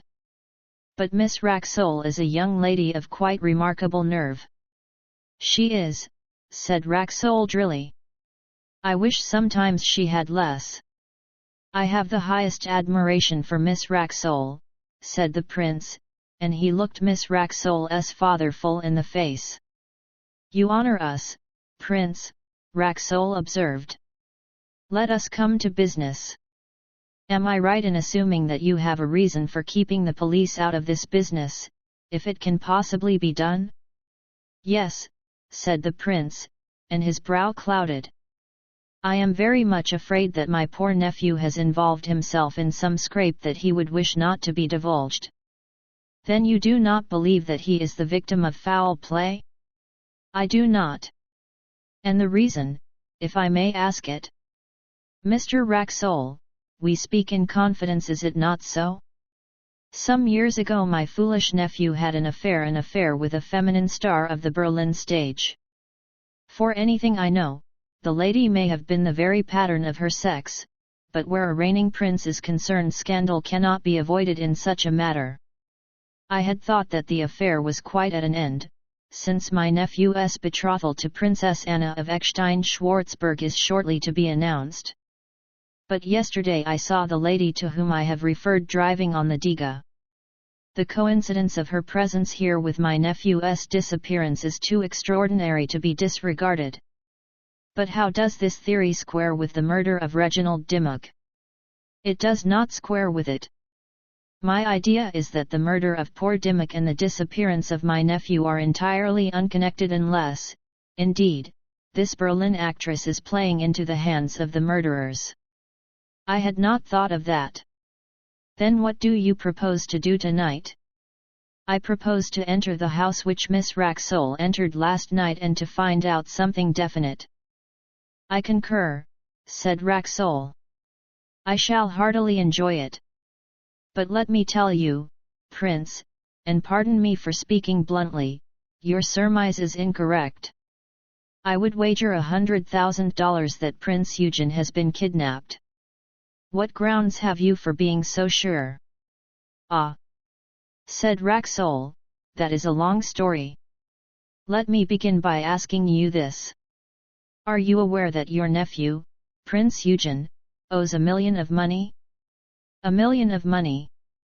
Cried Prince Aribert astonished. It is impossible. Nevertheless, he does, said Racksole calmly. Then he told him all he had learnt from Mr. Sampson Levi. What have you to say to that? Racksole ended. Prince Aribert made no reply. What have you to say to that? Racksole insisted. Merely that Eugen is ruined, even if he is alive. Not at all, Racksole returned with cheerfulness. Not at all. We shall see about that. The special thing that I want to know just now from you is this: has any previous application ever been made for the hand of the Princess Anna? Yes. Last year. The King of Bosnia sued for it, but his proposal was declined. Why? Because my nephew was considered to be a more suitable match for her. Not because the personal character of His Majesty of Bosnia is scarcely of the brightest? No, unfortunately it is usually impossible to consider questions of personal character when a royal match is concerned. Then, if for any reason the marriage of Princess Anna with your nephew was frustrated, the King of Bosnia would have a fair chance in that quarter? He would. The political aspect of things would be perfectly satisfactory. Thanks, said Racksole. I will wager another $100,000 that someone in Bosnia I don't accuse the king himself is at the bottom of this business. The methods of Balkan politicians have always been half Oriental. Let us go. Where? To this precious house of Nella's adventure. But surely it is too early? So it is, said Racksole, and we shall want a few things, too. For instance, a dark lantern. I think I will go out and forage for a lantern. And a revolver? Suggested Prince Aribert. Does it mean revolvers? The millionaire laughed. It may come to that. Here you are, then, my friend, said Racksole, and he pulled one out of his hip pocket. And yours? Said the prince, I have your daughter's. The deuce you have! Murmured Racksole to himself. It was then 9:30. They decided that it would be impolitic to begin their operations till after midnight. There were 3 hours to spare. Let us go and see the gambling, Racksole suggested. We might encounter the Berlin lady. The suggestion, in the first instance, was not made seriously, but it appeared to both men that they might do worse than spend the intervening time in the gorgeous saloon of the Kursaal, where, in the season, as much money is won and lost as at Monte Carlo. It was striking 10 o'clock as they entered the rooms. There was a large company present, a company which included some of the most notorious persons in Europe. In that multifarious assemblage all were equal. The electric light shone coldly and impartially on the just and on the unjust, on the fool and the knave, on the European and the Asiatic. As usual, women monopolized the best places at the tables. The scene was familiar enough to Prince Aribert, who had witnessed it frequently at Monaco, but Theodore Racksole had never before entered any European gaming palace. He had only the haziest idea of the rules of play, and he was at once interested. For some time they watched the play at the table which happened to be nearest to them. Racksole never moved his lips. With his eyes glued on the table, and ears open for every remark of the players and the croupier, he took his first lesson in roulette. He saw a mere youth win 15,000 francs, which were stolen in the most barefaced manner by a rouged girl scarcely older than the youth. He saw two old gamesters stake their coins and lose and walk quietly out of the place. He saw the bank win 50,000 francs at a single turn. "This is rather good fun," he said at length, "but the stakes are too small to make it really exciting. I'll try my luck, just for the experience. I am bound to win." "Why?" asked the prince. "Because I always do, in games of chance," Racksole answered with gay confidence. "It is my fate." "Then tonight, you must remember, I shall be a beginner, and you know the tyro's luck." In 10 minutes the croupier of that table was obliged to suspend operations pending the arrival of a further supply of coin. "What did I tell you?" said Racksole, leading the way to another table further up the room. 100 curious glances went after him. One old woman, whose gay attire suggested a false youthfulness, begged him in French to stake a 5-franc piece for her. She offered him the coin. He took it, and gave her a 100-franc note in exchange. She clutched the crisp rustling paper, and with hysterical haste scuttled back to her own table. At the second table there was a considerable air of excitement. In the forefront of the players was a woman in a low-cut evening dress of black silk and a large red picture hat. Her age appeared to be about 28, she had dark eyes, full lips, and a distinctly Jewish nose. She was handsome, but her beauty was of that forbidding, sinister order which is often called Juno-esque. This woman was the center of attraction. People said to each other that she had won 160,000 francs that day at the table. "You were right," Prince Aribert whispered to Theodore Racksole, "that is the Berlin lady." "The deuce she is! Has she seen you? Will she know you?" "She would probably know me, but she hasn't looked up yet." "Keep behind her, then. I propose to find her a little occupation." By dint of a carefully exercised diplomacy, Racksole maneuvered himself into a seat opposite to the lady in the red hat. The fame of his success at the other table had followed him, and people regarded him as a serious and formidable player. In the first turn the lady put 1,000 francs on 00, Racksole put 100 on number 19 and 1,000 on the odd numbers. 19 won. Racksole received 4,400 francs. 9 times in succession Racksole backed number 19 and the odd numbers, 9 times the lady backed 00. 9 times Racksole won and the lady lost. The other players, perceiving that the affair had resolved itself into a duel, stood back for the most part and watched those two. Prince Aribert never stirred from his position behind the great red hat. The game continued. Racksole lost trifles from time to time, but 99/100ths of the luck was with him. As an English spectator at the table remarked, he couldn't do wrong.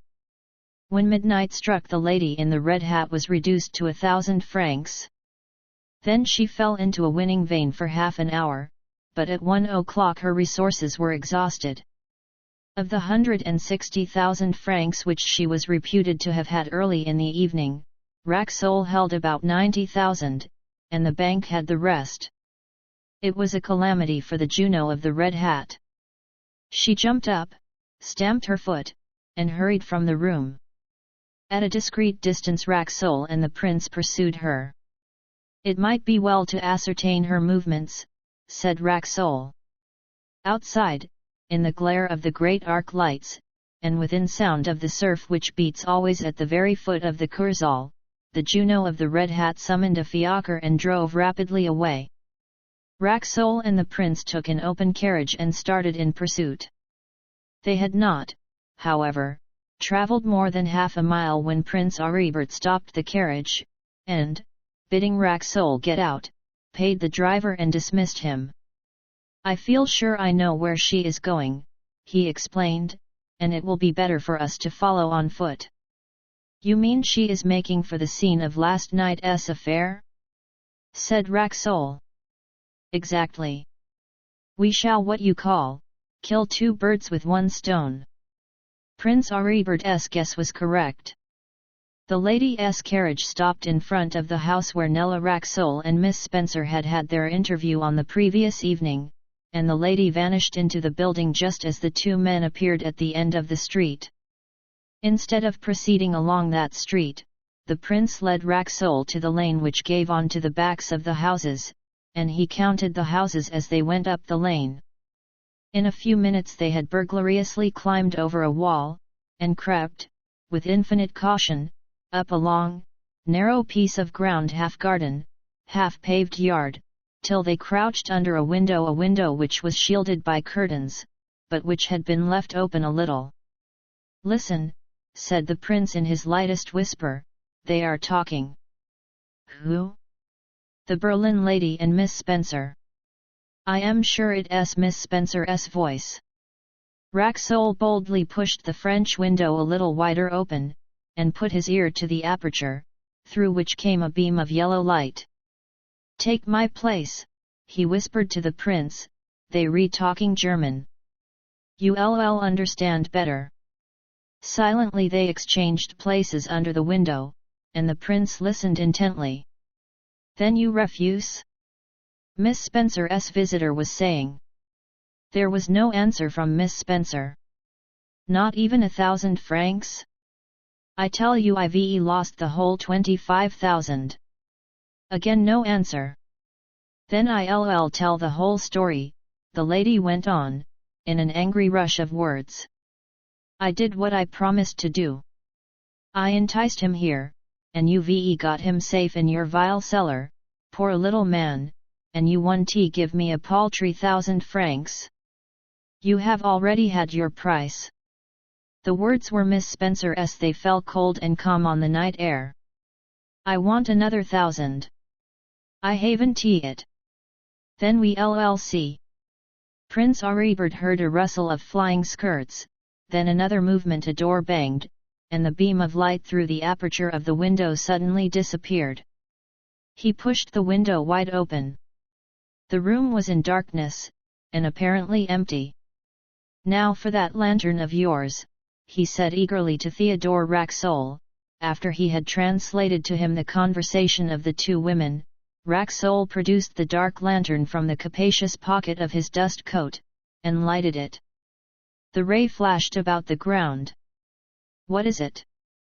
exclaimed Prince Aribert with a swift cry, pointing to the ground. The lantern threw its light on a perpendicular grating at their feet, through which could be discerned a cellar.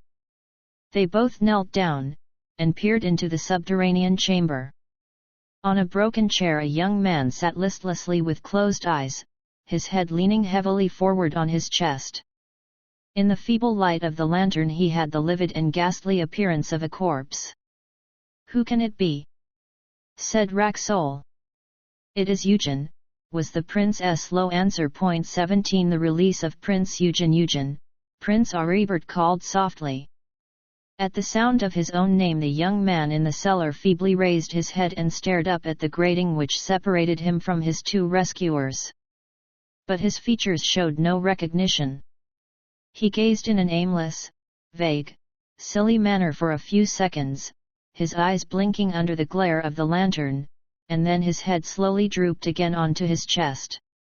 He was dressed in a dark tweed traveling suit, and Racksole observed that one sleeve, the left, was torn across the upper part of the cuff, and that there were stains of dirt on the left shoulder. A soiled linen collar, which had lost all its starch and was half unbuttoned, partially encircled the captive's neck. His brown boots were unlaced. A cap, a handkerchief, a portion of a watch chain, and a few gold coins lay on the floor. Racksole flashed the lantern into the corners of the cellar, but he could discover no other furniture except the chair on which the hereditary Prince of Posen sat and a small deal table on which were a plate and a cup. "Eugen!"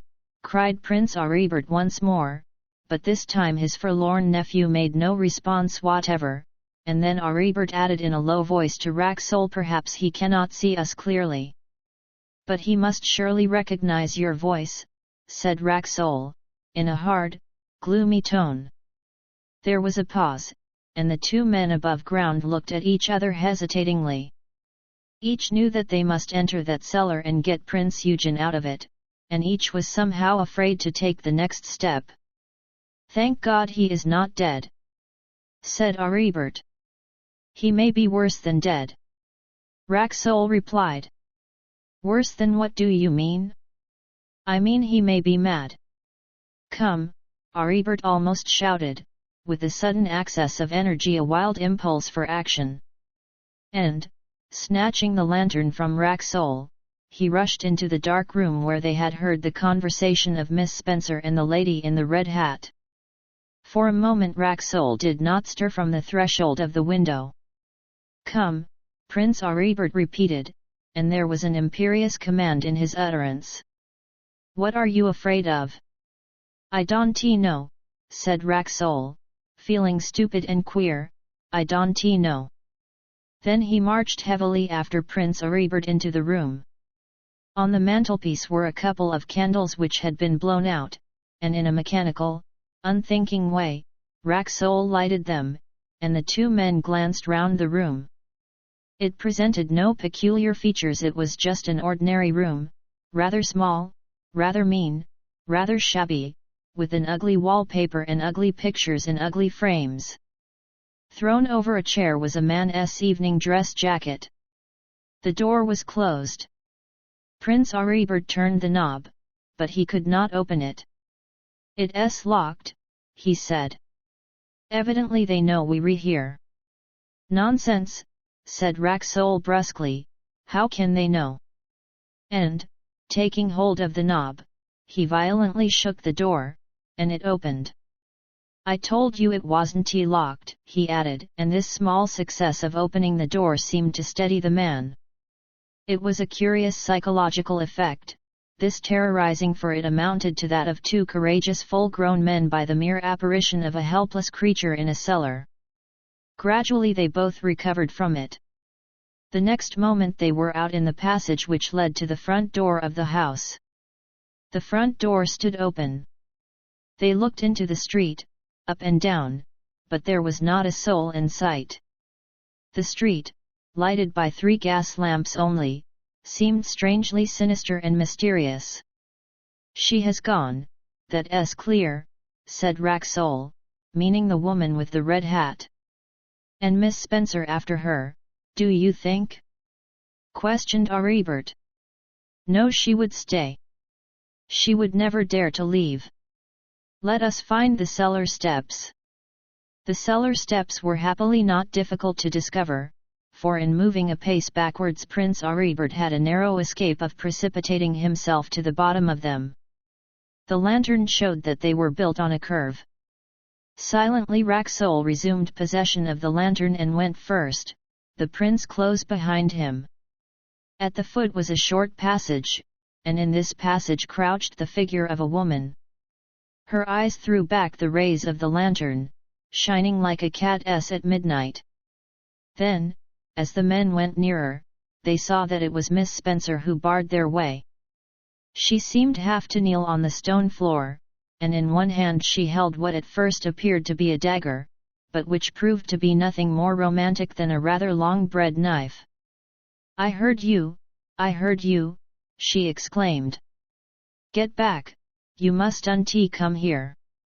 There was a desperate and dangerous look on her face, and her form shook with scarcely controlled passionate energy.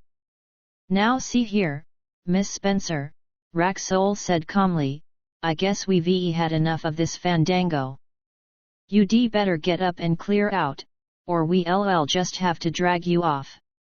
He went calmly up to her, the lantern in his hand.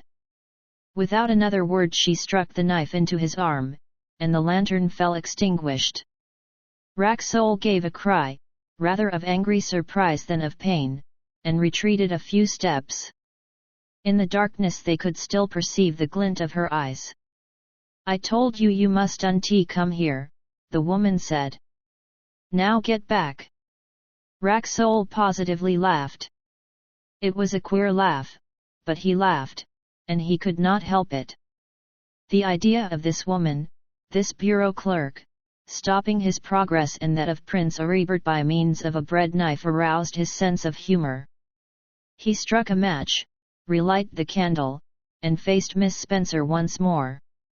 "I'll do it again," she said, with a note of hard resolve. "Oh, no, you won't, my girl," said Racksole, and he pulled out his revolver, cocked it, raised his hand. "Put down that plaything of yours," he said firmly. "No," she answered. "I shall shoot." She pressed her lips together. "I shall shoot," he repeated. 1, 2, 3. Bang, bang. He had fired twice, purposely missing her. Miss Spencer never blenched. Racksole was tremendously surprised, and he would have been 1,000-fold more surprised could he have contrasted her behavior now with her abject terror on the previous evening when Nella had threatened her. "You've got a bit of pluck," he said, "but it won't help you. Why won't you let us pass?" As a matter of fact, pluck was just what she had not, really. She had merely subordinated one terror to another. She was desperately afraid of Racksole's revolver, but she was much more afraid of something else. "Why won't you let us pass?" "I daren't," she said, with a plaintive tremor. "Tom put me in charge." That was all. The men could see tears running down her poor wrinkled face. Theodore Racksole began to take off his light overcoat. "I see I must take my coat off to you," he said, and he almost smiled. Then, with a quick movement, he threw the coat over Miss Spencer's head and flew at her, seizing both her arms, while Prince Aribert assisted. Her struggles ceased. She was beaten. "That's all right," said Racksole. "I could never have used that revolver to mean business with it, of course." They carried her, unresisting, upstairs and on to the upper floor, where they locked her in a bedroom. She lay in the bed as if exhausted. "Now for my poor Eugen," said Prince Aribert. "Don't you think we'd better search the house first?" Racksole suggested. "It will be safer to know just how we stand. We can't afford any ambushes or things of that kind, you know." The prince agreed, and they searched the house from top to bottom, but found no one. Then, having locked the front door and the French window of the sitting room, they proceeded again to the cellar. Here a new obstacle confronted them. The cellar door was, of course, locked. There was no sign of a key, and it appeared to be a heavy door. They were compelled to return to the bedroom where Miss Spencer was incarcerated, in order to demand the key of the cellar from her. She still lay without movement on the bed. "Tom's got it," she replied, faintly, to their question. "Tom's got it, I swear to you. He took it for her safety." "Then how do you feed your prisoner?" Racksole asked sharply. "Through the grating," she answered. Both men shuddered. They felt she was speaking the truth. For the third time they went to the cellar door. In vain Racksole thrust himself against it. He could do no more than shake it. "Let us try both together," said Prince Aribert. Now. There was a crack. "Again," said Prince Aribert. There was another crack, and then the upper hinge gave way. The rest was easy. Over the wreck of the door they entered Prince Eugen's prison. The captive still sat on his chair. The terrific noise and bustle of breaking down the door seemed not to have aroused him from his lethargy, but when Prince Aribert spoke to him in German he looked at his uncle. "Will you not come with us, Eugen?" said Prince Aribert, you needn't stay here any longer, you know. Leave me alone, was the strange reply, leave me alone. What do you want? We are here to get you out of this scrape, said Aribert gently. Racksole stood aside. Who is that fellow? Said Eugen sharply. That is my friend Mr. Racksole, an Englishman, or rather, I should say, an American to whom we owe a great deal. Come and have supper, Eugen. I want tea, answered Eugen doggedly. I am waiting here for her. You didn't think anyone had kept me here, did you, against my will? I tell you I am waiting for her. She said she'd come. Who is she? Aribert asked, humoring him. She. Why, you know. I forgot, of course, you don't know. You mustn't ask. Don't pry, Uncle Aribert. She was wearing a red hat. I'll take you to her, my dear Eugen. Prince Aribert put his hands on the other's shoulder, but Eugen shook him off violently, stood up, and then sat down again. Aribert looked at Racksole, and they both looked at Prince Eugen. The latter's face was flushed, and Racksole observed that the left pupil was more dilated than the right. The man started, muttered odd, fragmentary scraps of sentences, now grumbling, now whining. His mind is unhinged, Racksole whispered in English. Hush! Said Prince Aribert. He understands English. But Prince Eugen took no notice of the brief colloquy. We had better get him upstairs, somehow, said Racksole. Yes, Aribert assented. Eugen, the lady with the red hat, the lady you are waiting for, is upstairs. She has sent us down to ask you to come up. Won't you come? Himmel! The poor fellow exclaimed, with a kind of weak anger. Why did you not say this before? He rose, staggered towards Aribert, and fell headlong on the floor. He had swooned. The two men raised him, carried him up the stone steps, and laid him with infinite care on a sofa. He lay, breathing queerly through the nostrils, his eyes closed, his fingers contracted, every now and then a convulsion ran through his frame. One of us must fetch a doctor, said Prince Aribert. I will, said Racksole. At that moment there was a quick, curt rap on the French window, and both Racksole and the prince glanced round startled. A girl's face was pressed against the large window pane. It was Nella's. Racksole unfastened the catch, and she entered. I have found you, she said lightly, you might have told me. I couldn't sleep. I inquired from the hotel folks if you had retired, and they said no, so I slipped out. I guessed where you were. Racksole interrupted her with a question as to what she meant by this escapade, but she stopped him with a careless gesture. What's this? She pointed to the form on the sofa. That is my nephew, Prince Eugen, said Aribert. Hurt? She inquired coldly. I hope not. He is ill, said Racksole, his brain is turned. Nella began to examine the unconscious prince with the expert movements of a girl who had passed through the best hospital course to be obtained in New York. He has got brain fever, she said. That is all, but it will be enough. Do you know if there is a bed anywhere in this remarkable house? 18 in the night-time he must on no account be moved, said the dark little Belgian doctor, whose eyes seemed to peer so quizzically through his spectacles, and he said it with much positiveness. That pronouncement rather settled their plans for them.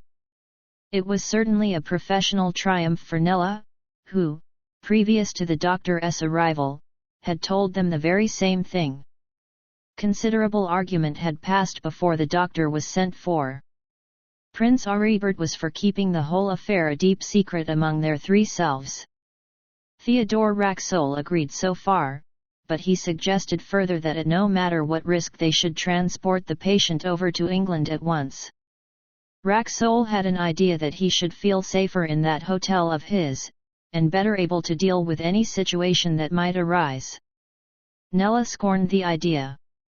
In her quality of an amateur nurse, she assured them that Prince Eugen was much more seriously ill than either of them suspected, and she urged that they should take absolute possession of the house, and keep possession till Prince Eugen was convalescent. But what about the Spencer female? Racksole had said. Keep her where she is. Keep her a prisoner.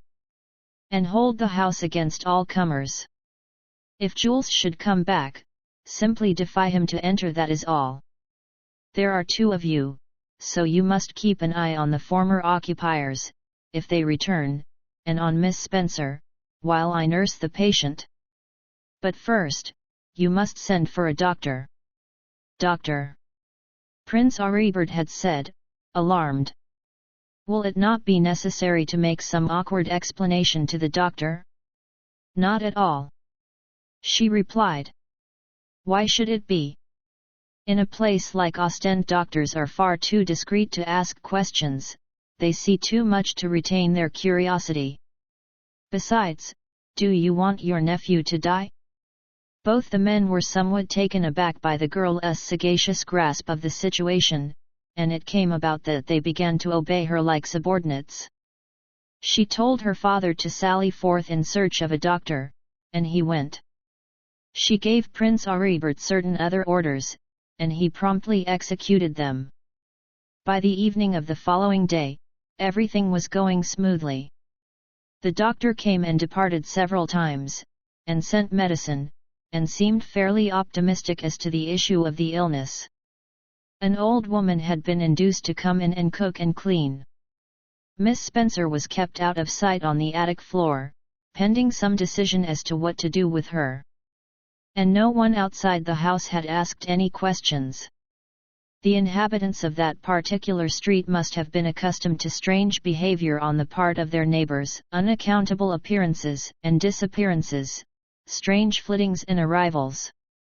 This strong-minded and active trio, Racksole, Nella, and Prince Aribert, might have been the lawful and accustomed tenants of the house, for any outward evidence to the contrary.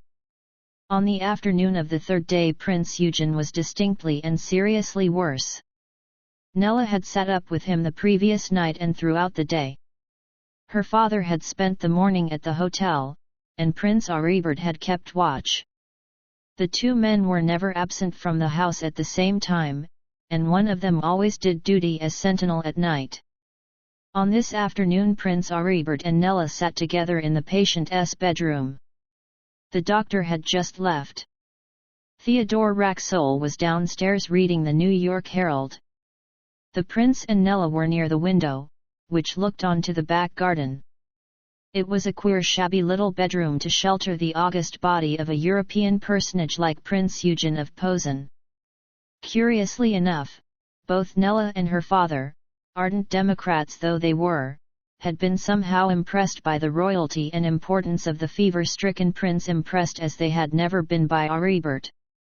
They had both felt that here, under their care, was a species of individuality quite new to them, and different from anything they had previously encountered.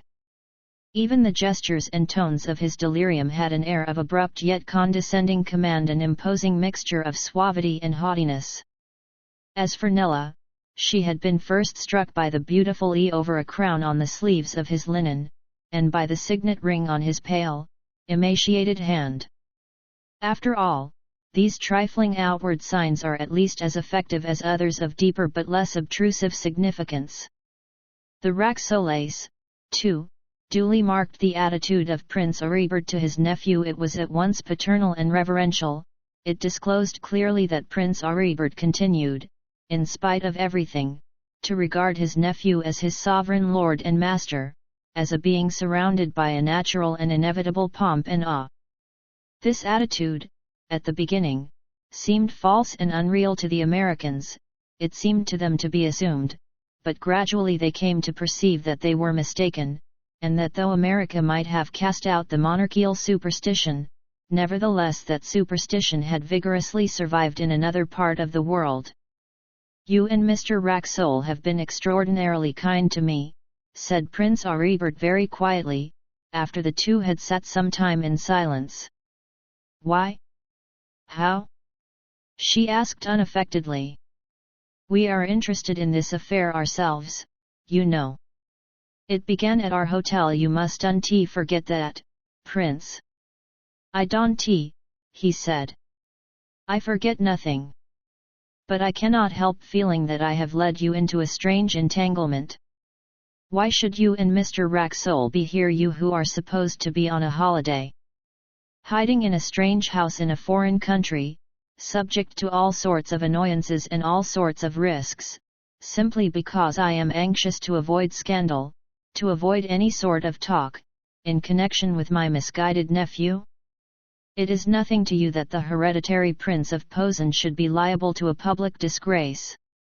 What will it matter to you if the throne of Posen becomes the laughingstock of Europe?" "I really don't know, Prince," Nella smiled roguishly.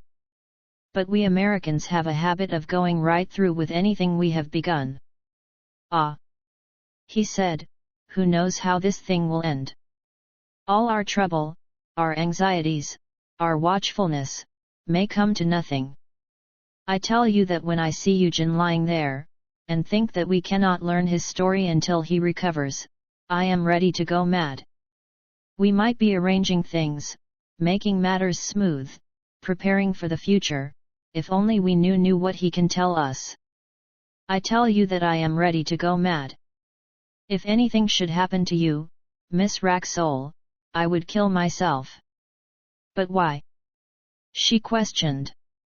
"Supposing, that is, that anything could happen to me which it can "Because I have dragged you into this," he replied, gazing at her. "It is nothing to you. You are only being kind." "How do you know it is nothing to me, Prince?" she asked him quickly. Just then the sick man made a convulsive movement, and Nella flew to the bed and soothed him.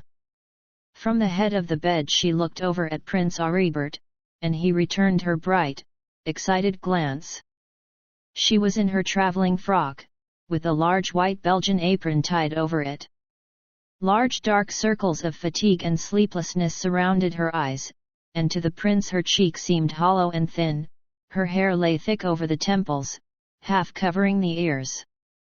Aribert gave no answer to her query, merely gazed at her with melancholy intensity. "I think I will go and rest," she said at last. "You will know all about the medicine." "Sleep well," he said, as he softly opened the door for her. And then he was alone with Eugen. It was his turn that night to watch, for they still half expected some strange, sudden visit, or onslaught, or move of one kind or another from Jules. Racksole slept in the parlour on the ground floor. Nella had the front bedroom on the first floor. Miss Spencer was immured in the attic. The last named lady had been singularly quiet and incurious, taking her food from Nella and asking no questions. The old woman went at nights to her own abode in the purlieus of the harbour.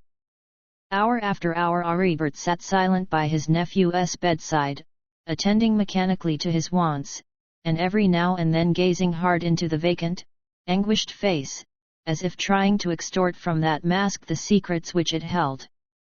Aribert was tortured by the idea that if he could have only half an hour's, only a quarter of an hour's, rational speech with Prince Eugen, all might be cleared up and put right, and by the fact that that rational talk was absolutely impossible on Eugen's part until the fever had run its course. As the minutes crept on to midnight, the watcher, made nervous by the intense, electrical atmosphere which seems always to surround a person who is dangerously ill, grew more and more a prey to vague and terrible apprehensions. His mind dwelled hysterically on the most fatal possibilities. He wondered what would occur if by any ill chance Eugen should die in that bed, how he would explain the affair to Posen and to the Emperor, how he would justify himself. He saw himself being tried for murder, sentenced him a prince of the blood. Led to the scaffold, a scene unparalleled in Europe for over a century. Then he gazed anew at the sick man, and thought he saw death in every drawn feature of that agonized face. He could have screamed aloud. His ears heard a peculiar resonant boom. He started. It was nothing but the city clock striking 12. But there was another sound, a mysterious shuffle at the door. He listened, then jumped from his chair. Nothing now. Nothing. But still he felt drawn to the door, and after what seemed an interminable interval he went and opened it, his heart beating furiously. Nella lay in a heap on the doormat. She was fully dressed, but had apparently lost consciousness. He clutched at her slender body, picked her up, carried her to the chair by the fireplace, and laid her in it. He had forgotten all about Eugen. "What is it, my angel?" he whispered, and then he kissed her twice. He could only look at her, he did not know what to do to succor her. At last she opened her eyes and sighed. "Where am I?" she asked vaguely, in a tremulous tone as she recognized him. "Is it you? Did I do anything silly? Did I faint? What has happened? Were you ill?" he questioned anxiously. He was kneeling at her feet, holding her hand tight. "I saw Jules by the side of my bed," she murmured. "I am sure I saw him. He laughed at me. I had not undressed. I sprang up, frightened, but he had gone, and then I ran downstairs to you." "You were dreaming," he soothed her. "Was I? You must have been. I have not heard a sound. No one could have entered. But if you like I will wake Mr. Racksole." "Perhaps I was dreaming," she admitted. "How foolish." "You were overtired," he said, still unconsciously holding her hand. They gazed at each other. She smiled at him. "You kissed me," she said suddenly, and he blushed red and stood up before her. "Why did you kiss me?" "Ah! Miss Racksole," he murmured, hurrying the words out. "Forgive me. It is unforgivable, but forgive me. I was overpowered by my feelings.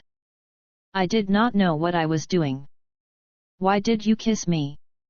she repeated. "Because, Nella. I love you. I have no right to say it."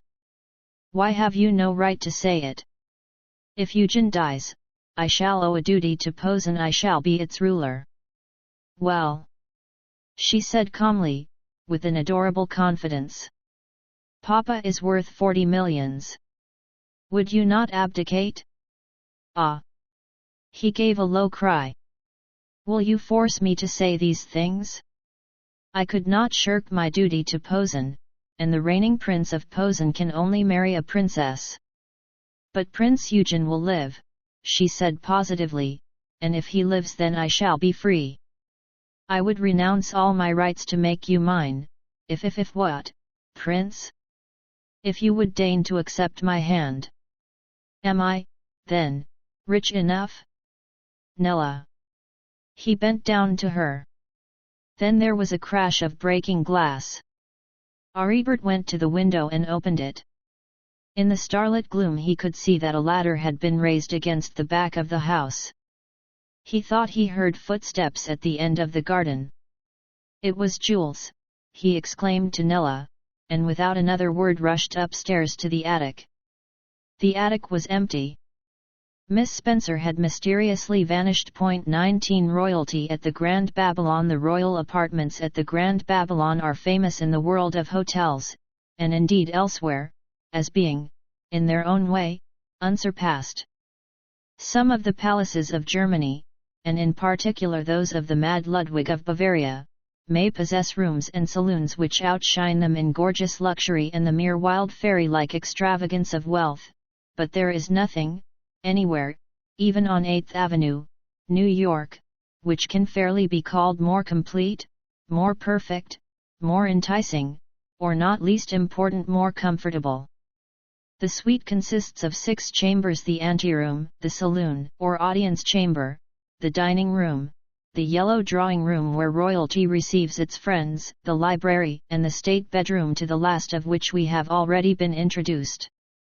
The most important and most impressive of these is, of course, the audience chamber, an apartment 50 feet long by 40 feet broad, with a superb outlook over the Thames, the Shot Tower, and the higher signals of the South Western Railway. The decoration of this room is mainly in the German taste, since 4 out of every 6 of its royal occupants are of Teutonic blood, but its chief glory is its French ceiling, a masterpiece by Fragonard, taken bodily from a certain famous palace on the Loire. The walls are of panelled oak, with an 8-foot dado of Arras cloth imitated from unique continental examples.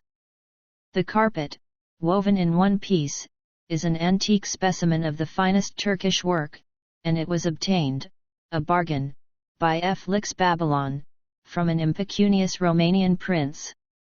The silver candelabra, now fitted with electric light, came from the Rhine, and each had a separate history.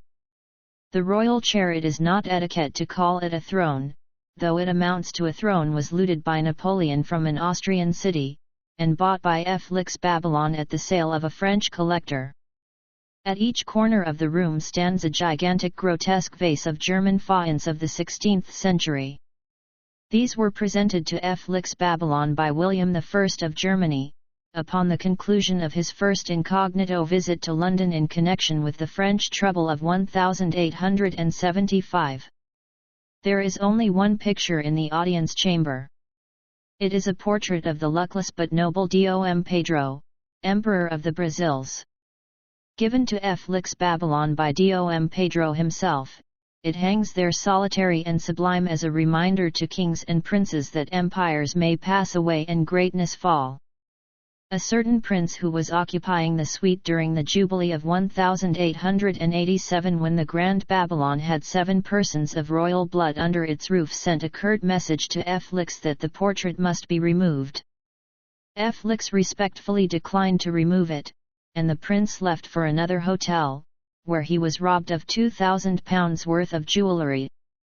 The royal audience chamber of the Grand Babylon, if people only knew it, is one of the sights of London, but it is never shown, and if you ask the hotel servants about its wonders they will tell you only foolish facts concerning it, as that the Turkey carpet costs £50 to clean, and that one of the great vases is cracked across the pedestal, owing to the rough treatment accorded to it during a riotous game of blind man's buff, played one night by 4 young princesses, a Balkan king and his aides de camp.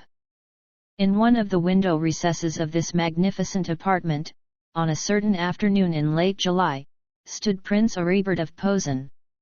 He was faultlessly dressed in the conventional frock coat of English civilization, with the gardenia in his buttonhole, and the indispensable crease down the front of the trousers. He seemed to be fairly amused, and also to expect someone, for at frequent intervals he looked rapidly over his shoulder in the direction of the door behind the royal chair. At last a little wizened, stooping old man, with a distinctly German cast of countenance, appeared through the door, and laid some papers on a small table by the side of the chair. "Ah, Hans, my old friend," said Aribert, approaching the old man. "I must have a little talk with you about 1 or 2 matters. How do you find His Royal Highness?" The old man saluted, military fashion. "Not very well, Your Highness," he answered. "I've been valet to Your Highness's nephew since his majority, and I was valet to his royal father before him, but I never saw." He stopped, and threw up his wrinkled hands deprecatingly. "You never saw what?"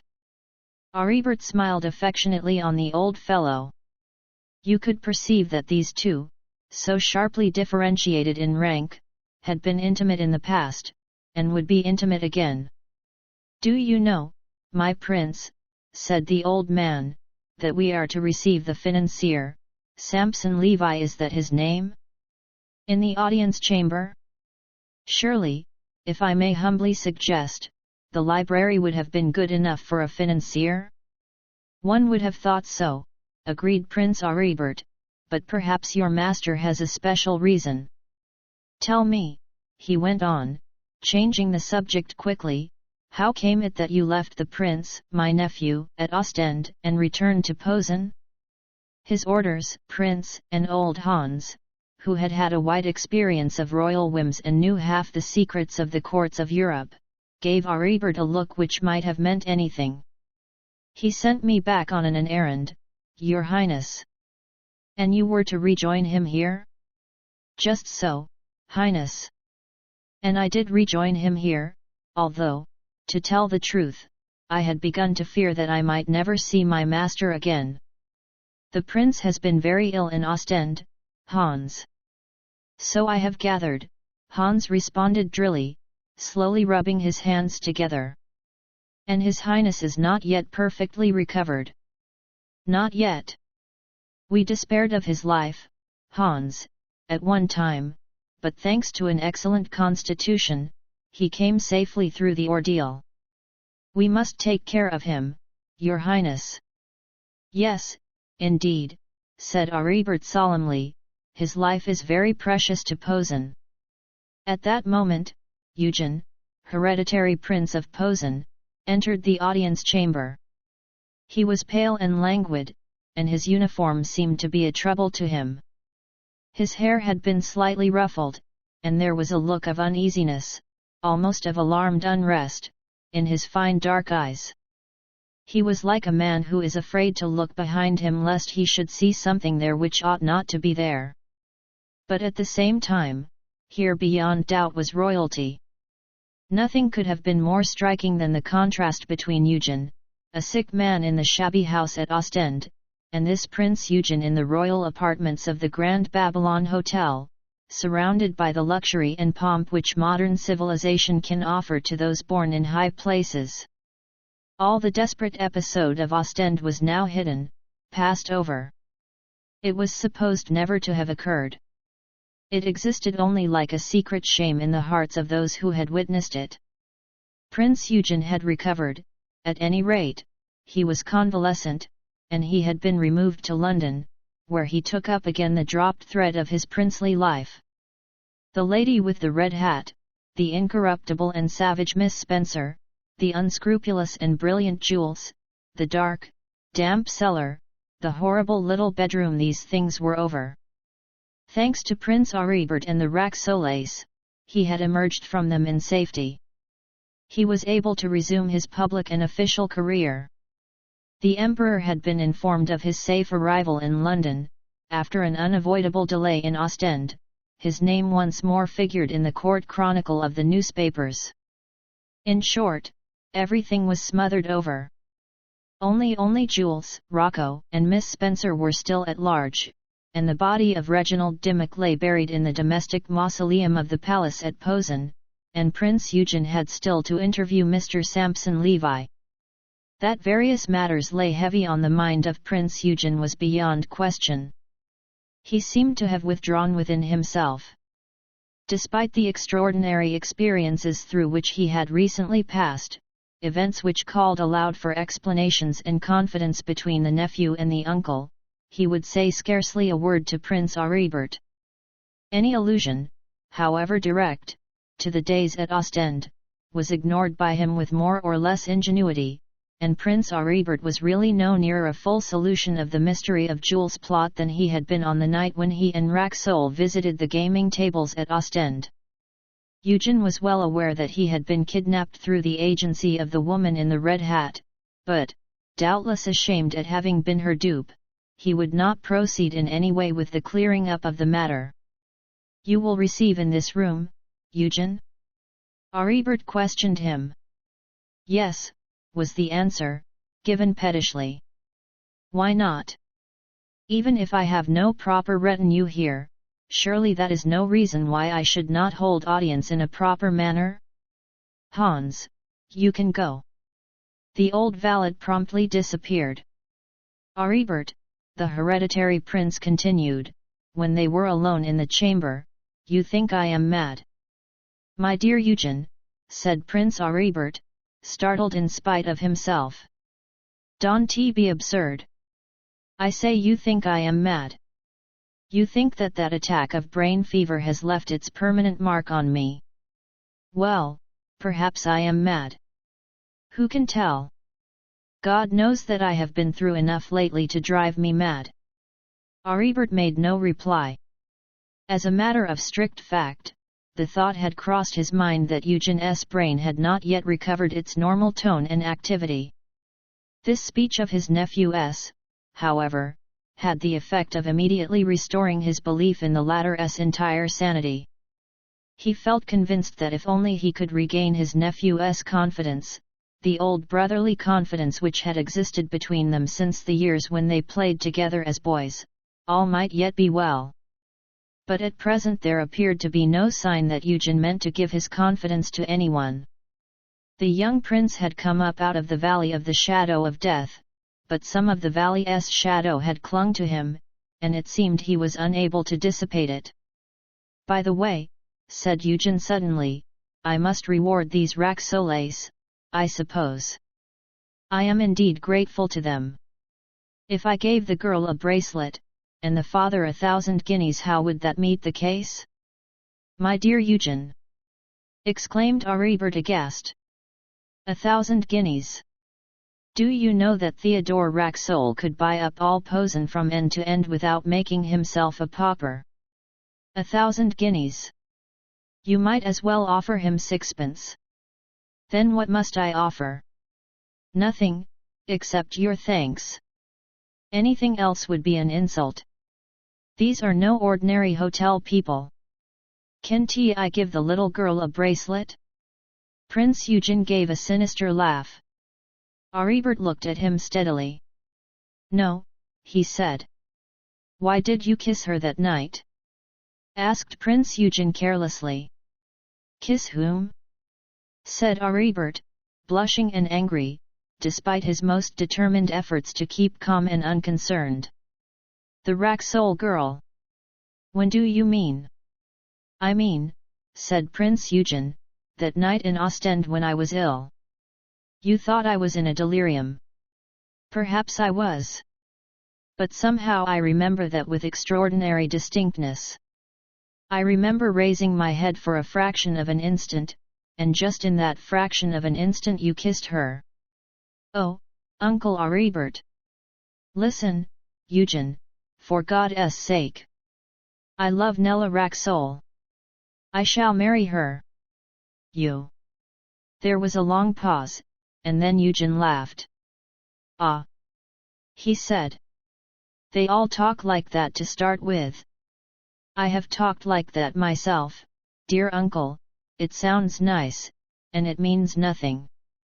In this case it means everything, Eugen, said Aribert quietly. Some accent of determination in the latter's tone made Eugen rather more serious. You can marry her, he said. The Emperor won't permit a morganatic marriage. The Emperor has nothing to do with the affair. I shall renounce my rights. I shall become a plain citizen. In which case you will have no fortune to speak of. But my wife will have a fortune. Knowing the sacrifices which I shall have made in order to marry her, she will not hesitate to place that fortune in my hands for our mutual use, said Aribert stiffly. You will decidedly be rich, mused Eugen, as his ideas dwelt on Theodore Racksole's reputed wealth. But have you thought of this? He asked, and his mild eyes glowed again in a sort of madness. Have you thought that I am unmarried, and might die at any moment, and then the throne will descend to you, Aribert? The throne will never descend to me, Eugen, said Aribert softly, for you will live. You are thoroughly convalescent. You have nothing to fear. It is the next 7 days that I fear, said Eugen. The next 7 days? Why? I do not know. But I fear them. If I can survive them, Mr. Sampson Levi, sire, Hans announced in a loud tone. XX Mr. Sampson Levi bids Prince Eugen good morning. Prince Eugen started. I will see him, he said, with a gesture to Hans as if to indicate that Mr. Sampson Levi might enter at once. "I beg one moment first," said Aribert, laying a hand gently on his nephew's arm, and giving old Hans a glance which had the effect of precipitating that admirably trained servant through the doorway. "What is it?" asked Prince Eugen crossly. "Why this sudden seriousness? Don't forget that I have an appointment with Mr. Sampson Levi, and must not keep him waiting. Someone said that punctuality is the politeness of princes." "Eugen," said Aribert, "I wish you to be as serious as I am. Why cannot we have faith in each other? I want to help you. I have helped you. You are my titular sovereign, but on the other hand I have the honor to be your uncle. I have the honor to be the same age as you, and to have been your companion from youth up. Give me your confidence. I thought you had given it me years ago, but I have lately discovered that you had your secrets, even then. And now, since your illness, you are still more secretive." "What do you mean, Aribert?" said Eugen, in a tone which might have been either inimical or friendly. "What do you want to say?" "Well, in the first place, I want to say that you will not succeed with the estimable Mr. Sampson Levi." "Shall I not?" said Eugen lightly. "How do you know what my business is with him?" "Suffice it to say that I know. You will never get that £1,000,000 out of him." Prince Eugen gasped, and then swallowed his excitement. "Who has been talking? What million?" His eyes wandered uneasily round the room. "Ah!" he said, pretending to laugh. "I see how it is. I have been chattering in my delirium. You mustn't take any notice of that, Aribert. When one has a fever one's ideas become grotesque and fanciful." "You never talked in your delirium," Aribert replied, "at least not about yourself. I knew about this projected loan before I saw you in Ostend." "Who told you?" demanded Eugen fiercely. "Then you admit that you are trying to raise a loan?" "I admit nothing." "Who told you?" "Theodore Racksole, the millionaire. These rich men have no secrets from each other. They form a coterie, closer than any coterie of ours, Eugen, and far more powerful. They talk, and in talking they rule the world, these millionaires. They are the real monarchs." "Curse them!" said Eugen. "Yes, perhaps so. But let me return to your case. Imagine my shame, my disgust, when I found that Racksole could tell me more about your affairs than I knew myself. Happily, he is a good fellow, one can trust him, otherwise I should have been tempted to do something desperate when I discovered that all your private history was in his hands. Eugen, let us come to the point. Why do you want that million? Is it actually true that you are so deeply in debt?" "I have no desire to improve the occasion. I merely ask." "And what if I do owe 1,000,000? said Prince Eugen with assumed valor. "Oh, nothing, my dear Eugen, nothing. Only it is rather a large sum to have scattered in 10 years, is it not? How did you manage it? Don't ask me, Aribert. I've been a fool. But I swear to you that the woman whom you call the lady in the red hat is the last of my follies. I am about to take a wife, and become a respectable prince. Then the engagement with Princess Anna is an accomplished fact? Practically so. As soon as I have settled with Levi, all will be smooth. Aribert, I wouldn't lose Anna for the imperial throne. She is a good and pure woman, and I love her as a man might love an angel. And yet you would deceive her as to your debts, Eugen? Not her, but her absurd parents, and perhaps the emperor. They have heard rumors, and I must set those rumors at rest by presenting to them a clean sheet. I am glad you have been frank with me, Eugen, said Prince Aribert, but I will be plain with you. You will never marry the Princess Anna. And why? Said Eugen, supercilious again. Because her parents will not permit it. Because you will not be able to present a clean sheet to them. Because this Samson Levi will never lend you $1,000,000. Explain yourself. I propose to do so. You were kidnapped. It is a horrid word, but we must use it in Ostend. True. Do you know why? I suppose because that vile old red-hatted woman and her accomplices wanted to get some money out of me. Fortunately, thanks to you, they didn't. Not at all, said Aribert. They wanted no money from you. They knew well enough that you had no money. They knew you were the naughty schoolboy among European princes, with no sense of responsibility or of duty towards your kingdom. Shall I tell you why they kidnapped you? When you have done abusing me, my dear uncle. They kidnapped you merely to keep you out of England for a few days, merely to compel you to fail in your appointment with Samson Levi. And it appears to me that they succeeded. Assuming that you don't obtain the money from Levi, is there another financier in all Europe from whom you can get it on such strange security as you have to offer? Possibly there is not, said Prince Eugen calmly. But, you see, I shall get it from Samson Levi. Levi promised it, and I know from other sources that he is a man of his word. He said that the money, subject to certain formalities, would be available till the end of June. And it is now the end of July. Well, what is a month?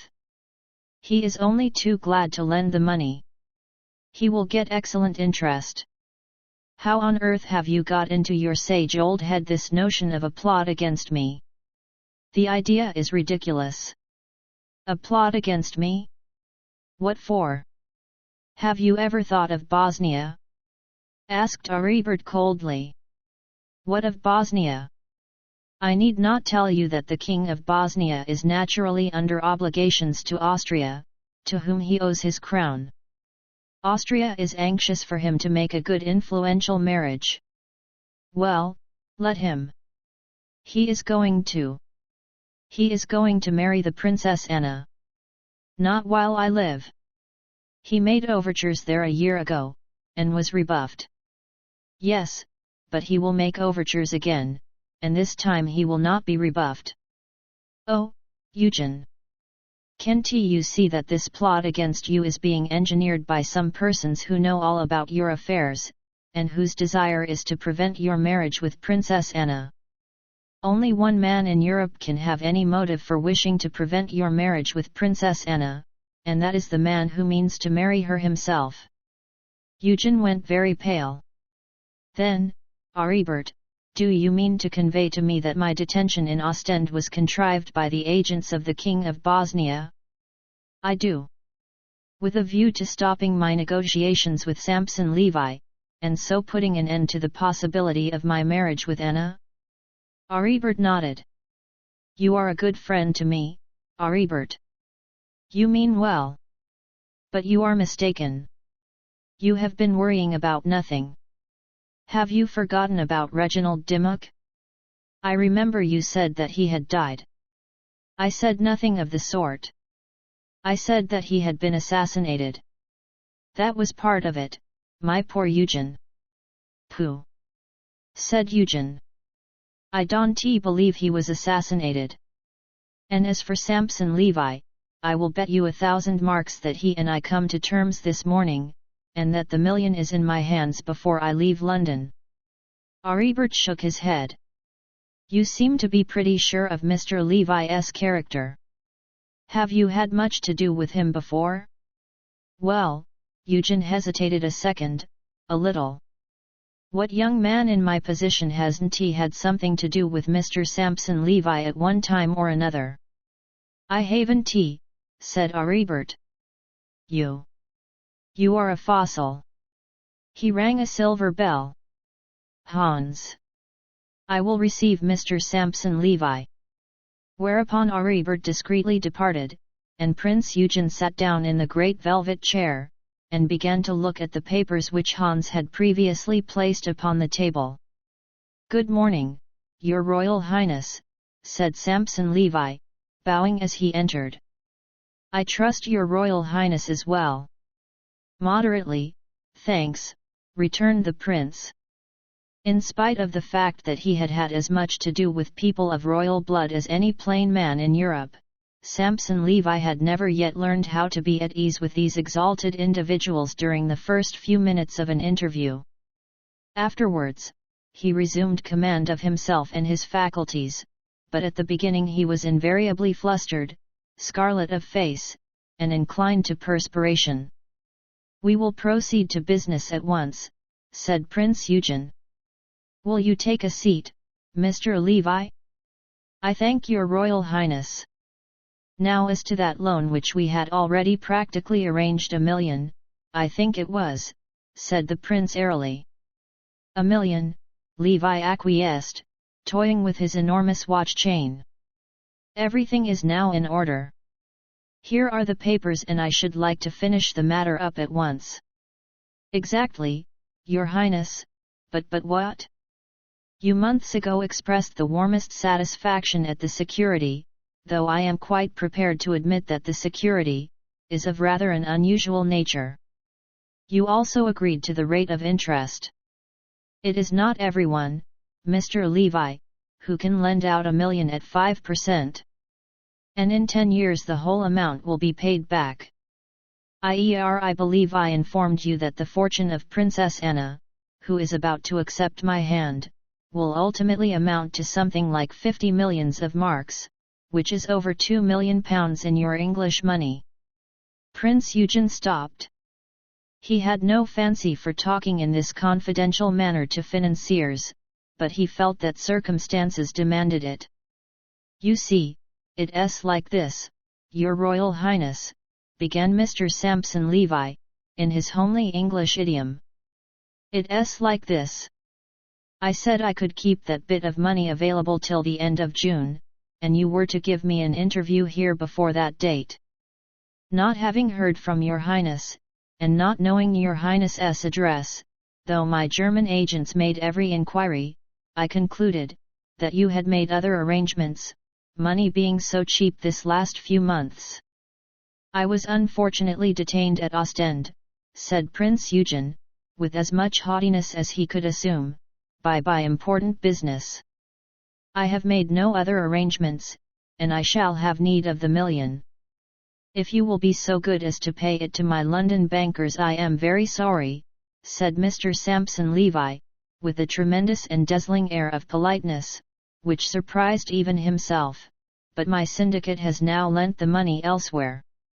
It's in South America. I don't mind telling Your Highness that we've lent it to the Chilean government." "Hang the Chilean government, Mr. Levi," exclaimed the prince, and he went white. "I must have that $1 million. It was an arrangement." "It was an arrangement, I admit," said Mr. Samson Levi, "but Your Highness broke the arrangement." There was a long silence. "Do you mean to say," began the prince with tense calmness, "that you are not in a position to let me have that $1 million? I could let Your Highness have $1 million in a couple of years' time." The prince made a gesture of annoyance. "Mr. Levi," he said, "if you do not place the money in my hands tomorrow you will ruin one of the oldest of reigning families, and, incidentally, you will alter the map of Europe. You are not keeping faith, and I had relied on you." "Pardon me, Your Highness," said little Levi, rising in resentment, "it is not I who have not kept faith. I beg to repeat that the money is no longer at my disposal, and to bid Your Highness good morning." And Mr. Samson Levi left the audience chamber with an awkward, aggrieved bow. It was a scene characteristic of the end of the 19th century, an overfed, commonplace, pursy little man who had been born in a Brixton semi-detached villa, and whose highest idea of pleasure was a Sunday up the river in an expensive electric launch, confronting, and utterly rooting, in a hotel belonging to an American millionaire, the representative of a race of men who had fingered every page of European history for centuries, and who still, in their native castles, were surrounded with every outward circumstance of pomp and power. "Aribert," said Prince Eugen, a little later, "you were right. It is all over. I have only one refuge." "You don't mean?" Aribert stopped, dumbfounded. "Yes, I do," he said quickly. "I can manage it so that it will look like an accident." XXI The return of Felix Babylon. On the evening of Prince Eugen's fateful interview with Mr. Sampson Levi, Theodore Racksole was wandering somewhat aimlessly and uneasily about the entrance hall and adjacent corridors of the Grand Babylon. He had returned from Ostend only a day or two previously, and had endeavoured with all his might to forget the affair which had carried him there, to regard it, in fact, as done with. But he found himself unable to do so. In vain he remarked, under his breath, that there were some things which were best left alone. If his experience as a manipulator of markets, a contriver of gigantic schemes in New York, had taught him anything at all, it should surely have taught him that. Yet he could not feel reconciled to such a position. The mere presence of the princes in his hotel roused the fighting instincts of this man, who had never in his whole career been beaten. He had, as it were, taken up arms on their side, and if the princes of Posen would not continue their own battle, nevertheless he, Theodore Racksole, wanted to continue it for them. To a certain extent, of course, the battle had been won, for Prince Eugen had been rescued from an extremely difficult and dangerous position, and the enemy, consisting of Jules, Rocco, Miss Spencer, and perhaps others, had been put to flight. But that, he conceived, was not enough.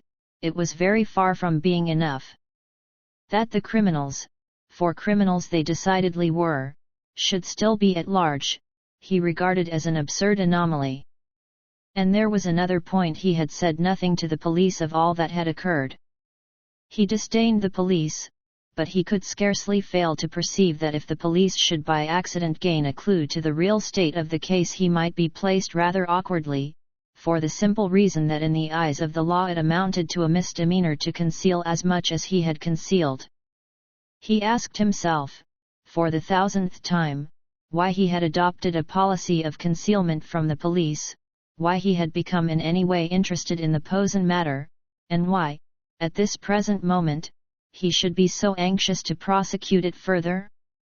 To the first two questions he replied, rather lamely, that he had been influenced by Nella, and also by a natural spirit of adventure. To the third he replied that he had always been in the habit of carrying things through, and was now actuated by a mere childish, obstinate desire to carry this one through. Moreover, he was splendidly conscious of his perfect ability to carry it through. One additional impulse he had, though he did not admit it to himself, being by nature adverse to big words, and that was an abstract love of justice, the Anglo-Saxon's deep-found instinct for helping the right side to conquer, even when grave risks must thereby be run, with no corresponding advantage. He was turning these things over in his mind as he walked about the vast hotel on that evening of the last day in July. The society papers had been stating for a week past that London was empty, but, in spite of the society papers, London persisted in seeming to be just as full as ever. The Grand Babylon was certainly not as crowded as it had been a month earlier, but it was doing a very passable business.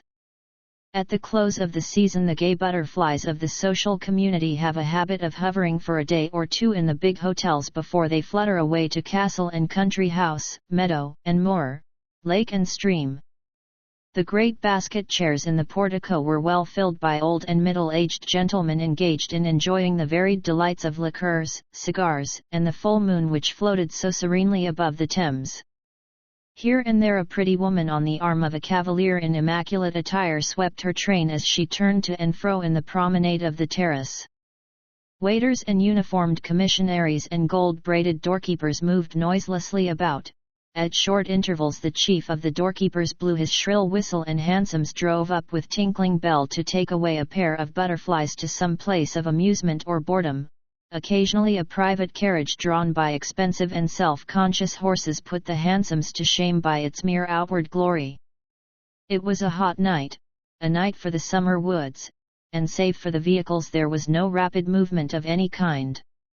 It seemed as though the world, that is to say, of the Grand Babylon was fully engaged in the solemn processes of digestion and small talk. Even the long row of the embankment gas lamps, stretching right and left, scarcely trembled in the still, warm, caressing air. The stars overhead looked down with many blinkings upon the enormous pile of the Grand Babylon, and the moon regarded it with bland and changeless face. What they thought of it and its inhabitants cannot, unfortunately, be recorded. What Theodore Racksole thought of the moon can be recorded. He thought it was a nuisance. It somehow fascinated his gaze with its silly stare, and so interfered with his complex meditations. He glanced round at the well-dressed and satisfied people, his guests, his customers. They appeared to ignore him absolutely. Probably only a very small percentage of them had the least idea that this tall spare man, with the iron-grey hair and the thin, firm, resolute face, who wore his American-cut evening clothes with such careless ease, was the sole proprietor of the Grand Babylon, and possibly the richest man in Europe. As has already been stated, Racksole was not a celebrity in England. The guests of the Grand Babylon saw merely a restless male person, whose restlessness was rather a disturber of their quietude, but with whom, to judge by his countenance, it would be inadvisable to remonstrate. Therefore Theodore Racksole continued his perambulations unchallenged, and kept saying to himself, "I must do something." But what? He could think of no course to pursue. At last he walked straight through the hotel and out at the other entrance, and so up the little unassuming side street into the roaring torrent of the narrow and crowded Strand. He jumped on a Putney bus, and paid his fare to Putney, 5 pence, and then, finding that the humble occupants of the vehicle stared at the spectacle of a man in evening dress but without a dust coat, he jumped off again, oblivious of the fact that the conductor jerked a thumb towards him and winked at the passengers as who should say, "There goes a lunatic." He went into a tobacconist's shop and asked for a cigar. The shopman mildly inquired what price. "What are the best you've got?" asked Theodore Racksole. "5 shillings each, sir," said the man promptly. "Give me a penny one," was Theodore Racksole's laconic request, and he walked out of the shop smoking the penny cigar. It was a new sensation for him. He was inhaling the aromatic odors of Eugene Rimmel's establishment for the sale of scents when a gentleman, walking slowly in the opposite direction, accosted him with a quiet, "Good evening, Mr. Racksole." The millionaire did not at first recognize his interlocutor, who wore a traveling overcoat, and was carrying a handbag. Then a slight, pleased smile passed over his features, and he held out his hand. "Well, Mr. Babylon," he greeted the other, "of all persons in the wide world you are the man I would most have wished to meet." "You flatter me," said the little anglicized Swiss. "No, I don't," answered Racksole, "it isn't my custom, any more than it's yours. I wanted to have a real good long yarn with you, and lo! here you are. Where have you sprung from?" "From Lausanne," said Felix Babylon. "I had finished my duties there, I had nothing else to do, and I felt homesick. I felt the nostalgia of London, and so I came over, just as you see," and he raised the handbag for Racksole's notice. "1 toothbrush, 1 razor, 2 slippers, eh?" He laughed. "I was wondering as I walked along where I should stay me, Felix Babylon, homeless in London." "I should advise you to stay at the Grand Babylon," Racksole laughed back.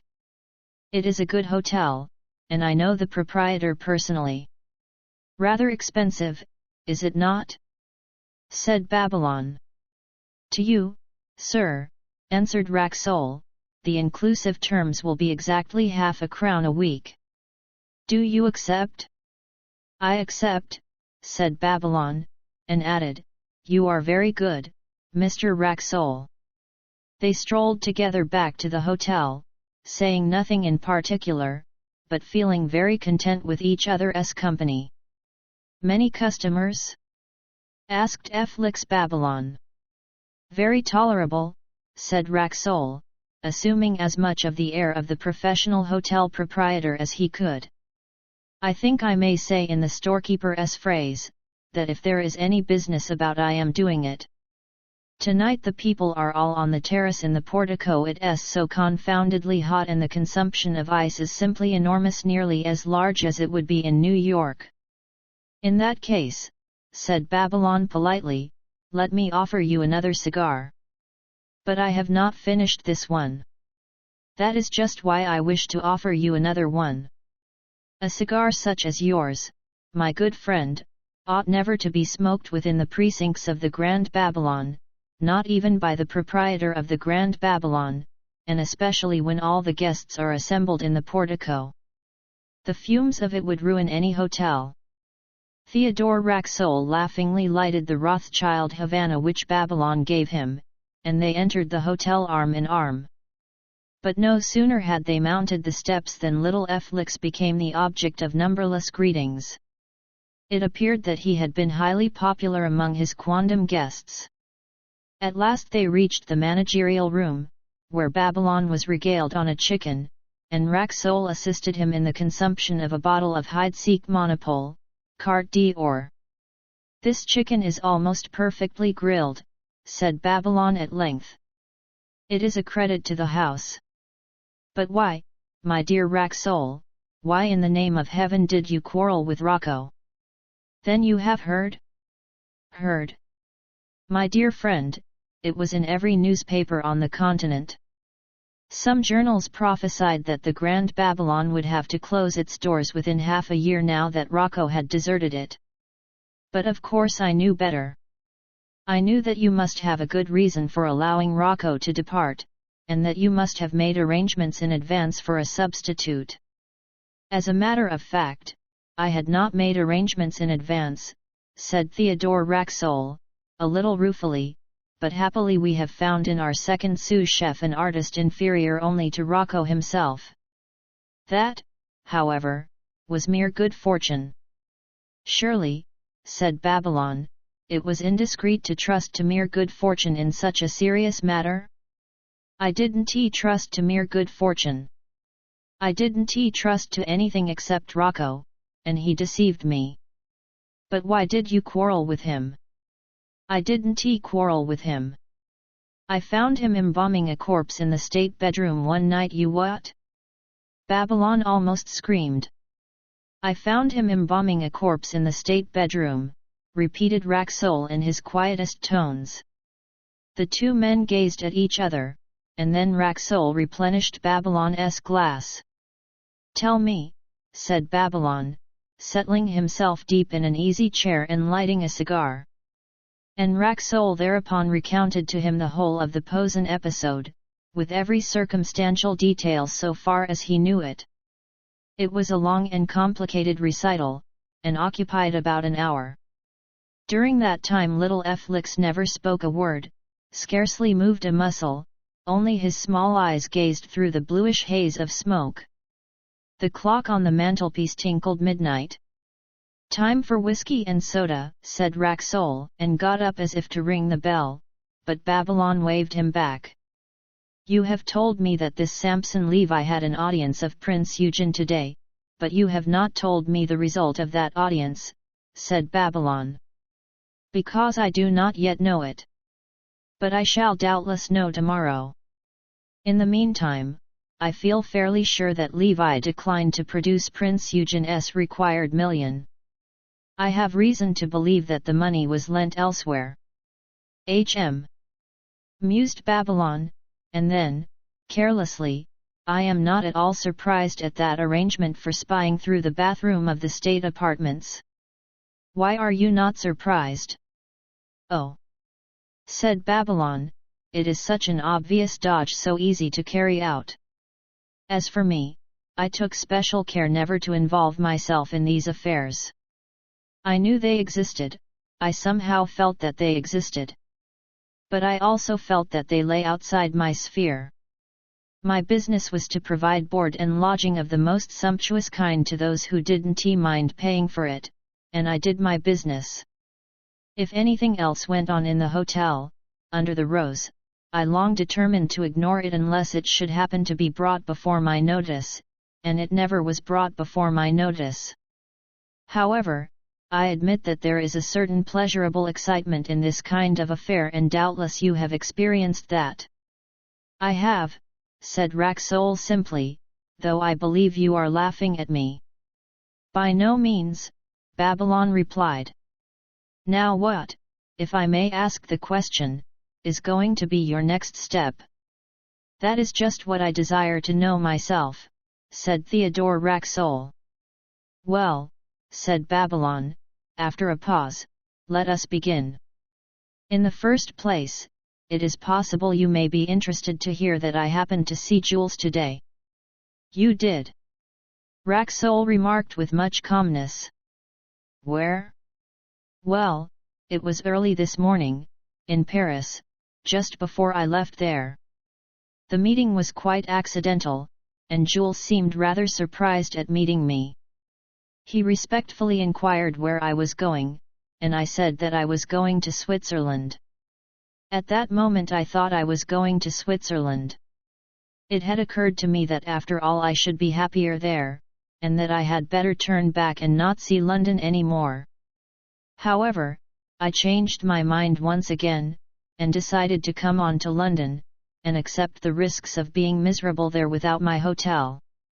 Then I asked Jules whither he was bound, and he told me that he was off to Constantinople, being interested in a new French hotel there. I wished him good luck, and we parted. Constantinople, said Racksole. A highly suitable place for him, I should say. But, Babylon resumed, I caught sight of him again. Where? At Charing Cross, a few minutes before I had the pleasure of meeting you. Mr. Jules had not gone to Constantinople after all. He did not see me, or I should have suggested to him that in going from Paris to Constantinople it is not usual to travel via London. The cheek of the fellow! Exclaimed Theodore Racksole. The gorgeous and colossal cheek of the fellow! XXII in the wine cellars of the Grand Babylon. Do you know anything of the antecedents of this Jules? Asked Theodore Racksole, helping himself to whiskey. Nothing whatever, said Babylon. Until you told me, I don't think I was aware that his true name was Thomas Jackson, though of course I knew that it was not Jules. I certainly was not aware that Miss Spencer was his wife, but I had long suspected that their relations were somewhat more intimate than the nature of their respective duties in the hotel absolutely demanded. All that I do know of Jules, he will always be called Jules, is that he gradually, by some mysterious personal force, acquired a prominent position in the hotel. Decidedly he was the cleverest and most intellectual waiter I have ever known, and he was specially skilled in the difficult task of retaining his own dignity while not interfering with that of other people. I am afraid this information is a little too vague to be of any practical assistance in the present difficulty. What is the present difficulty? Racksole queried, with a simple air. I should imagine that the present difficulty is to account for the man's presence in London. That is easily accounted for, said Racksole. How? Do you suppose he is anxious to give himself up to justice, or that the chains of habit bind him to the hotel? Neither, said Racksole. Jules is going to have another try, that's all. Another try at what? At Prince Eugen. Either at his life or his liberty. Most probably the former this time, almost certainly the former. He has guessed that we are somewhat handicapped by our anxiety to keep Prince Eugene's predicament quite quiet, and he is taking advantage of that fact. As he already is fairly rich, on his own admission, the reward which has been offered to him must be enormous, and he is absolutely determined to get it. He has several times recently proved himself to be a daring fellow. Unless I am mistaken, he will shortly prove himself to be still more daring. But what can he do?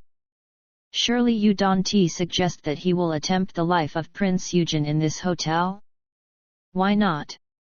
If Reginald Dimmock fell on mere suspicion that he would turn out unfaithful to the conspiracy, why not Prince Eugene? But it would be an unspeakable crime, and do infinite harm to the hotel. True. Racksole admitted, smiling. Little Felix Babylon seemed to brace himself for the grasping of his monstrous idea.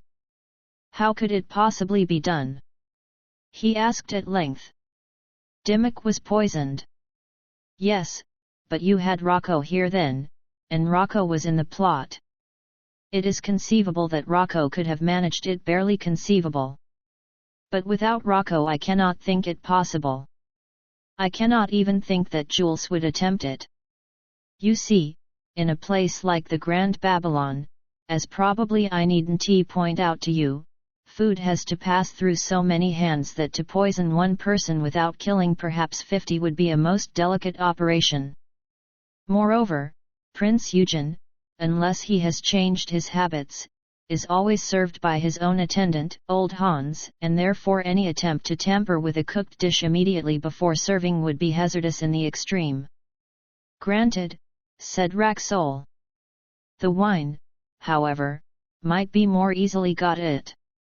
Had you thought of that? I had not, Babylon admitted. You are an ingenious theorist, but I happen to know that Prince Eugene always has his wine opened in his own presence. No doubt it would be opened by Hans. Therefore the wine theory is not tenable, my friend. I do not see why, said Racksole. I know nothing of wine as an expert, and I very seldom drink it, but it seems to me that a bottle of wine might be tampered with while it was still in the cellar, especially if there was an accomplice in the hotel. You think, then, that you are not yet rid of all your conspirators? I think that Jules might still have an accomplice within the building.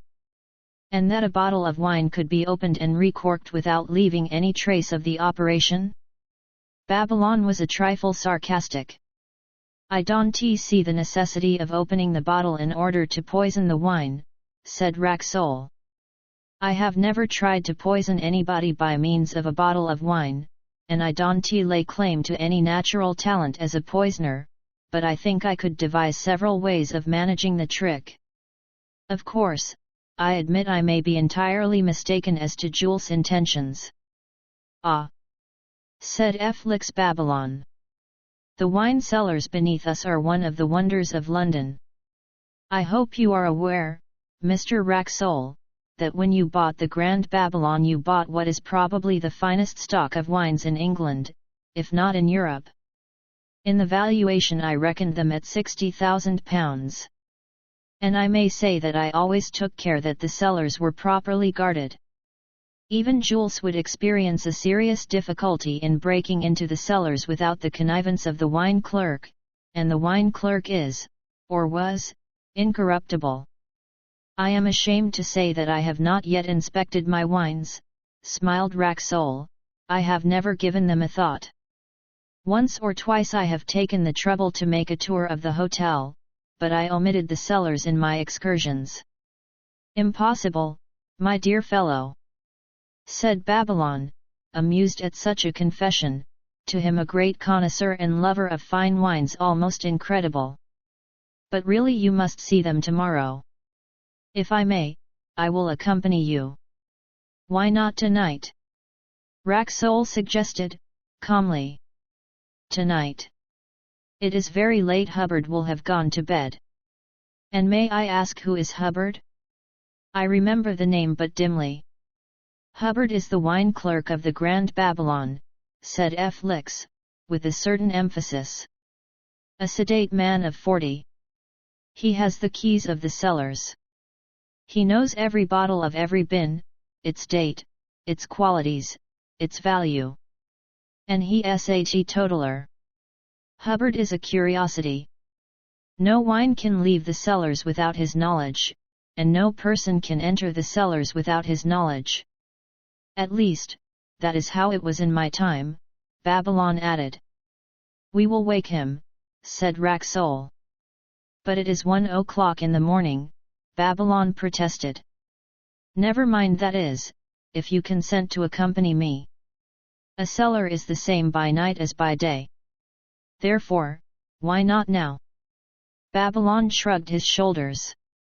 As you wish, he agreed, with his indestructible politeness.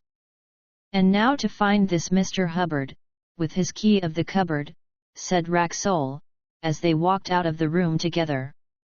Although the hour was so late, the hotel was not, of course, closed for the night. A few guests still remained about in the public rooms, and a few fatigued waiters were still in attendance.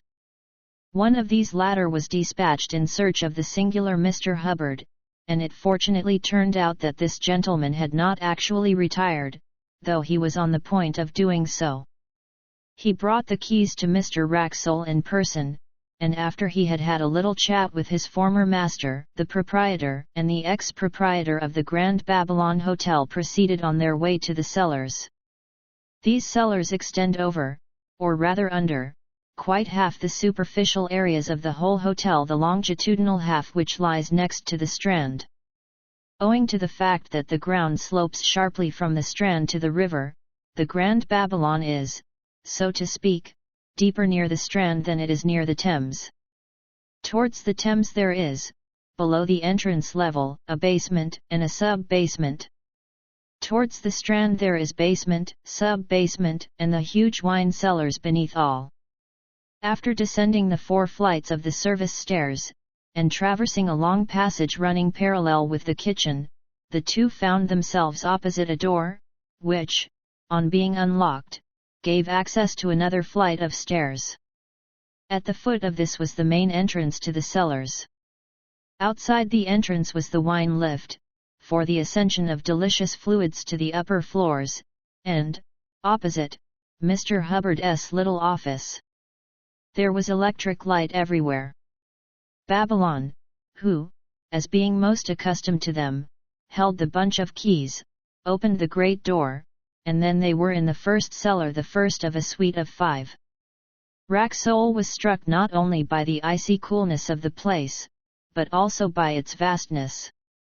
Babylon had seized a portable electric hand light, attached to a long wire, which lay handy, and, waving it about, disclosed the dimensions of the place. By that flashing illumination the subterranean chamber looked unutterably weird and mysterious, with its rows of numbered bins, stretching away into the distance till the radiance was reduced to the occasional far gleam of the light on the shoulder of a bottle. Then Babylon switched on the fixed electric lights, and Theodore Racksole entered upon a personally conducted tour of what was quite the most interesting part of his own property. To see the innocent enthusiasm of Felix Babylon for these stores of exhilarating liquid was what is called in the North a sight for serene.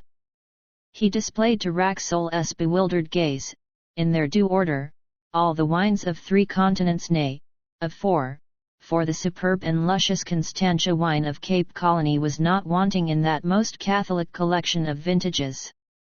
Beginning with the unsurpassed products of Burgundy, he continued with the clarets of Médoc, Bordeaux, and Sauternes, then to the champagnes of Haute-Villers, and Pierry, then to the Hocks and Moselles of Germany, and the brilliant imitation champagnes of Maine, Neckar, and Naumburg, then to the famous and adorable Tokay of Hungary, and all the Austrian varieties of French wines, including Karlowitz and Sommelauer, then to the dry sherries of Spain, including purest Manzanilla, and Amontillado, and Vino de Pasta, then to the wines of Malaga, both sweet and dry, and all the Spanish reds from Catalonia, including the dark tint so often used sacramentally, then to the renowned port of Oporto. Then he proceeded to the Italian cellar, and descanted upon the excellence of Barolo from Piedmont, of Chianti from Tuscany, of Orvieto from the Roman States, of the Tears of Christ from Naples, and the commoner Marsala from Sicily. And so on, to an extent and with a fullness of detail which cannot be rendered here. At the end of the suite of cellars there was a glazed door, which, as could be seen, gave access to a supplemental and smaller cellar, an apartment about 15 or 16 feet square. "Anything special in there?" asked Racksole curiously, as they stood before the door, and looked within at the stained ends of bottles. "Ah!" exclaimed Babylon, almost smacking his lips, "therein lies the cream of all." "The best champagne, I suppose?" said Racksole. "Yes," said Babylon, "the best champagne is there, a very special Sillery, as exquisite as you will find anywhere.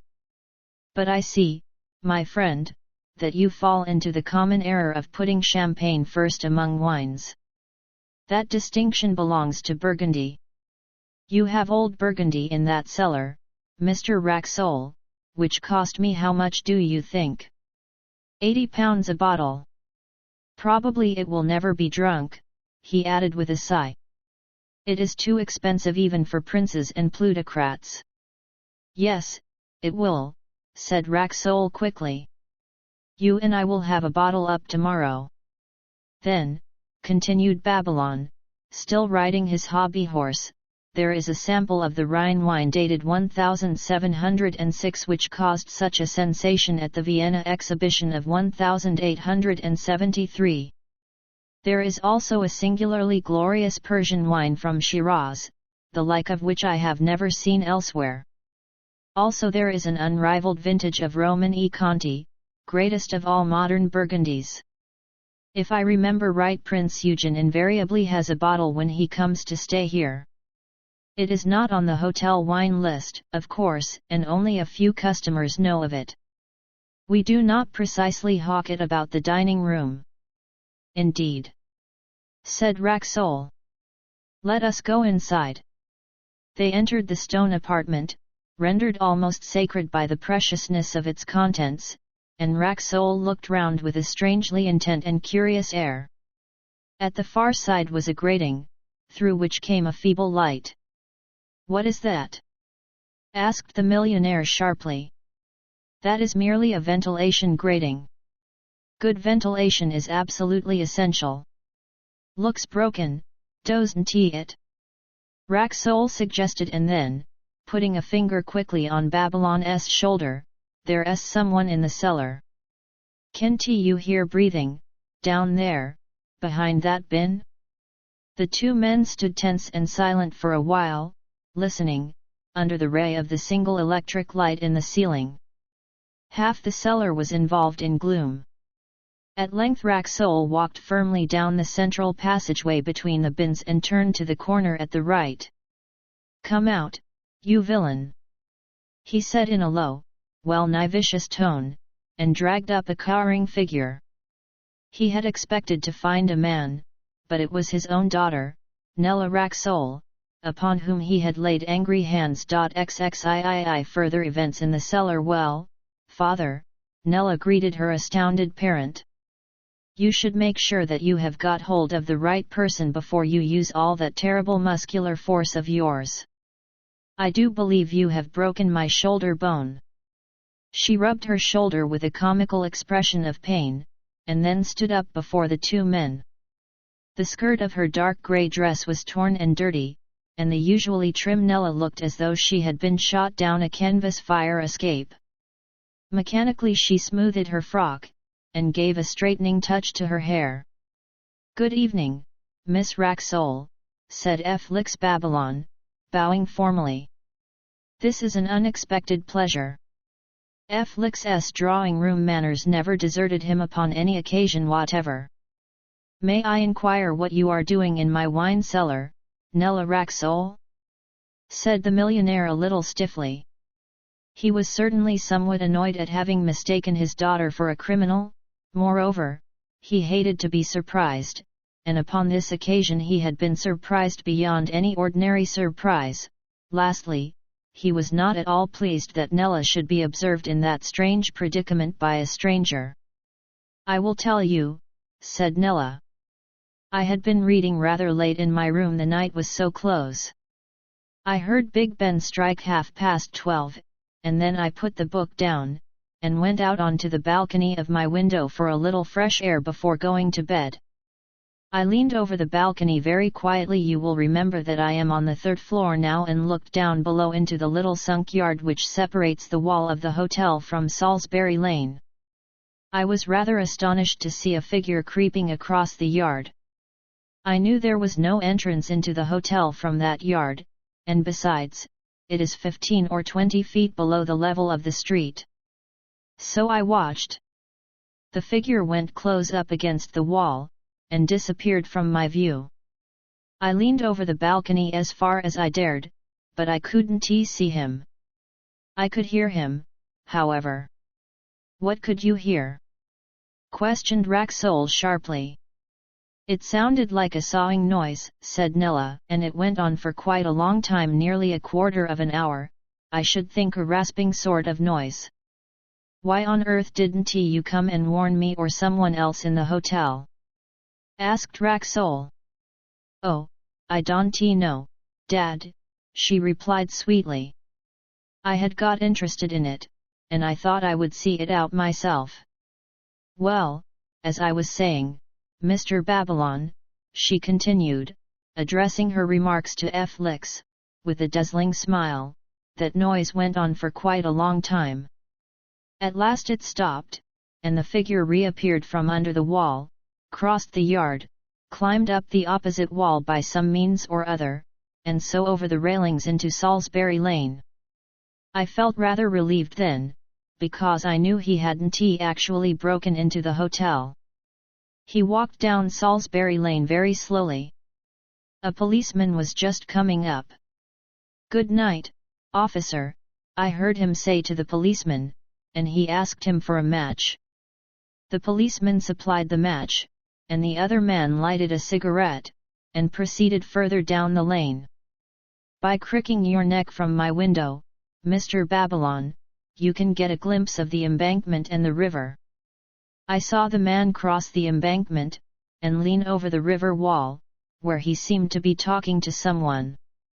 He then walked along the embankment to Westminster, and that was the last I saw of him. I waited a minute or two for him to come back, but he didn't come back, and so I thought it was about time I began to make inquiries into the affair. I went downstairs instantly, and out of the hotel, through the quadrangle, into Salisbury Lane, and I looked over those railings. There was a ladder on the other side, by which it was perfectly easy once you had got over the railings to climb down into the yard. I was horribly afraid lest someone might walk up Salisbury Lane and catch me in the act of negotiating those railings, but no one did, and I surmounted them, with no worse damage than a torn skirt. I crossed the yard on tiptoe, and I found that in the wall, close to the ground and almost exactly under my window, there was an iron grating, about 1 foot by 14 inches. I suspected, as there was no other ironwork near, that the mysterious visitor must have been sawing at this grating for private purposes of his own. I gave it a good shake, and I was not at all surprised that a good part of it came off in my hand, leaving just enough room for a person to creep through. I decided that I would creep through, and now wish I hadn't. I don't know, Mr. Babylon, whether you have ever tried to creep through a small hole with a skirt on. Have you? I have not had that pleasure, said little Felix, bowing again, and absently taking up a bottle which lay to his hand. Well, you are fortunate, the imperturbable Nella resumed. For quite 3 minutes I thought I should perish in that grating, Dad, with my shoulder inside and the rest of me outside. However, at last, by the most amazing and agonizing efforts, I pulled myself through and fell into this extraordinary cellar more dead than alive. Then I wondered what I should do next. Should I wait for the mysterious visitor to return, and stab him with my pocket scissors if he tried to enter, or should I raise an alarm? First of all I replaced the broken grating, then I struck a match, and I saw that I had got landed in a wilderness of bottles. The match went out, and I hadn't another one. So I sat down in the corner to think. I had just decided to wait and see if the visitor returned, when I heard footsteps, and then voices, and then you came in. I must say I was rather taken aback, especially as I recognized the voice of Mr. Babylon. You see, I didn't want to frighten you. If I had bobbed up from behind the bottles and said boo, you would have had a serious shock. I wanted to think of a way of breaking my presence gently to you. But you saved me the trouble, Dad. Was I really breathing so loudly that you could hear me? The girl ended her strange recital, and there was a moment's silence in the cellar. Racksole merely nodded an affirmative to her concluding question. Well, Nell, my girl, said the millionaire at length, we are much obliged for your gymnastic efforts, very much obliged. But now, I think you had better go off to bed. There is going to be some serious trouble here, I'll lay my last dollar on that. But if there is to be a burglary I should so like to see it, Dad, Nella pleaded. I've never seen a burglar caught red-handed. This isn't a burglary, my dear. I calculate it's something far worse than a burglary. What? She cried. Murder? Arson? Dynamite plot? How perfectly splendid! Mr. Babylon informs me that Jules is in London, said Racksole quietly. Jules! She exclaimed under her breath, and her tone changed instantly to the utmost seriousness. Switch off the light, quick! Springing to the switch, she put the cellar in darkness.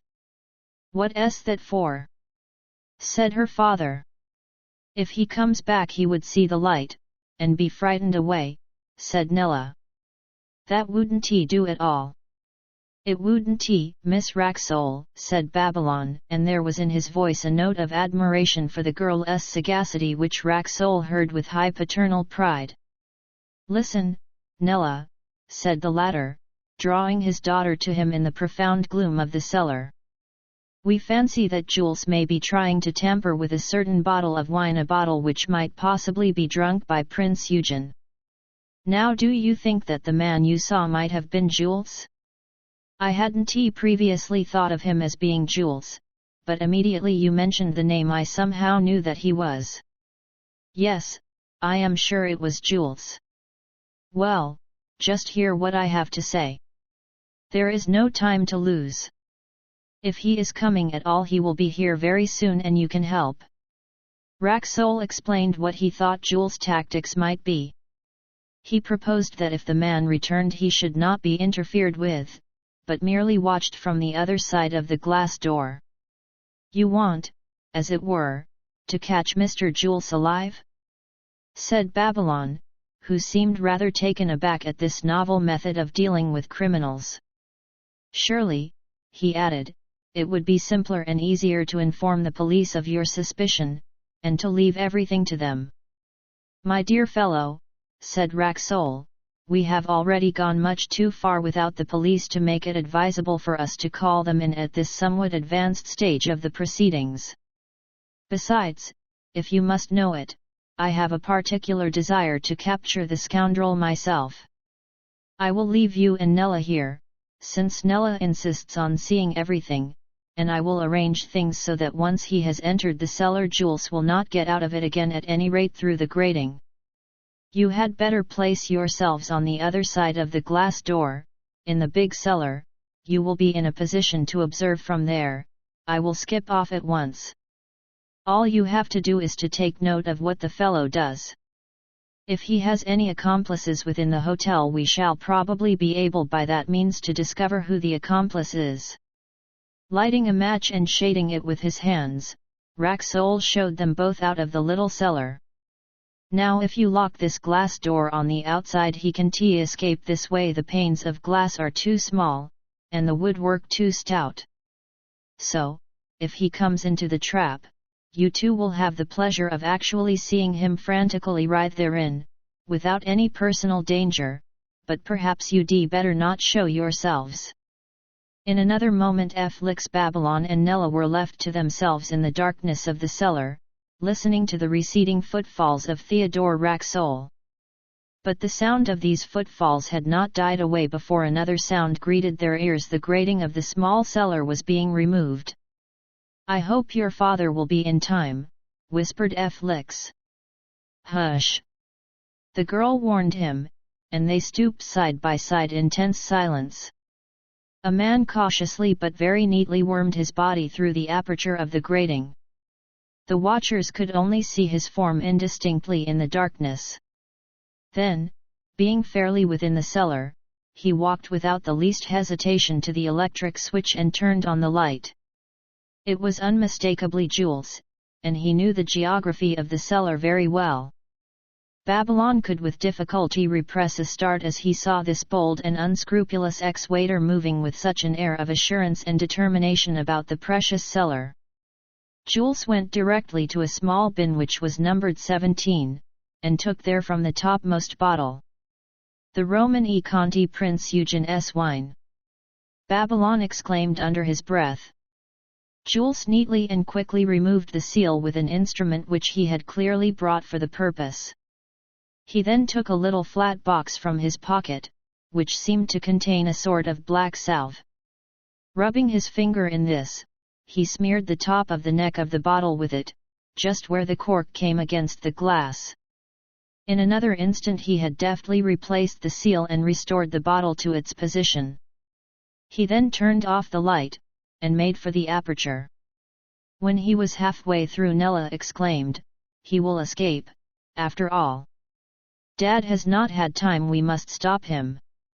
But Babylon, that embodiment of caution, forcibly, but nevertheless politely, restrained this Yankee girl, whom he deemed so rash and imprudent, and before she could free herself the lithe form of Jules had disappeared. XXIV The bottle of wine. As regards Theodore Racksole, who was to have caught his man from the outside of the cellar, he made his way as rapidly as possible from the wine cellars, up to the ground floor, out of the hotel by the quadrangle, through the quadrangle, and out into the top of Salisbury Lane.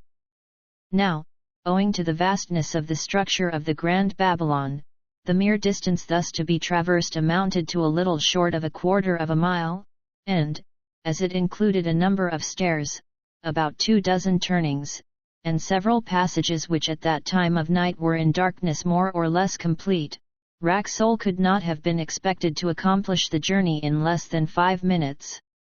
As a matter of fact, 6 minutes had elapsed before he reached the top of Salisbury Lane, because he had been delayed nearly a minute by some questions addressed to him by a muddled and whiskey-laden guest who had got lost in the corridors. As everybody knows, there is a sharp short bend in Salisbury Lane near the top. Racksole ran round this at good racing speed, but he was unfortunate enough to run straight up against the very policeman who had not long before so courteously supplied Jules with a match. The policeman seemed to be scarcely in so pliant a mood just then.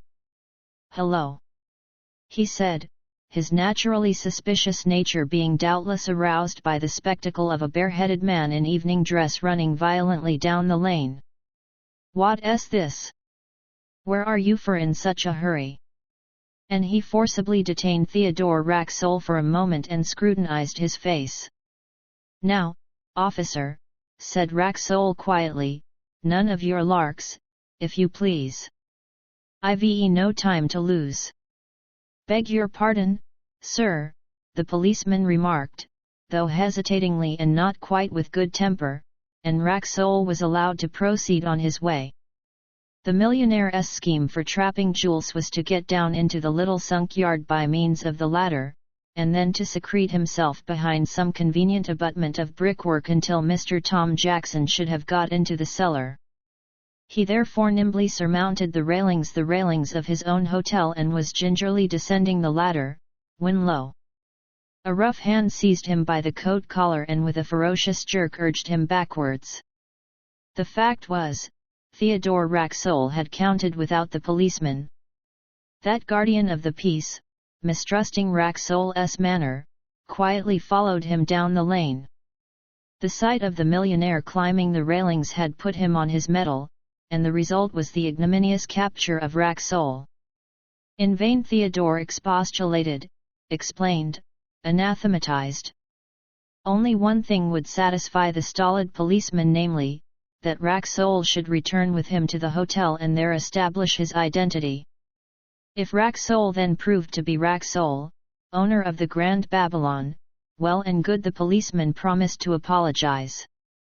So Theodore had no alternative but to accept the suggestion.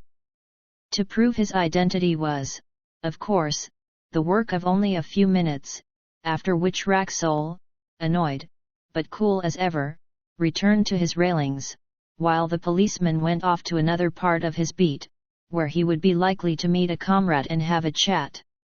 In the meantime, our friend Jules, sublimely unconscious of the altercation going on outside, and of the special risk which he ran, was of course actually in the cellar, which he had reached before Racksole got to the railings for the first time. It was, indeed, a happy chance for Jules that his exit from the cellar coincided with the period during which Racksole was absent from the railings. As Racksole came down the lane for the second time, he saw a figure walking about 50 yards in front of him towards the embankment. Instantly he divined that it was Jules, and that the policeman had thrown him just too late. He ran, and Jules, hearing the noise of pursuit, ran also. The ex-waiter was fleet. He made direct for a certain spot in the embankment wall, and, to the intense astonishment of Racksole, jumped clean over the wall, as it seemed, into the river. "Is he so desperate as to commit suicide?" Racksole exclaimed as he ran, but a second later the puff and snort of a steam launch told him that Jules was not quite driven to suicide. As the millionaire crossed the embankment roadway, he saw the funnel of the launch move out from under the river wall. It swerved into midstream and headed towards London Bridge. There was a silent mist over the river. Racksole was helpless. Although Racksole had now been twice worsted in a contest of wits within the precincts of the Grand Babylon, once by Rocco and once by Jules, he could not fairly blame himself for the present miscarriage of his plans, a miscarriage due to the meddlesomeness of an extraneous person, combined with pure ill fortune. He did not, therefore, permit the accident to interfere with his sleep that night. On the following day he sought out Prince Aribert, between whom and himself there now existed a feeling of unmistakable, frank friendship, and disclosed to him the happenings of the previous night, and particularly the tampering with the bottle of Roman e Conti. "I believe you dined with Prince Eugen last night?" "I did. And curiously enough we had a bottle of Roman e Conti, an admirable wine, of which Eugen is passionately fond." "And you will dine with him tonight?" "Most probably. Today will, I fear, be our last day here. Eugen wishes to return to Posen early tomorrow." "Has it struck you, Prince," said Racksole, "that if Jules had succeeded in poisoning your nephew, he would probably have succeeded also in poisoning you?" "I had not thought of it," laughed Aribert, "but it would seem so. It appears that so long as he brings down his particular quarry, Jules is careless of anything else that may be accidentally involved in the destruction. However, we need have no fear on that score now. You know the bottle, and you can destroy it at once." "But I do not propose to destroy it," said Racksole calmly.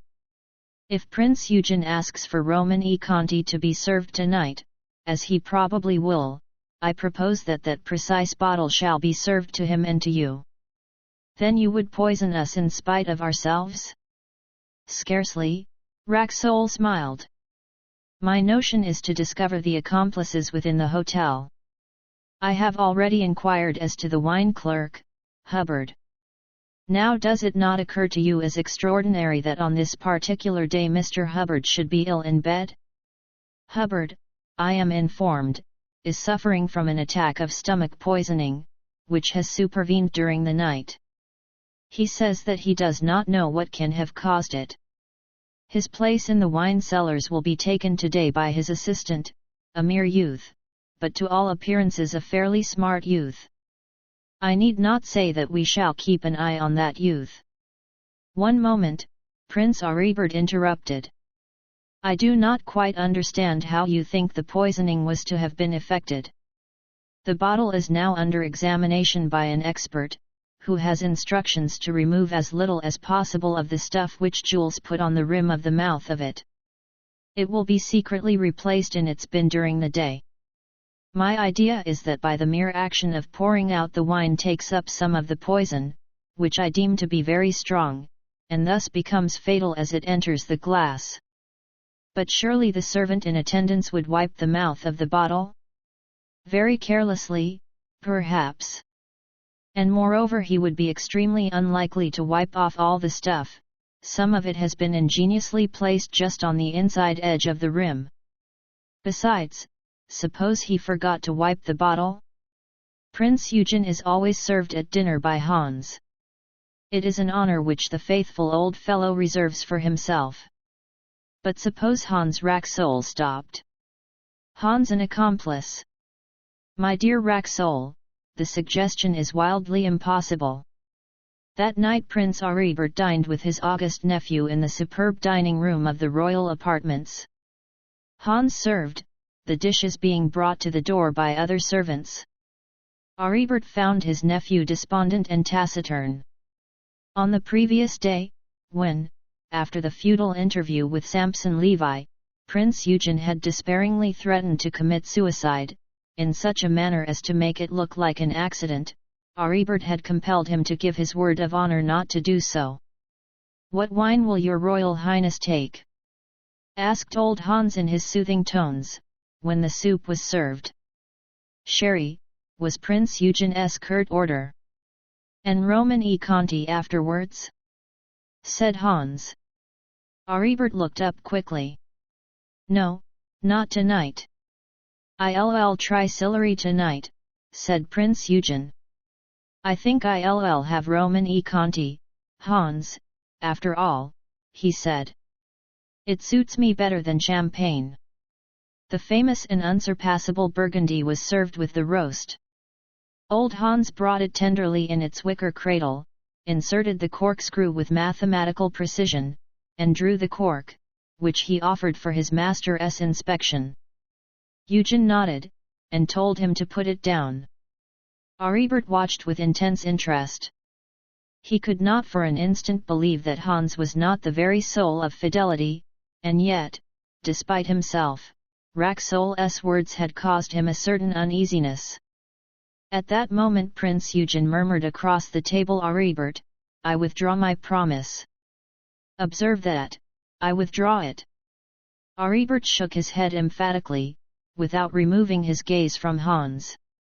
The white-haired servant perfunctorily dusted his napkin round the neck of the bottle of Roman e Conti, and poured out a glass. Aribert trembled from head to foot. Eugen took up the glass and held it to the light. "Don't drink it," said Aribert very quietly. "It is poisoned." "Poisoned!" exclaimed Prince Eugen. "Poisoned, sire!"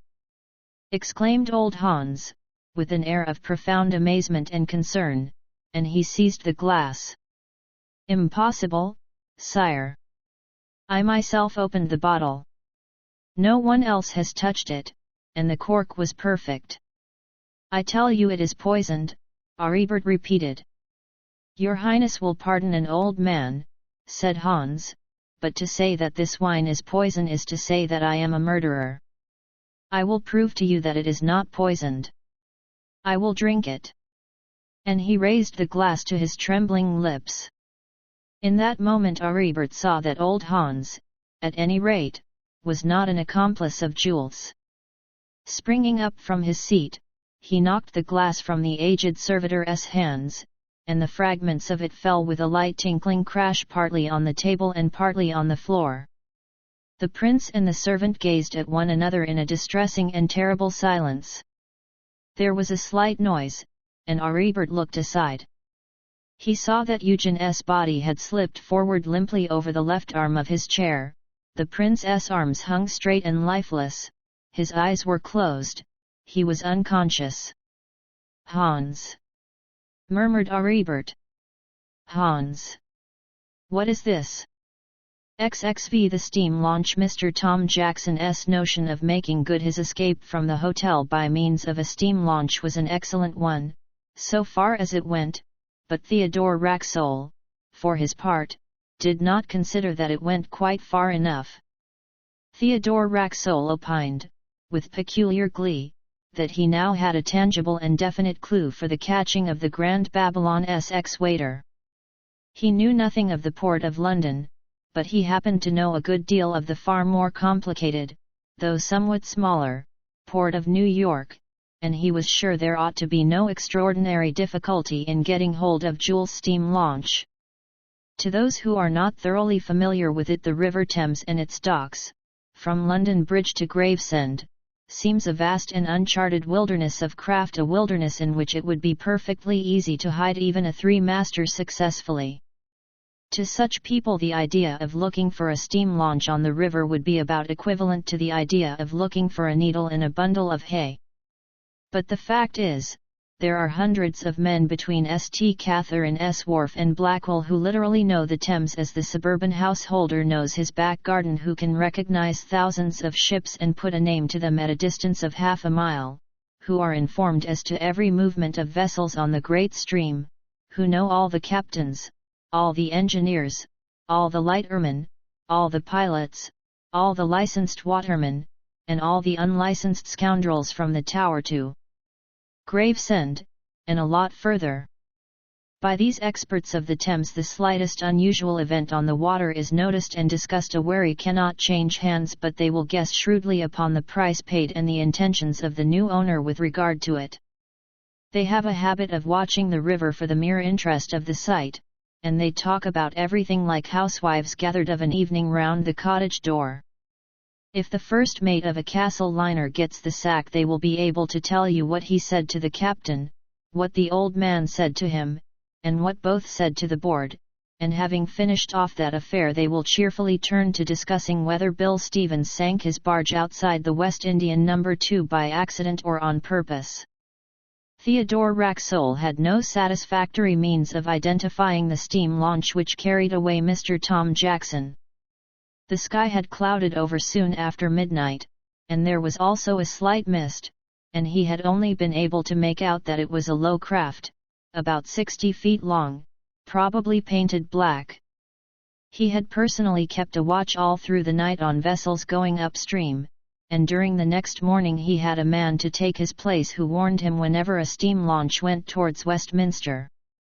At noon, after his conversation with Prince Aribert, he went down the river in a hired rowboat as far as the custom house, and poked about everywhere, in search of any vessel which could by any possibility be the one he was in search of.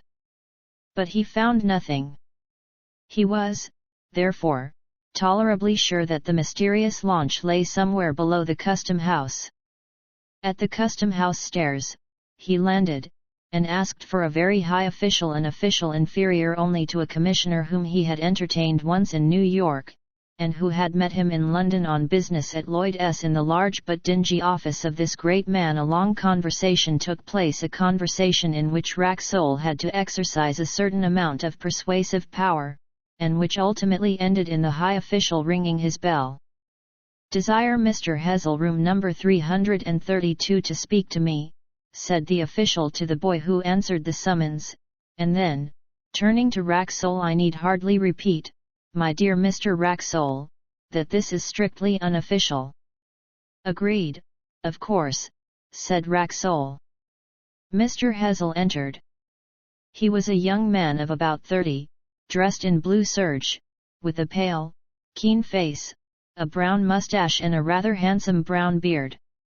"Mr. Hazel," said the high official, "let me introduce you to Mr. Theodore Racksole. You will doubtless be familiar with his name. Mr. Hazel," he went on to Racksole, "is one of our outdoor staff, what we call an examining officer. Just now he is doing night duty. He has a boat on the river and a couple of men, and the right to board and examine any craft whatever. What Mr. Hazel and his crew don't know about the Thames between here and Gravesend isn't knowledge." "Glad to meet you, sir," said Racksole simply, and they shook hands. Racksole observed with satisfaction that Mr. Hazel was entirely at his ease. "Now, Hazel," the high official continued, "Mr. Racksole wants you to help in a little private expedition on the river tonight. I will give you a night's leave. I sent for you partly because I thought you would enjoy the affair and partly because I think I can rely on you to regard it as entirely unofficial and not to talk about it. You understand? I dare say you will have no cause to regret having obliged Mr. Racksole." "I think I grasped the situation," said Hazel, with a slight smile. "And, by the way," added the high official, "although the business is unofficial, it might be well if you wore your official overcoat." "See? Decidedly," said Hazel, "I should have done so in any case." "And now, Mr. Hazel," said Racksole, "will you do me the pleasure of lunching with me? If you agree, I should like to lunch at the place you usually frequent." So it came to pass that Theodore Racksole and George Hazel, outdoor clerk in the customs, lunched together at Thomas's Chop House, in the City of London, upon mutton chops and coffee. The millionaire soon discovered that he had got hold of a keen-witted man and a person of much insight. "Tell me," said Hazel, when they had reached the cigarette stage, "are the magazine writers anything like correct?" "What do you mean?" asked Racksole, mystified. "Well, you're a millionaire, one of the best, I believe. One often sees articles on and interviews with millionaires, which describe their private railroad cars, their steam yachts on the Hudson, their marble stables, and so on, and so on. Do you happen to have those things?" "I have a private car on the New York Central, and I have a 2,000-ton schooner yacht though it isn't on the Hudson. It happens just now to be on East River. And I am bound to admit that the stables of my uptown place are fitted with marble." Racksole laughed. "Ah!" said Hazel. "Now I can believe that I am lunching with a millionaire. It's strange how facts like those, unimportant in themselves, appeal to the imagination. You seem to me a real millionaire now. You've given me some personal information, I'll give you some in return. I earn $300 a year, and perhaps £60 a year extra for overtime. I live by myself in 2 rooms in Muscovy Court. I've as much money as I need, and I always do exactly what I like outside office. As regards the office, I do as little work as I can, on principle it's a fight between us and the commissioners who shall get the best. They try to do us down, and we try to do them down. It's pretty even on the whole. All's fair in war, you know, and there ain't no 10 commandments in a government office." Racksole laughed. "Can you get off this afternoon?" he asked. "Certainly," said Hazel. "I'll get one of my pals to sign on for me, and then I shall be free." "Well," said Racksole, "I should like you to come down with me to the Grand Babylon. Then we can talk over my little affair at length. And may we go on your boat? I want to meet your crew." "That will be all right," Hazel remarked. "My 2 men are the idlest, most soulless chaps you ever saw. They eat too much, and they have an enormous appetite for beer, but they know the river, and they know their business, and they will do anything within the fair game if they are paid for it, and aren't asked to hurry." That night, just after dark, Theodore Racksole embarked with his new friend George Hessel in one of the black-painted customs wherries, manned by a crew of 2 men, both the later freemen of the river, a distinction which carries with it certain privileges unfamiliar to the mere landsman. It was a cloudy and oppressive evening, not a star showing to illumine the slow tide, now just past its flood. The vast forms of steamers at anchor, chiefly those of the General Steam Navigation and the Aberdeen Line, heaved themselves high out of the water, straining sluggishly at their mooring buoys. On either side the naked walls of warehouses rose like grey precipices from the stream, holding forth quaint arms of steam cranes. To the west the Tower Bridge spanned the river with its formidable arch, and above that its suspended footpath 150 feet from earth. Down towards the east and the Pool of London a forest of funnels and masts was dimly outlined against the sinister sky. Huge barges, each steered by a single man at the end of a pair of giant oars, lumbered and swirled downstream at all angles. Occasionally a tug snorted busily past, flashing its red and green signals and dragging an unwieldy tail of barges in its wake. Then a Margate passenger steamer, its electric lights gleaming from every porthole, swerved round to anchor, with its load of 2,000 fatigued excursionists. Over everything brooded an air of mystery, a spirit and feeling of strangeness, remoteness, and the inexplicable. As the broad flat little boat bobbed its way under the shadow of enormous hulks, beneath stretched hawsers, and past buoys covered with green slime, Racksole could scarcely believe that he was in the very heart of London, the most prosaic city in the world. He had a queer idea that almost anything might happen in this seeming waste of waters at this weird hour of 10 o'clock. It appeared incredible to him that only a mile or 2 away people were sitting in theatres applauding farces, and that at Cannon Street Station, a few yards off, other people were calmly taking the train to various highly respectable suburbs whose names he was gradually learning. He had the uplifting sensation of being in another world which comes to us sometimes amid surroundings violently different from our usual surroundings. The most ordinary noises of men calling, of a chain running through a slot, of a distant siren translated themselves to his ears into terrible and haunting sounds, full of portentous significance. He looked over the side of the boat into the brown water, and asked himself what frightful secrets lay hidden in its depth. Then he put his hand into his hip pocket and touched the stock of his Colt revolver. That familiar substance comforted him.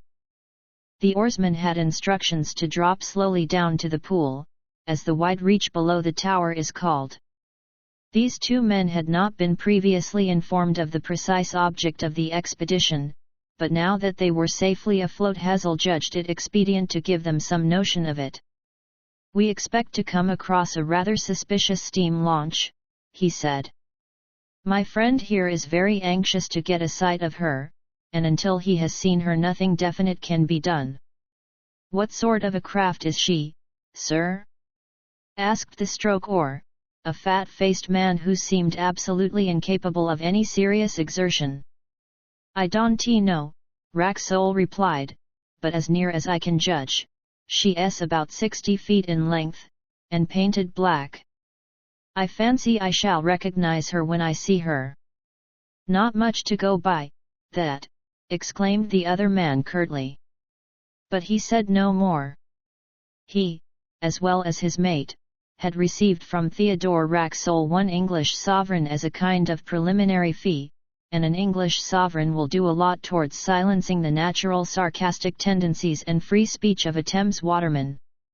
"There's one thing I noticed," said Racksole suddenly, "and I forgot to tell you of it, Mr. Hessel." Her screw seemed to move with a rather irregular, lame sort of beat. Both watermen burst into a laugh. "Oh," said the fat rower, "I know what you re after, sir. It's Jack Everett's launch, commonly called Squirm. She's got a 4-bladed propeller, and 1 blade is broken off short." "Aye, that's it, sure enough," agreed the man in the bows. "And if it's her you want, I seed her lying up against Cherry Gardens Pier this very morning." "Let us go to Cherry Gardens Pier by all means," As soon as possible, Racksole said, and the boat swung across stream and then began to creep down by the right bank, feeling its way past wharves, many of which, even at that hour, were still busy with their cranes, that descended empty into the bellies of ships and came up full.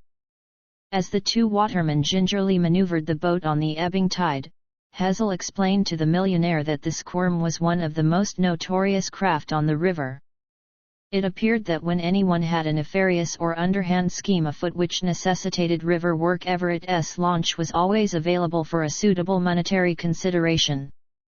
The Squirm had got itself into 1,000 scrapes, and out of those scrapes again with safety, if not precisely with honor. The river police kept a watchful eye on it, and the chief marvel about the whole thing was that old Everett, the owner, had never yet been seriously compromised in any illegal escapade. Not once had the officer of the law been able to prove anything definite against the proprietor of the Squirm, though several of its quondam hirers were at that very moment in various of Her Majesty's prisons throughout the country. Latterly, however, the launch, with its damaged propeller, which Everett consistently refused to have repaired, had acquired an evil reputation, even among evildoers, and this fraternity had gradually come to abandon it for less easily recognizable craft. "Your friend, Mr. Tom Jackson," said Hazel to Racksole, "committed an error of discretion when he hired the Squirm. A scoundrel of his experience and caliber ought certainly to have known better than that. You cannot fail to get a clue now." By this time the boat was approaching Cherry Gardens Pier, but unfortunately a thin night fog had swept over the river, and objects could not be discerned with any clearness beyond a distance of 30 yards. As the customs boat scraped down past the pier, all its occupants strained eyes for a glimpse of the mysterious launch, but nothing could be seen of it. The boat continued to float idly downstream, the men resting on their oars. Then they narrowly escaped bumping a large Norwegian sailing vessel at anchor with her stem pointing downstream.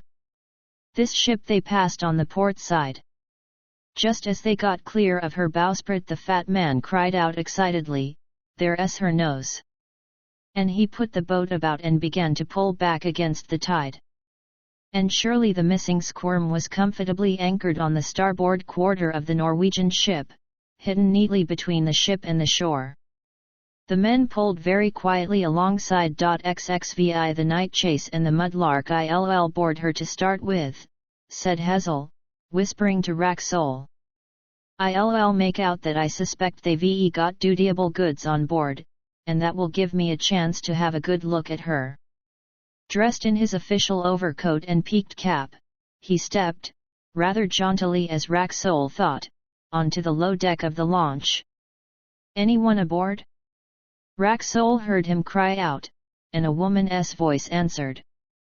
"I am a customs examining officer, and I want to search the launch," Hazel shouted, and then disappeared down into the little saloon amidships, and Racksole heard no more. It seemed to the millionaire that Hazel had been gone hours, but at length he returned. "Can't he find anything?" he said, as he jumped into the boat, and then privately to Racksole, "There's a woman on board. Looks as if she might coincide with your description of Miss Spencer. Steam's up, but there's no engineer." I asked where the engineer was, and she inquired what business that was of mine, and requested me to get through with my own business and clear off. Seems rather a smart sort. I poked my nose into everything, but I saw no sign of anyone else.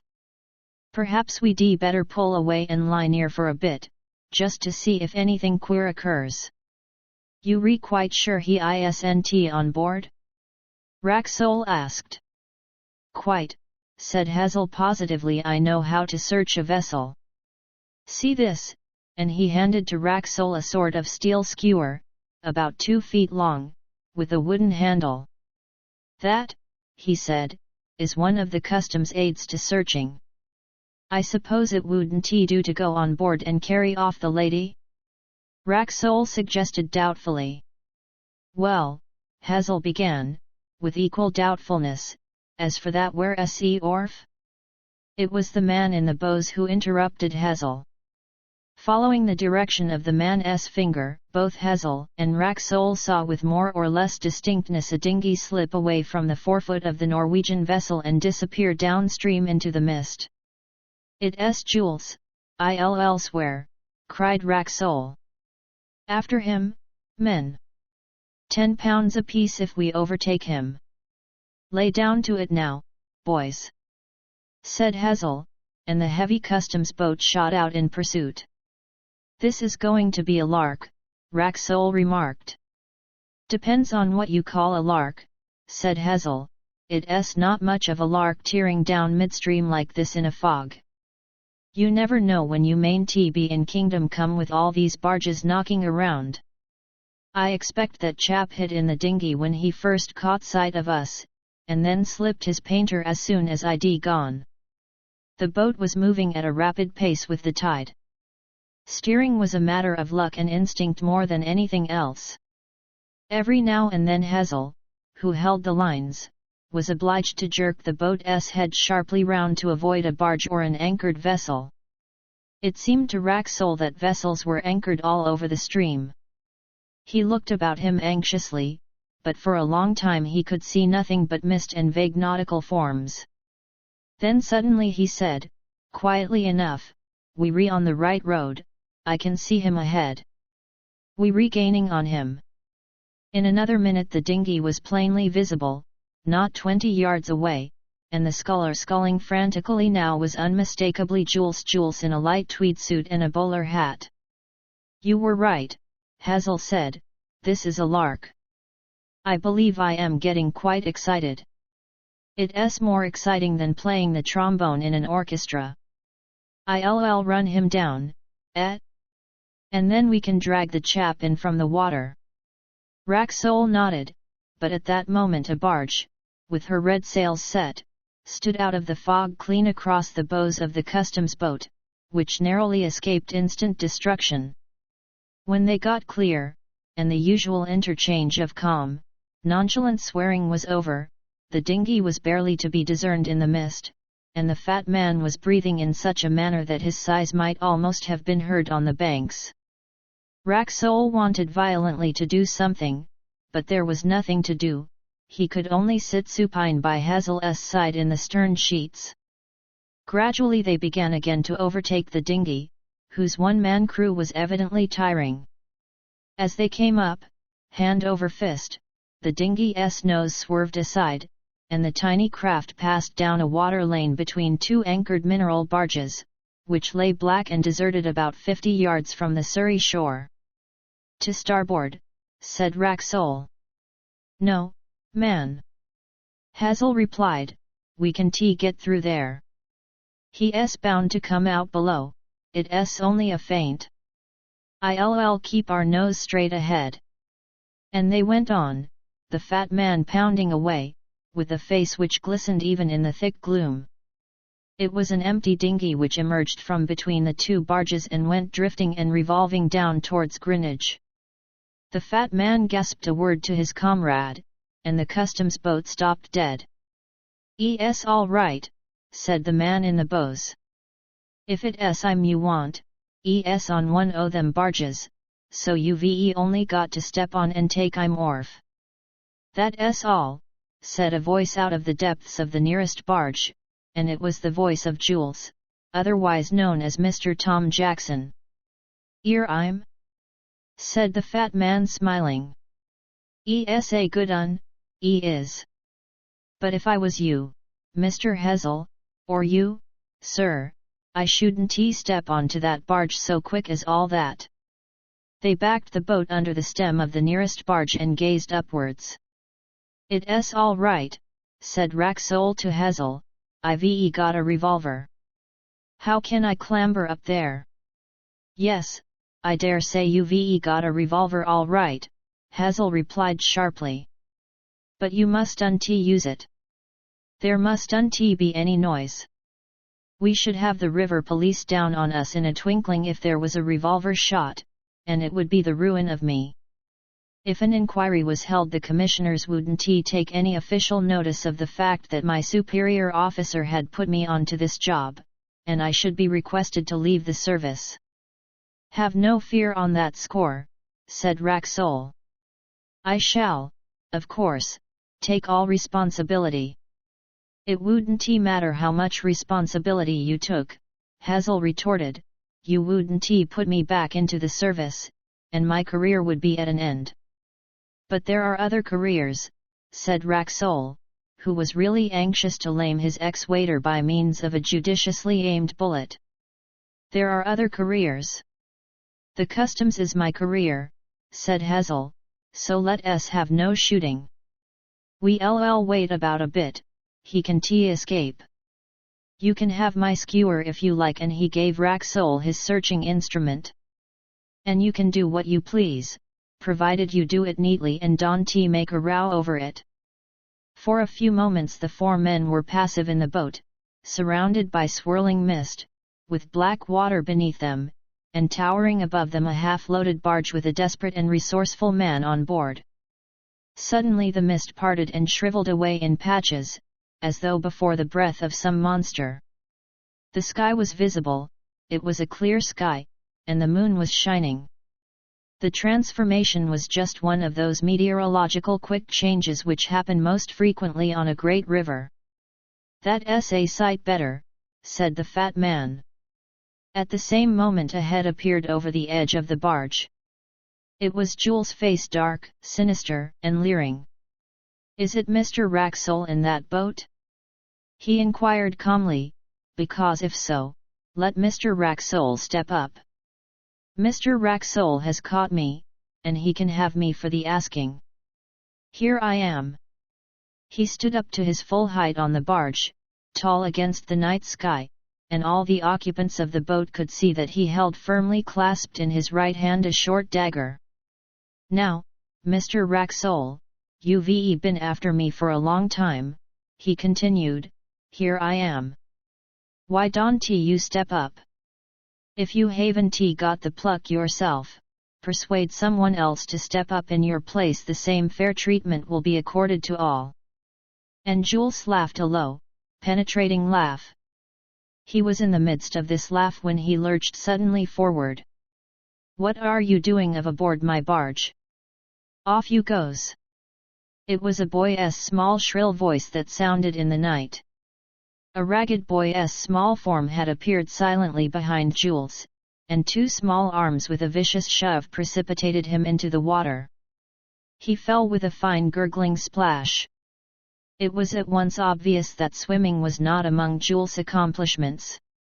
He floundered wildly and sank. When he reappeared he was dragged into the customs boat. Rope was produced, and in a minute or two the man lay ignominiously bound in the bottom of the boat. With the aid of a mudlark, a mere barge boy, who probably had no more right on the barge than Jules himself, Racksole had won his game. For the first time for several weeks the millionaire experienced a sensation of equanimity and satisfaction.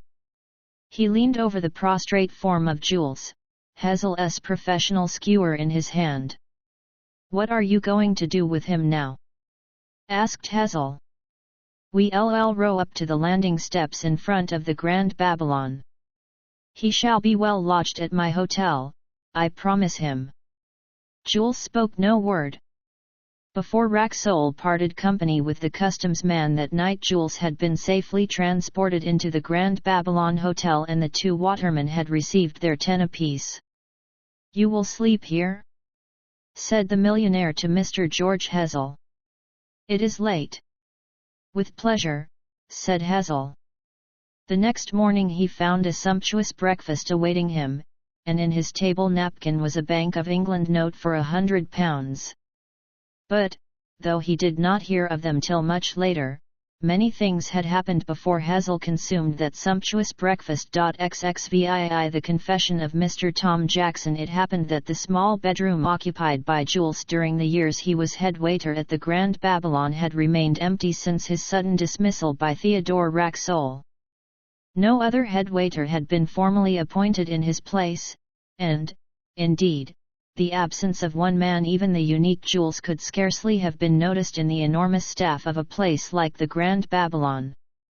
The functions of a head waiter are generally more ornamental, spectacular, and morally impressive than useful, and it was so at the great hotel on the Embankment.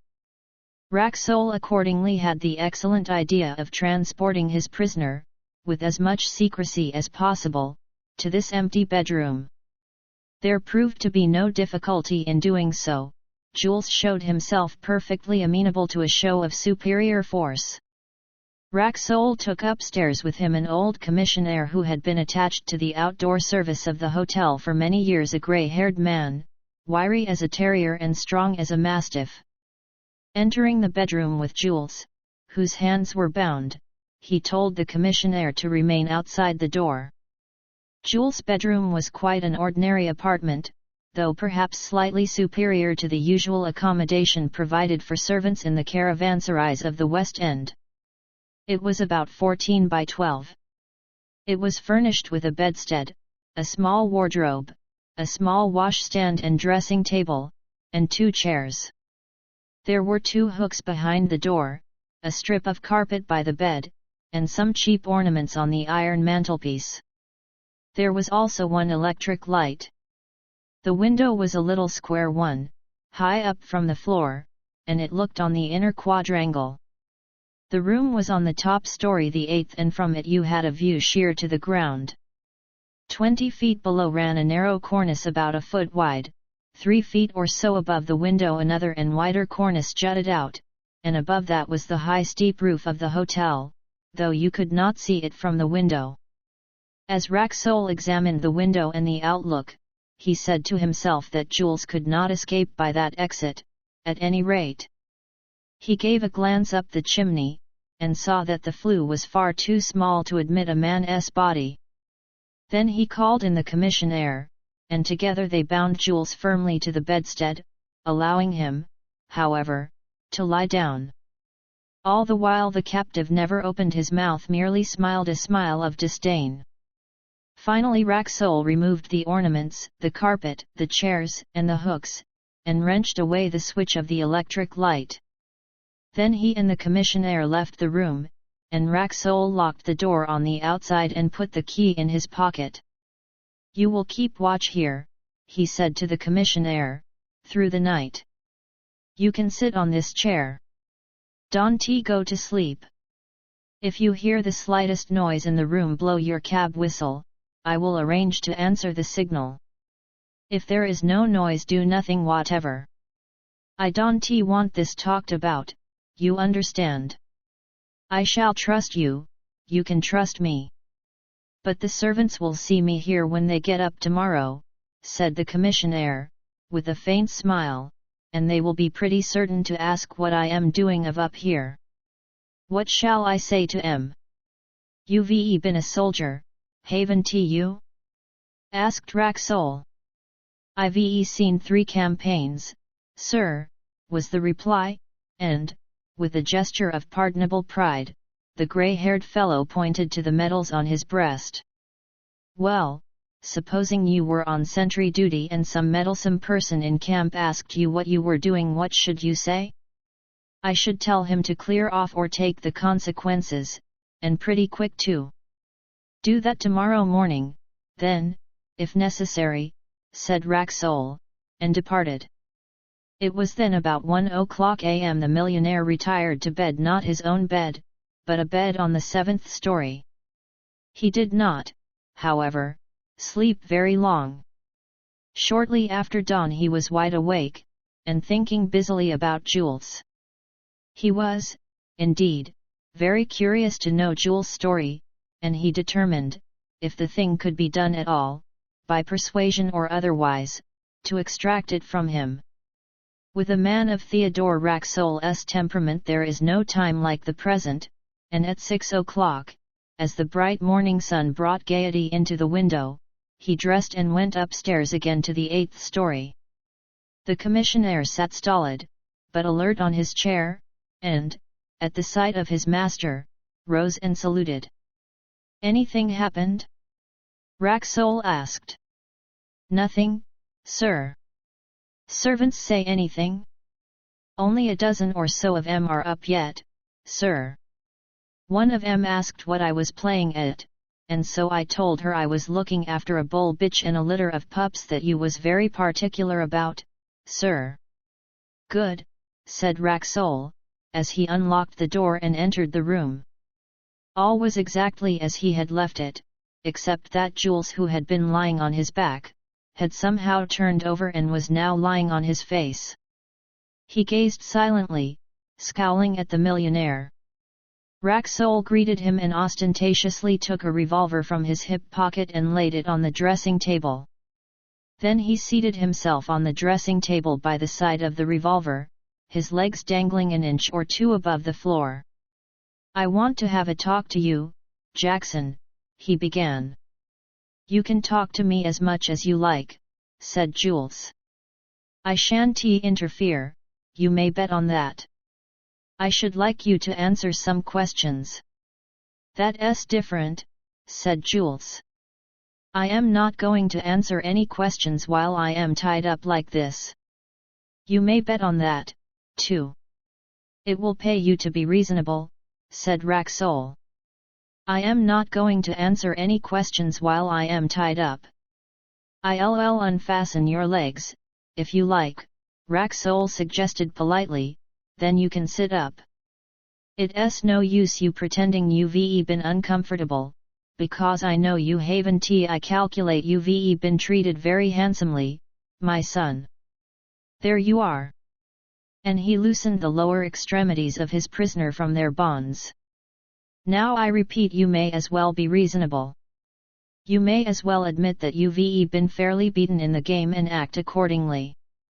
I was determined to beat you, by myself, without the police, and I've done it. You've done yourself, retorted Jules. You've gone against the law. If you'd had any sense you wouldn't have meddled, you'd have left everything to the police. They'd have muddled about for a year or two, and then done nothing. Who's going to tell the police now? Are you? Are you going to give me up to 'em, and say, here, I've caught him for you? If you do, they'll ask you to explain several things, and then you'll look foolish. One crime doesn't excuse another, and you'll find that out. With unerring insight, Jules had perceived exactly the difficulty of Racksole's position, and it was certainly a difficulty which Racksole did not attempt to minimize to himself. He knew well that it would have to be faced. He did not, however, allow Jules to guess his thoughts. Meanwhile, he said calmly to the other, "You here and my prisoner. You've committed a variegated assortment of crimes, and among them is murder. You are due to be hung. You know that. There is no reason why I should call in the police at all. It will be perfectly easy for me to finish you off, as you deserve, myself. I shall only be carrying out justice, and robbing the hangman of his fee. Precisely as I brought you into the hotel, I can take you out again. A few days ago you borrowed or stole a steam yacht at Ostend. What you have done with it I don't know, nor do I care. But I strongly suspect that my daughter had a narrow escape of being murdered on your steam yacht. Now I have a steam yacht of my own. Suppose I use it as you used yours. Suppose I smuggle you onto it, steam out to sea, and then ask you to step off it into the ocean one night. Such things have been done. Such things will be done again. If I acted so, I should at least have the satisfaction of knowing that I had relieved society from the incubus of a scoundrel." "But you won't," Jules murmured. "No," said Racksole steadily, "I won't if you behave yourself this morning. But I swear to you that if you don't I will never rest till you are dead, police or no police." "You don't know Theodore Racksole?" "I believe you mean it," Jules exclaimed, with an air of surprised interest, as though he had discovered something of importance. "I believe I do," Racksole resumed. "Now listen. At the best, you will be given up to the police. At the worst, I shall deal with you myself. With the police you may have a chance, you may get off with 20 years penal servitude, because, though it is absolutely certain that you murdered Reginald Dimmock, it would be a little difficult to prove the case against you. But with me you would have no chance whatever. I have a few questions to put to you, and it will depend on how you answer them whether I give you up to the police or take the law into my own hands. And let me tell you that the latter course would be much simpler for me. And I would take it, too. Did I not feel that you were a very clever and exceptional man? Did I not have a sort of sneaking admiration for your detestable skill and ingenuity? You think, then, that I am clever? Said Jules. You are right. I am. I should have been much too clever for you if luck had not been against me. You owe your victory, not to skill, but to luck. That is what the vanquished always say. Waterloo was a bit of pure luck for the English, no doubt, but it was Waterloo all the same. Jules yawned elaborately. What do you want to know? He inquired, with politeness. First and foremost, I want to know the names of your accomplices inside this hotel. I have no more, said Jules. Rocco was the last. Don't begin by lying to me. If you had no accomplice, how did you contrive that one particular bottle of Roman e Conti should be served to His Highness Prince Eugen? Then you discovered that in time, did you? Said Jules. I was afraid so. Let me explain that needed no accomplice. The bottle was topmost in the bin, and naturally it would be taken. Moreover, I left it sticking out a little further than the rest. You did not arrange, then, that Hubbard should be taken ill the night before last? I had no idea, said Jules, that the excellent Hubbard was not enjoying his accustomed health. Tell me, said Racksole, who or what is the origin of your vendetta against the life of Prince Eugen? I had no vendetta against the life of Prince Eugen, said Jules, at least, not to begin with. I merely undertook, for a consideration, to see that Prince Eugen did not have an interview with a certain Mr. Sampson Levi in London before a certain date, that was all. It seemed simple enough. I had been engaged in far more complicated transactions before. I was convinced that I could manage it, with the help of Rocco and and Miss Spencer. Is that woman your wife? She would like to be, he sneered. Please don't interrupt. I had completed my arrangements, when you so inconsiderately bought the hotel. I don't mind admitting now that from the very moment when you came across me that night in the corridor I was secretly afraid of you, though I scarcely admitted the fact even to myself then.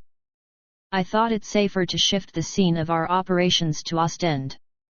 I had meant to deal with Prince Eugen in this hotel, but I decided, then, to intercept him on the continent, and I dispatched Miss Spencer with some instructions. Troubles never come singly, and it happened that just then that fool Dimmock, who had been in the swim with us, chose to prove refractory. The slightest hitch would have upset everything, and I was obliged to clear him off the scene. He wanted to back out. He had a bad attack of conscience, and violent measures were essential. I regret his untimely decease, but he brought it on himself. Well, everything was going serenely when you and your brilliant daughter, apparently determined to meddle, turned up again among us at Ostend. Only 24 hours, however, had to elapse before the date which had been mentioned to me by my employers. I kept poor little Eugen for the allotted time, and then you managed to get hold of him. I do not deny that you scored there, though, according to my original instructions, you scored too late. The time had passed, and so far as I knew, it didn't matter a pin whether Prince Eugen saw Mr. Sampson Levi or not. But my employers were still uneasy. They were uneasy even after little Eugen had lain ill in Ostend for several weeks. It appears that they feared that even at that date an interview between Prince Eugen and Mr. Sampson Levi might work harm to them. So they applied to me again. This time they wanted Prince Eugen to be finished off entirely. They offered high terms. What terms? I had received £50,000 for the first job, of which Rocco had half. Rocco was also to be made a member of a certain famous European order, if things went right. That was what he coveted far more than the money, the vain fellow.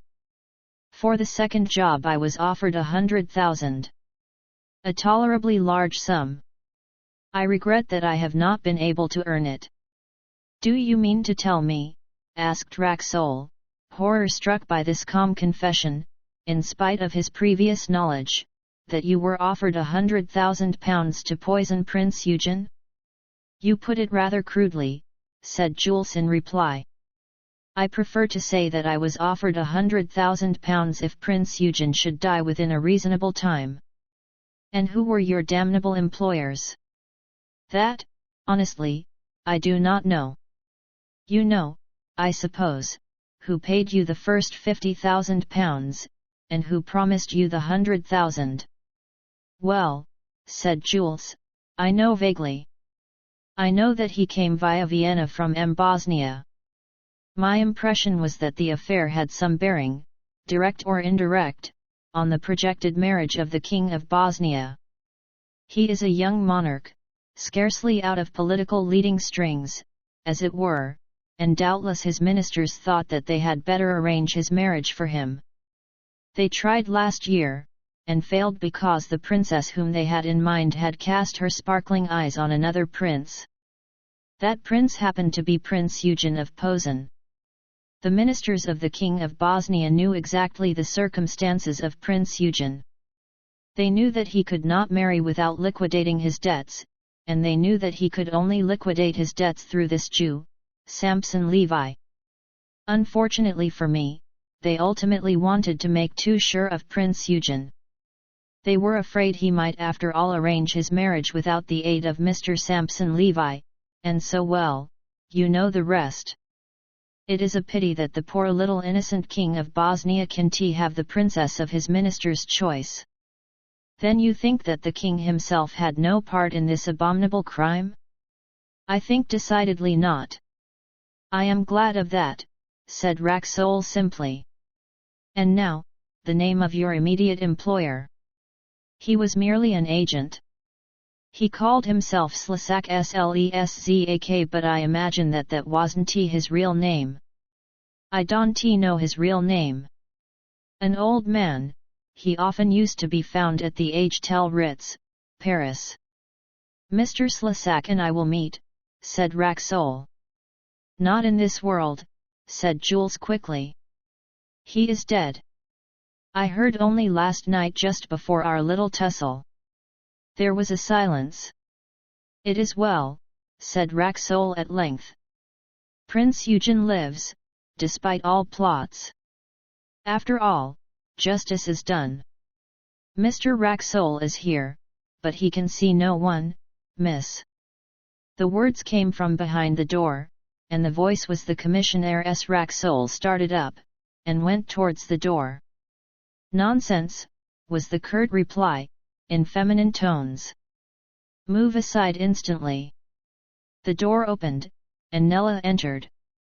There were tears in her eyes. Oh! Dad, she exclaimed, I've only just heard you were in the hotel. We looked for you everywhere. Come at once, Prince Eugen is dying. Then she saw the man sitting on the bed, and stopped. Later, when Jules was alone again, he remarked to himself, I may get that 100,000. XXVIII. The state bedroom once more. When, immediately after the episode of the bottle of Roman e Conti in the state dining room, Prince Aribert and old Hans found that Prince Eugen had sunk in an unconscious heap over his chair, both the former thought, at the first instant, that Eugen must have already tasted the poisoned wine. But a moment's reflection showed that this was not possible. If the hereditary Prince of Posen was dying or dead, his condition was due to some other agency than the Roman e Conti. Aribert bent over him, and a powerful odor from the man's lips at once disclosed the cause of the disaster. It was the odor of laudanum. Indeed, the smell of that sinister drug seemed now to float heavily over the whole table. Across Aribert's mind there flashed then the true explanation. Prince Eugen, taking advantage of Aribert's attention being momentarily diverted, and, yielding to a sudden impulse of despair, had decided to poison himself, and had carried out his intention on the spot. The laudanum must have been already in his pocket, and this fact went to prove that the unfortunate prince had previously contemplated such a proceeding, even after his definite promise. Aribert remembered now with painful vividness his nephew's words, "I withdraw my promise. Observe that I withdraw it." It must have been instantly after the utterance of that formal withdrawal that Eugen attempted to destroy himself. "It's laudanum, Hans," Aribert exclaimed, rather helplessly. "Surely His Highness has not taken poison?" said Hans. "It is impossible." "I fear it is only too possible," said the other. "It's laudanum. What are we to do? Quick, man! His Highness must be roused, Prince. He must have an emetic. We had better carry him to the bedroom." They did, and laid him on the great bed, and then Aribert mixed an emetic of mustard and water, and administered it, but without any effect. The sufferer lay motionless, with every muscle relaxed. His skin was ice cold to the touch, and the eyelids, half drawn, showed that the pupils were painfully contracted. "Go out, and send for a doctor, Hans. Say that Prince Eugen has been suddenly taken ill, but that it isn't serious. The truth must never be known." "He must be roused, sire," Hans said again, as he hurried from the room. Aribert lifted his nephew from the bed, shook him, pinched him, flicked him cruelly, shouted at him, dragged him about, but to no avail. At length he desisted, from mere physical fatigue, and laid the prince back again on the bed. Every minute that elapsed seemed an hour. Alone with the unconscious organism in the silence of the great stately chamber, under the cold yellow glare of the electric lights, Aribert became a prey to the most despairing thoughts. The tragedy of his nephew's career forced itself upon him, and it occurred to him that an early and shameful death had all along been inevitable for this good-natured, weak-purposed, unhappy child of a historic throne. A little good fortune, and his character, so evenly balanced between right and wrong, might have followed the proper path, and Eugen might have figured at any rate with dignity on the European stage. But now it appeared that all was over, the last stroke played. And in this disaster Aribert saw the ruin of his own hopes. For Aribert would have to occupy his nephew's throne, and he felt instinctively that nature had not cut him out for a throne. By a natural impulse he inwardly rebelled against the prospect of monarchy. Monarchy meant so much for which he knew himself to be entirely unfitted. It meant a political marriage, which means a forced marriage, a union against inclination. And then what of Nella? Hans returned. "I have sent for the nearest doctor, and also for a specialist," he said. "Good," said Aribert. "I hope they will hurry." Then he sat down and wrote a card. "Take this yourself to Miss Racksole. If she is out of the hotel, ascertain where she is and follow her.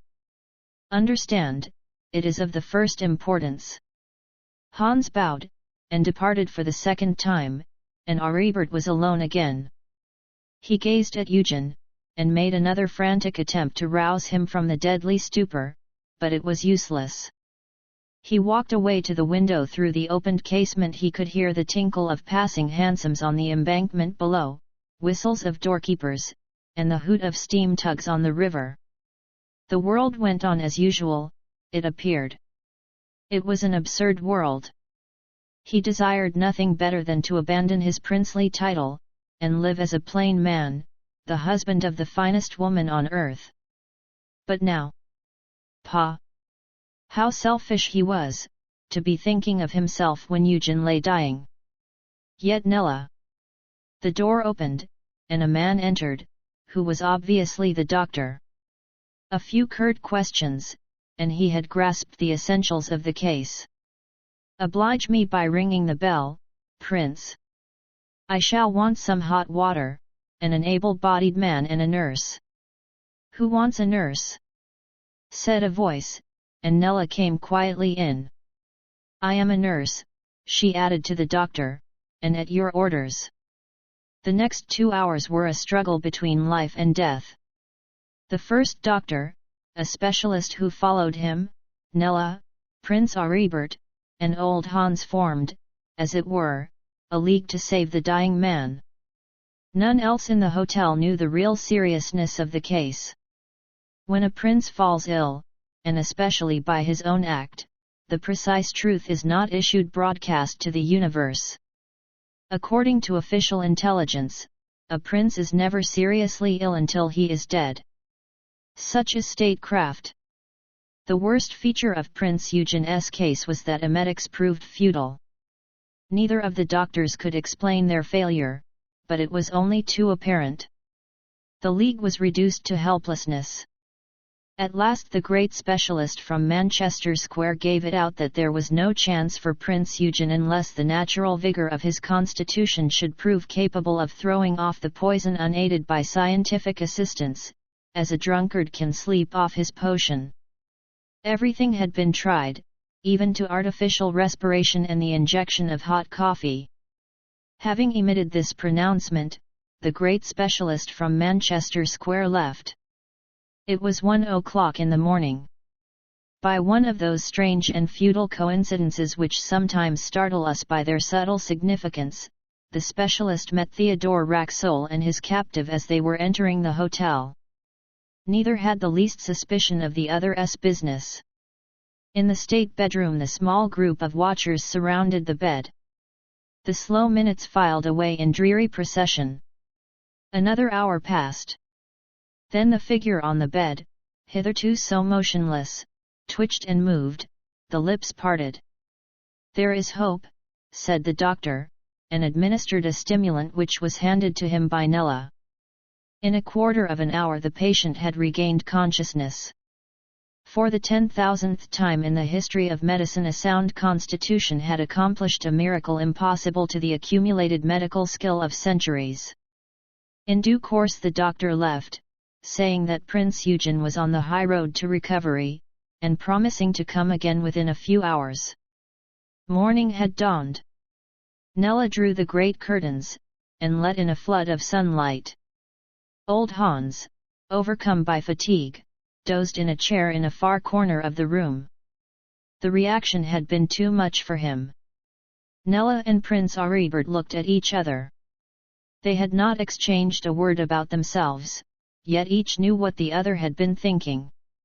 They clasped hands with a perfect understanding. Their brief love-making had been of the silent kind, and it was silent now. No word was uttered. A shadow had passed from over them, but only their eyes expressed relief and joy. "Aribert!"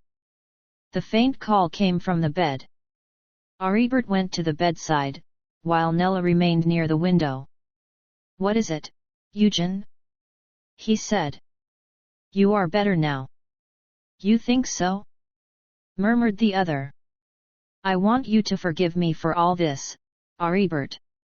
I must have caused you an intolerable trouble. I did it so clumsily, that is what annoys me. Laudanum was a feeble expedient, but I could think of nothing else, and I daren't ask anyone for advice. I was obliged to go out and buy the stuff for myself. It was all very awkward. But, thank goodness, it has not been ineffectual." "What do you mean, Eugen?" "You are better. In a day or so you will be perfectly recovered." "I am dying," said Eugen quietly. "Do not be deceived. I die because I wish to die. It is bound to be so. I know by the feel of my heart. In a few hours it will be over. The throne of Posen will be yours, Aribert. You will fill it more worthily than I have done. Don't let them know over there that I poisoned myself. Swear Hans to secrecy, swear the doctors to secrecy, and breathe no word yourself. I have been a fool, but I do not wish it to be known that I was also a coward. Perhaps it is not cowardice, perhaps it is courage, after all courage to cut the knot. I could not have survived the disgrace of any revelations, Aribert, and revelations would have been sure to come. I have made a fool of myself, but I am ready to pay for it. We of Posen we always pay everything except our debts. Ah! Those debts! Had it not been for those I could have faced her who was to have been my wife, to have shared my throne. I could have hidden my past, and begun again. With her help I really could have begun again. But fate has been against me always. Always. By the way, what was that plot against me, Aribert? I forget, I forget. His eyes closed. There was a sudden noise. Old Hans had slipped from his chair to the floor. He picked himself up, dazed, and crept shamefacedly out of the room. Aribert took his nephew's hand. Nonsense, Eugen. You are dreaming. You will be all right soon. Pull yourself together. All because of £1,000,000, the sick man moaned. 1 miserable million English pounds. The national debt of Posen is 50 millions, and I, the Prince of Posen, couldn't borrow one. If I could have got it, I might have held my head up again. Goodbye, Aribert. Who is that girl? Aribert looked up. Nella was standing silent at the foot of the bed, her eyes moist. She came round to the bedside, and put her hand on the patient's heart. Scarcely could she feel its pulsation, and to Aribert her eyes expressed a sudden despair. At that moment Hans re-entered the room and beckoned to her. I have heard that Herr Racksole has returned to the hotel, he whispered, and that he has captured that man Jules, who they say is such a villain. Several times during the night Nella inquired for her father, but could gain no knowledge of his whereabouts. Now, at 6:30 in the morning, a rumor had mysteriously spread among the servants of the hotel about the happenings of the night before. How it had originated no one could have determined, but it had originated. Where is my father? Nella asked of Hans. He shrugged his shoulders, and pointed upwards. Somewhere at the top, they say. Nella almost ran out of the room. Her interruption of the interview between Jules and Theodore Racksole has already been described. As she came downstairs with her father she said again, Prince Eugen is dying but I think you can save him. I? Exclaimed Theodore. Yes, she repeated positively. I will tell you what I want you to do, and you must do it. XXIX Theodore is called to the rescue as Nella passed downstairs from the top story with her father. The lifts had not yet begun to work. She drew him into her own room, and closed the door. What's this all about? He asked, somewhat mystified and even alarmed by the extreme seriousness of her face. Dad, the girl began, you are very rich, aren't you? Very, very rich? She smiled anxiously, timidly. He did not remember to have seen that expression on her face before. He wanted to make a facetious reply, but checked himself. Yes, he said, I am. You ought to know that by this time. How soon could you realize £1 million? £1 million what? He cried. Even he was staggered by her calm reference to this gigantic sum. What on earth are you driving at? £1 million, I said. That is to say, $5 million. How soon could you realize as much as that? Oh, he answered, in about a month, if I went about it neatly enough. I could unload as much as that in a month without scaring Wall Street and other places. But it would want some arrangement. Useless! She exclaimed. Couldn't you do it quicker, if you really had to? If I really had to, I could fix it in a week, but it would make things lively, and I should lose on the job.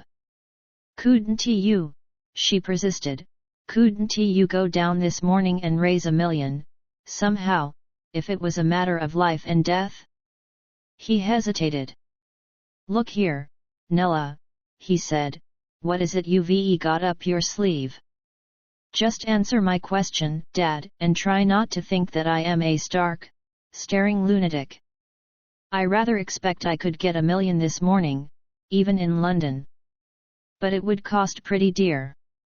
It might cost me £50,000, and there would be the dickens of an upset in New York, a sort of grand universal slump in my holdings. Why should New York know anything about it? Why should New York know anything about it? He repeated. My girl, when anyone borrows 1 million sovereigns, the whole world knows about it. Do you reckon that I can go up to the governors of the Bank of England and say, look here, lend Theodore Racksole $1 million for a few weeks, and he'll give you an IOU and a covering note on stocks? But you could get it? She asked again. If there's $1 million in London, I guess I could handle it, he replied. Well, Dad, and she put her arms round his neck, you've just got to go out and fix it. See? It's for me. I've never asked you for anything really big before. But I do now. And I want it so badly. He stared at her. I award you the prize, he said, at length. You deserve it for colossal and immense coolness. Now you can tell me the true inward meaning of all this rigmarole. What is it? I want it for Prince Eugen, she began, at first hesitatingly, with pauses. He's ruined unless he can get $1 million to pay off his debts. He's dreadfully in love with a princess, and he can't marry her because of this. Her parents wouldn't allow it. He was to have got it from Samson Levi, but he arrived too late owing to Jules. I know all about that, perhaps more than you do. But I don't see how it affects you or me. The point is this, Dad, Nella continued. He's tried to commit suicide, he's so hipped. Yes, real suicide. He took laudanum last night. It didn't kill him straight off, he's got over the first shock, but he's in a very weak state, and he means to die. And I truly believe he will die. Now, if you could let him have that $1 million, Dad, you would save his life. Nella's item of news was a considerable and disconcerting surprise to Racksole, but he hid his feelings fairly well. I haven't the least desire to save his life, Nell. I don't overmuch respect your Prince Eugen. I've done what I could for him, but only for the sake of seeing fair play, and because I object to conspiracies and secret murders. It's a different thing if he wants to kill himself. What I say is let him.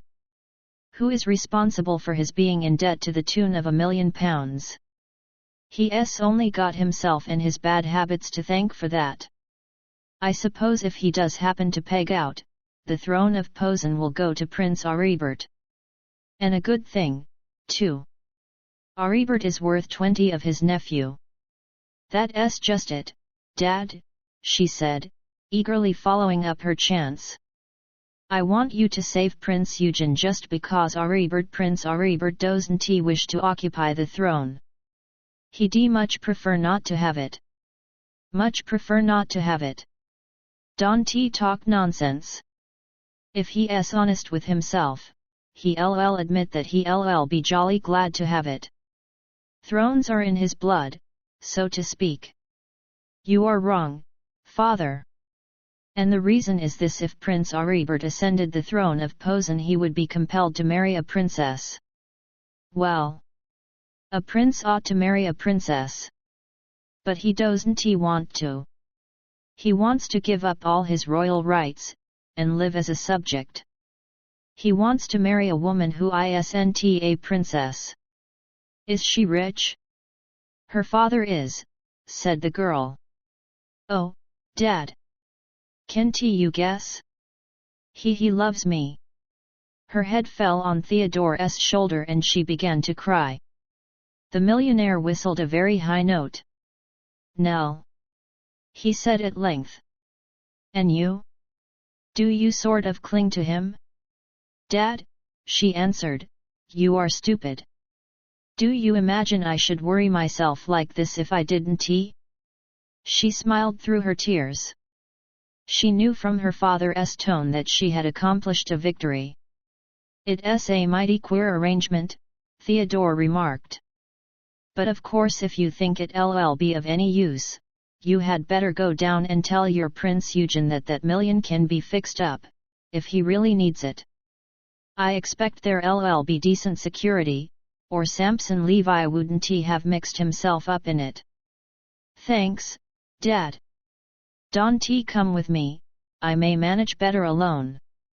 She gave a formal little curtsy and disappeared. Racksole, who had the talent, so necessary to millionaires, of attending to several matters at once, the large with the small, went off to give orders about the breakfast and the remuneration of his assistant of the evening before, Mr. George Hessel. He then sent an invitation to Mr. F. Lick's Babylon's room, asking that gentleman to take breakfast with him. After he had related to Babylon the history of Jules' capture, and had a long discussion with him upon several points of hotel management, and especially as to the guarding of wine cellars, Racksole put on his hat, sallied forth into the Strand, hailed a hansom, and was driven to the city. The order and nature of his operations there were too complex and technical to be described here. When Nella returned to the state bedroom, both the doctor and the great specialist were again in attendance. The two physicians moved away from the bedside as she entered, and began to talk quietly together in the embrasure of the window. A curious case, said the specialist. Yes. Of course, as you say, it's a neurotic temperament that's at the bottom of the trouble. When you've got that and a vigorous constitution working one against the other, the results are apt to be distinctly curious. Do you consider there is any hope, Sir Charles? If I had seen him when he recovered consciousness I should have said there was hope. Frankly, when I left last night, or rather this morning, I didn't expect to see the prince alive again, let alone conscious, and able to talk. According to all the rules of the game, he ought to get over the shock to the system with perfect ease and certainty. But I don't think he will. I don't think he wants to. And moreover, I think he is still under the influence of suicidal mania. If he had a razor he would cut his throat. You must keep his strength up. Inject, if necessary. I will come in this afternoon. I am due now at St. James's Palace. And the specialist hurried away, with an elaborate bow and a few hasty words of polite reassurances to Prince Aribert. When he had gone, Prince Aribert took the other doctor aside. Forget everything, doctor, he said, except that I am one man and you are another, and tell me the truth. Shall you be able to save His Highness? Tell me the truth. There is no truth, was the doctor's reply. The future is not in our hands, Prince. But you are hopeful? Yes or no? The doctor looked at Prince Aribert. No. He said shortly. I am not. I am never hopeful when the patient is not on my side. You mean? I mean that His Royal Highness has no desire to live. You must have observed that. Only too well, said Aribert. And you are aware of the cause? Aribert nodded an affirmative. But cannot remove it? No, said Aribert. He felt a touch on his sleeve. It was Nella's finger. With a gesture she beckoned him towards the anteroom. "If you choose," she said, when they were alone, "Prince Eugen can be saved. I have arranged it." "You have arranged it?" He bent over her, almost with an air of alarm. "Go and tell him that the £1,000,000 which is so necessary to his happiness will be forthcoming. Tell him that it will be forthcoming today, if that will be any satisfaction to him." "But what do you mean by this, Nella?" "I mean what I say, Aribert," and she sought his hand and took it in hers. "Just what I say. If £1,000,000 will save Prince Eugen's life, it is at his disposal." "But how have you managed it? By what miracle?" "My father," she replied softly, "will do anything that I ask him. Do not let us waste time. Go and tell Eugen it is arranged, that all will be well. Go." "But we cannot accept this enormous, this incredible favor. It is impossible." "Aribert," she said quickly, "remember you are not in Posen holding a court reception. You are in England and you are talking to an American girl who has always been in the habit of having her own way." The prince threw up his hands and went back into the bedroom. The doctor was at a table writing out a prescription. Aribert approached the bedside, his heart beating furiously. Eugen greeted him with a faint, fatigued smile. "Eugen," he whispered, "listen carefully to me. I have news. With the assistance of friends I have arranged to borrow that £1,000,000 for you. It is quite settled, and you may rely on it. But you must get better. Do you hear me?" Eugen almost sat up in bed. "Tell me I am not delirious," he exclaimed. "Of course you aren't," Aribert replied. "But you must sit up. You must take care of yourself." "Who will lend the money?" Eugen asked in a feeble, happy whisper. "Never mind. You shall hear later. Devote yourself now to getting better." The change in the patient's face was extraordinary. His mind seemed to have put on an entirely different aspect. The doctor was startled to hear him murmur a request for food. As for Aribert, he sat down, overcome by the turmoil of his own thoughts. Till that moment he felt that he had never appreciated the value and the marvelous power of mere money, of the lucre which philosophers pretend to despise and men sell their souls for. His heart almost burst in its admiration for that extraordinary Nella, who by mere personal force had raised two men out of the deepest slough of despair to the blissful heights of hope and happiness. "These Anglo-Saxons," he said to himself, "what a race!" By the afternoon Eugen was noticeably and distinctly better. The physicians, puzzled for the third time by the progress of the case, announced now that all danger was past. The tone of the announcement seemed to Aribert to imply that the fortunate issue was due wholly to unrivaled medical skill, but perhaps Aribert was mistaken. Anyhow, he was in a most charitable mood, and prepared to forgive anything. "Nella," he said a little later, when they were by themselves again in the antechamber, "what am I to say to you? How can I thank you? How can I thank your father?" "You had better not thank my father," she said. "Dad will affect to regard the thing as a purely business transaction, as, of course, it is. As for me, you can well? Kiss me," she said. "There. Are you sure you've formally proposed to me, Monday, Prince?" "Ah! Nell!" he exclaimed, putting his arms round her again. "Be mine. That is all I want." "You'll find," she said, "that you'll want Dad's consent too." "Will he make difficulties?" "He could not, Nell, not with you." "Better ask him," she said sweetly.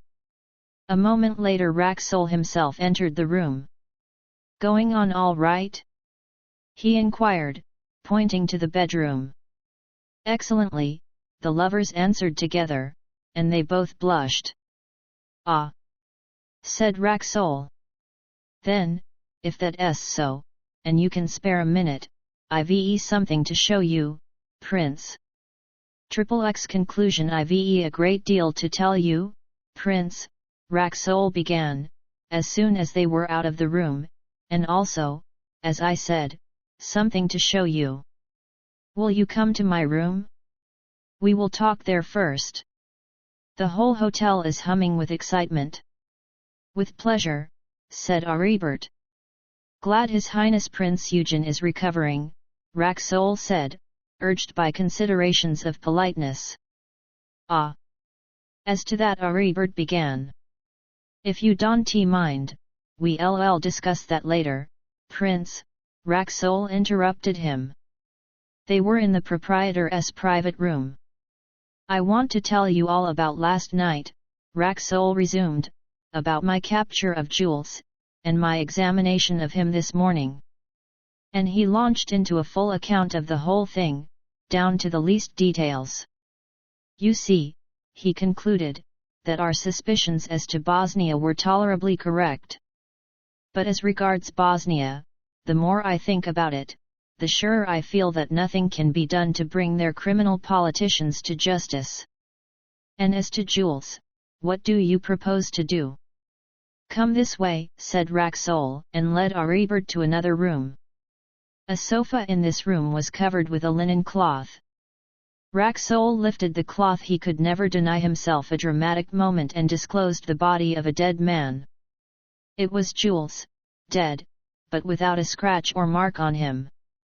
"I have sent for the police, not a street constable, but an official from Scotland Yard," said Racksole. "How did this happen?" Aribert asked, amazed and startled. "I understood you to say that he was safely immured in the bedroom." "So he was," Racksole replied. "I went up there this afternoon, chiefly to take him some food. The commissionaire was on guard at the door. He had heard no noise, nothing unusual. Yet when I entered the room, Jules was gone. He had by some means or other loosened his fastenings. He had then managed to take the door off the wardrobe.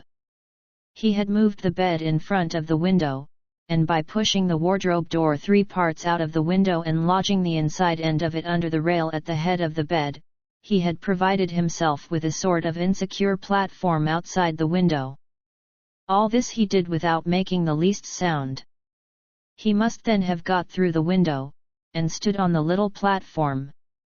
With his fingers he would just be able to reach the outer edge of the wide cornice under the roof of the hotel. By main strength of arms he had swung himself onto this cornice, and so got onto the roof proper. He would then have the run of the whole roof. At the side of the building facing Salisbury Lane there is an iron fire escape, which runs right down from the ridge of the roof into a little sunk yard level with the cellars. Jules must have thought that his escape was accomplished. But it unfortunately happened that one rung in the iron escape ladder had rusted rotten through being badly painted. It gave way, and Jules, not expecting anything of the kind, fell to the ground. That was the end of all his cleverness and ingenuity. As Racksole ceased speaking, he replaced the linen cloth with a gesture from which reverence was not wholly absent. When the grave had closed over the dark and tempestuous career of Tom Jackson, once the pride of the Grand Babylon, there was little trouble for the people whose adventures we have described. Miss Spencer, that yellow-haired, faithful slave and attendant of a brilliant scoundrel, was never heard of again. Possibly to this day she survives, a mystery to her fellow creatures, in the pension of some cheap foreign boarding-house. As for Rocco, he certainly was heard of again. Several years after the events set down, it came to the knowledge of Felix Babylon that the unrivaled Rocco had reached Buenos Aires, and by his culinary skill was there making the fortune of a new and splendid hotel. Babylon transmitted the information to Theodore Racksole, and Racksole might, had he chosen, have put the forces of the law in motion against him. But Racksole, seeing that everything pointed to the fact that Rocco was now pursuing his vocation honestly, decided to leave him alone. The one difficulty which Racksole experienced after the demise of Jules, and it was a difficulty which he had, of course, anticipated, was connected with the police. The police, very properly, wanted to know things. They desired to be informed what Racksole had been doing in the Dimmock affair, between his first visit to Ostend and his sending for them to take charge of Jules' dead body. And Racksole was by no means inclined to tell them everything. Beyond question he had transgressed the laws of England, and possibly also the laws of Belgium, and the moral excellence of his motives in doing so was, of course, in the eyes of legal justice, no excuse for such conduct. The inquest upon Jules aroused some bother, and about 99 separate and distinct rumors. In the end, however, a compromise was arrived at. Racksole's first aim was to pacify the inspector whose clue, which by the way was a false one, he had so curtly declined to follow up. That done, the rest needed only tact and patience. He proved to the satisfaction of the authorities that he had acted in a perfectly honest spirit, though with a high hand, and that substantial justice had been done. Also, he subtly indicated that, if it came to the point, he should defy them to do their worst. Lastly, he was able, through the medium of the United States ambassador, to bring certain soothing influences to bear upon the situation. One afternoon, a fortnight after the recovery of the hereditary Prince of Posen, Aribert, who was still staying at the Grand Babylon, expressed a wish to hold converse with the millionaire. Prince Eugen, accompanied by Hans and some court officials whom he had sent for, had departed with immense clat, armed with the comfortable million, to arrange formally for his betrothal. Touching the million, Eugen had given satisfactory personal security, and the money was to be paid off in 15 years. "You wish to talk to me, Prince?" said Racksole to Aribert, when they were seated together in the former's room. "I wish to tell you," replied Aribert, "that it is my intention to renounce all my rights and titles as a royal Prince of Posen, and to be known in future as Count Hartz, a rank to which I am entitled through my mother. Also that I have a private income of £10,000 a year, and a chateau and a townhouse in Posen. I tell you this because I am here to ask the hand of your daughter in marriage. I love her, and I am vain enough to believe that she loves me. I have already asked her to be my wife, and she has consented. We await your approval." "You honor us, Prince," said Racksole with a slight smile, "and in more ways than one. May I ask your reason for renouncing your princely titles?" "Simply because the idea of a morganatic marriage would be as repugnant to me as it would be to yourself and to Nella." "That is good." The prince laughed. "I suppose it has occurred to you that £10,000 per annum, for a man in your position, is a somewhat small income. Nella is frightfully extravagant. I have known her to spend $60,000 in a single year, and have nothing to show for it at the end." "Why? She would ruin you in 12 months. Nella must reform her ways," Aribert said. "If she is content to do so," Racksole went on, "well and good. I consent. In her name and my own, I thank you," said Aribert gravely. "And," the millionaire continued, "so that she may not have to reform too fiercely, I shall settle on her absolutely, with reversion to your children, if you have any, a lump sum of $50 million, that is to say, £10 million, in sound, selected railway stock. I reckon that is about half my fortune. Nella and I have always shared equally." Aribert made no reply. The two men shook hands in silence, and then it happened that Nella entered the room. That night, after dinner, Racksole and his friend Felix Babylon were walking together on the terrace of the Grand Babylon Hotel. Felix had begun the conversation. "I suppose," Racksole, he had said, you aren't getting tired of the Grand Babylon? Why do you ask? Because I am getting tired of doing without it. 1,000 times since I sold it to you I have wished I could undo the bargain. I can't bear idleness. Will you sell? I might, said Racksole, I might be induced to sell. What will you take, my friend? Asked Felix. What I gave, was the quick answer. Felix exclaimed. I sell you my hotel with Jules, with Rocco, with Miss Spencer. You go and lose all those 3 inestimable servants, and then offer me the hotel without them at the same price. It is monstrous. The little man laughed heartily at his own wit. Nevertheless, he added, we will not quarrel about the price. I accept your terms.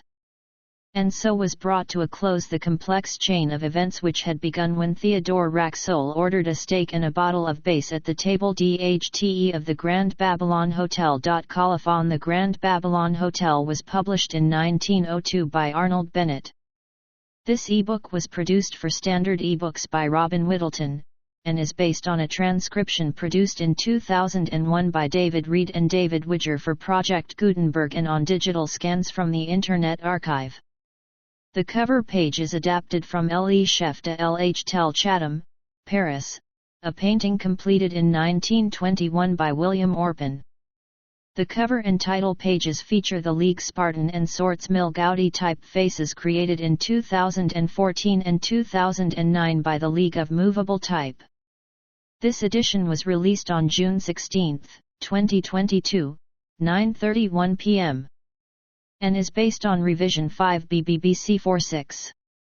The first edition of this ebook was released on July 24, 2018, 10:23 p.m. You can check for updates to this ebook, view its revision history, or download it for different e-reading systems at standardebooks.org. eBooks. Arnold Bennett. The Grand Babylon Hotel. The volunteer-driven Standard eBooks project relies on readers like you to submit typos, corrections, and other improvements. Anyone can contribute at standardebooks.org. Uncopyright. May you do good and not evil.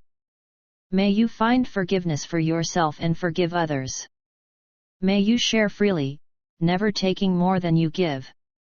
Copyright pages exist to tell you can do something.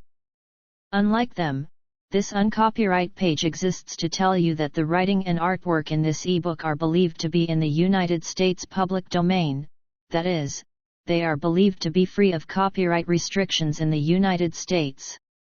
The United States public domain represents our collective cultural heritage, and items in it are free for anyone in the United States to do almost anything at all with, without having to get permission.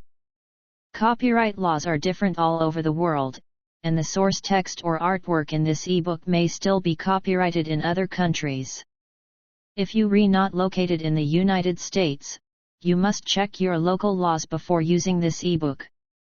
Standard eBooks makes no representations regarding the copyright status of the source text or artwork in this ebook in any country other than the United States. Non-authorship activities performed on items that are in the public domain, so-called sweat of the brow work, don't create a new copyright. That means that nobody can claim a new copyright on an item that is in the public domain for, among other things, work like digitization, markup, or typography. Regardless, the contributors to this ebook release their contributions under the terms in the CC 01.0 Universal Public Domain Dedication, thus dedicating to the worldwide public domain all of the work they've done on this ebook, including but not limited to metadata, the title page, imprint, colophon, this uncopyright, and any changes or enhancements to, or markup on, the original text and artwork. This dedication doesn't change the copyright status of the source text or artwork. We make this dedication in the interest of enriching our global cultural heritage, to promote free and libre culture around the world, and to give back to the unrestricted culture that has given all of us so much.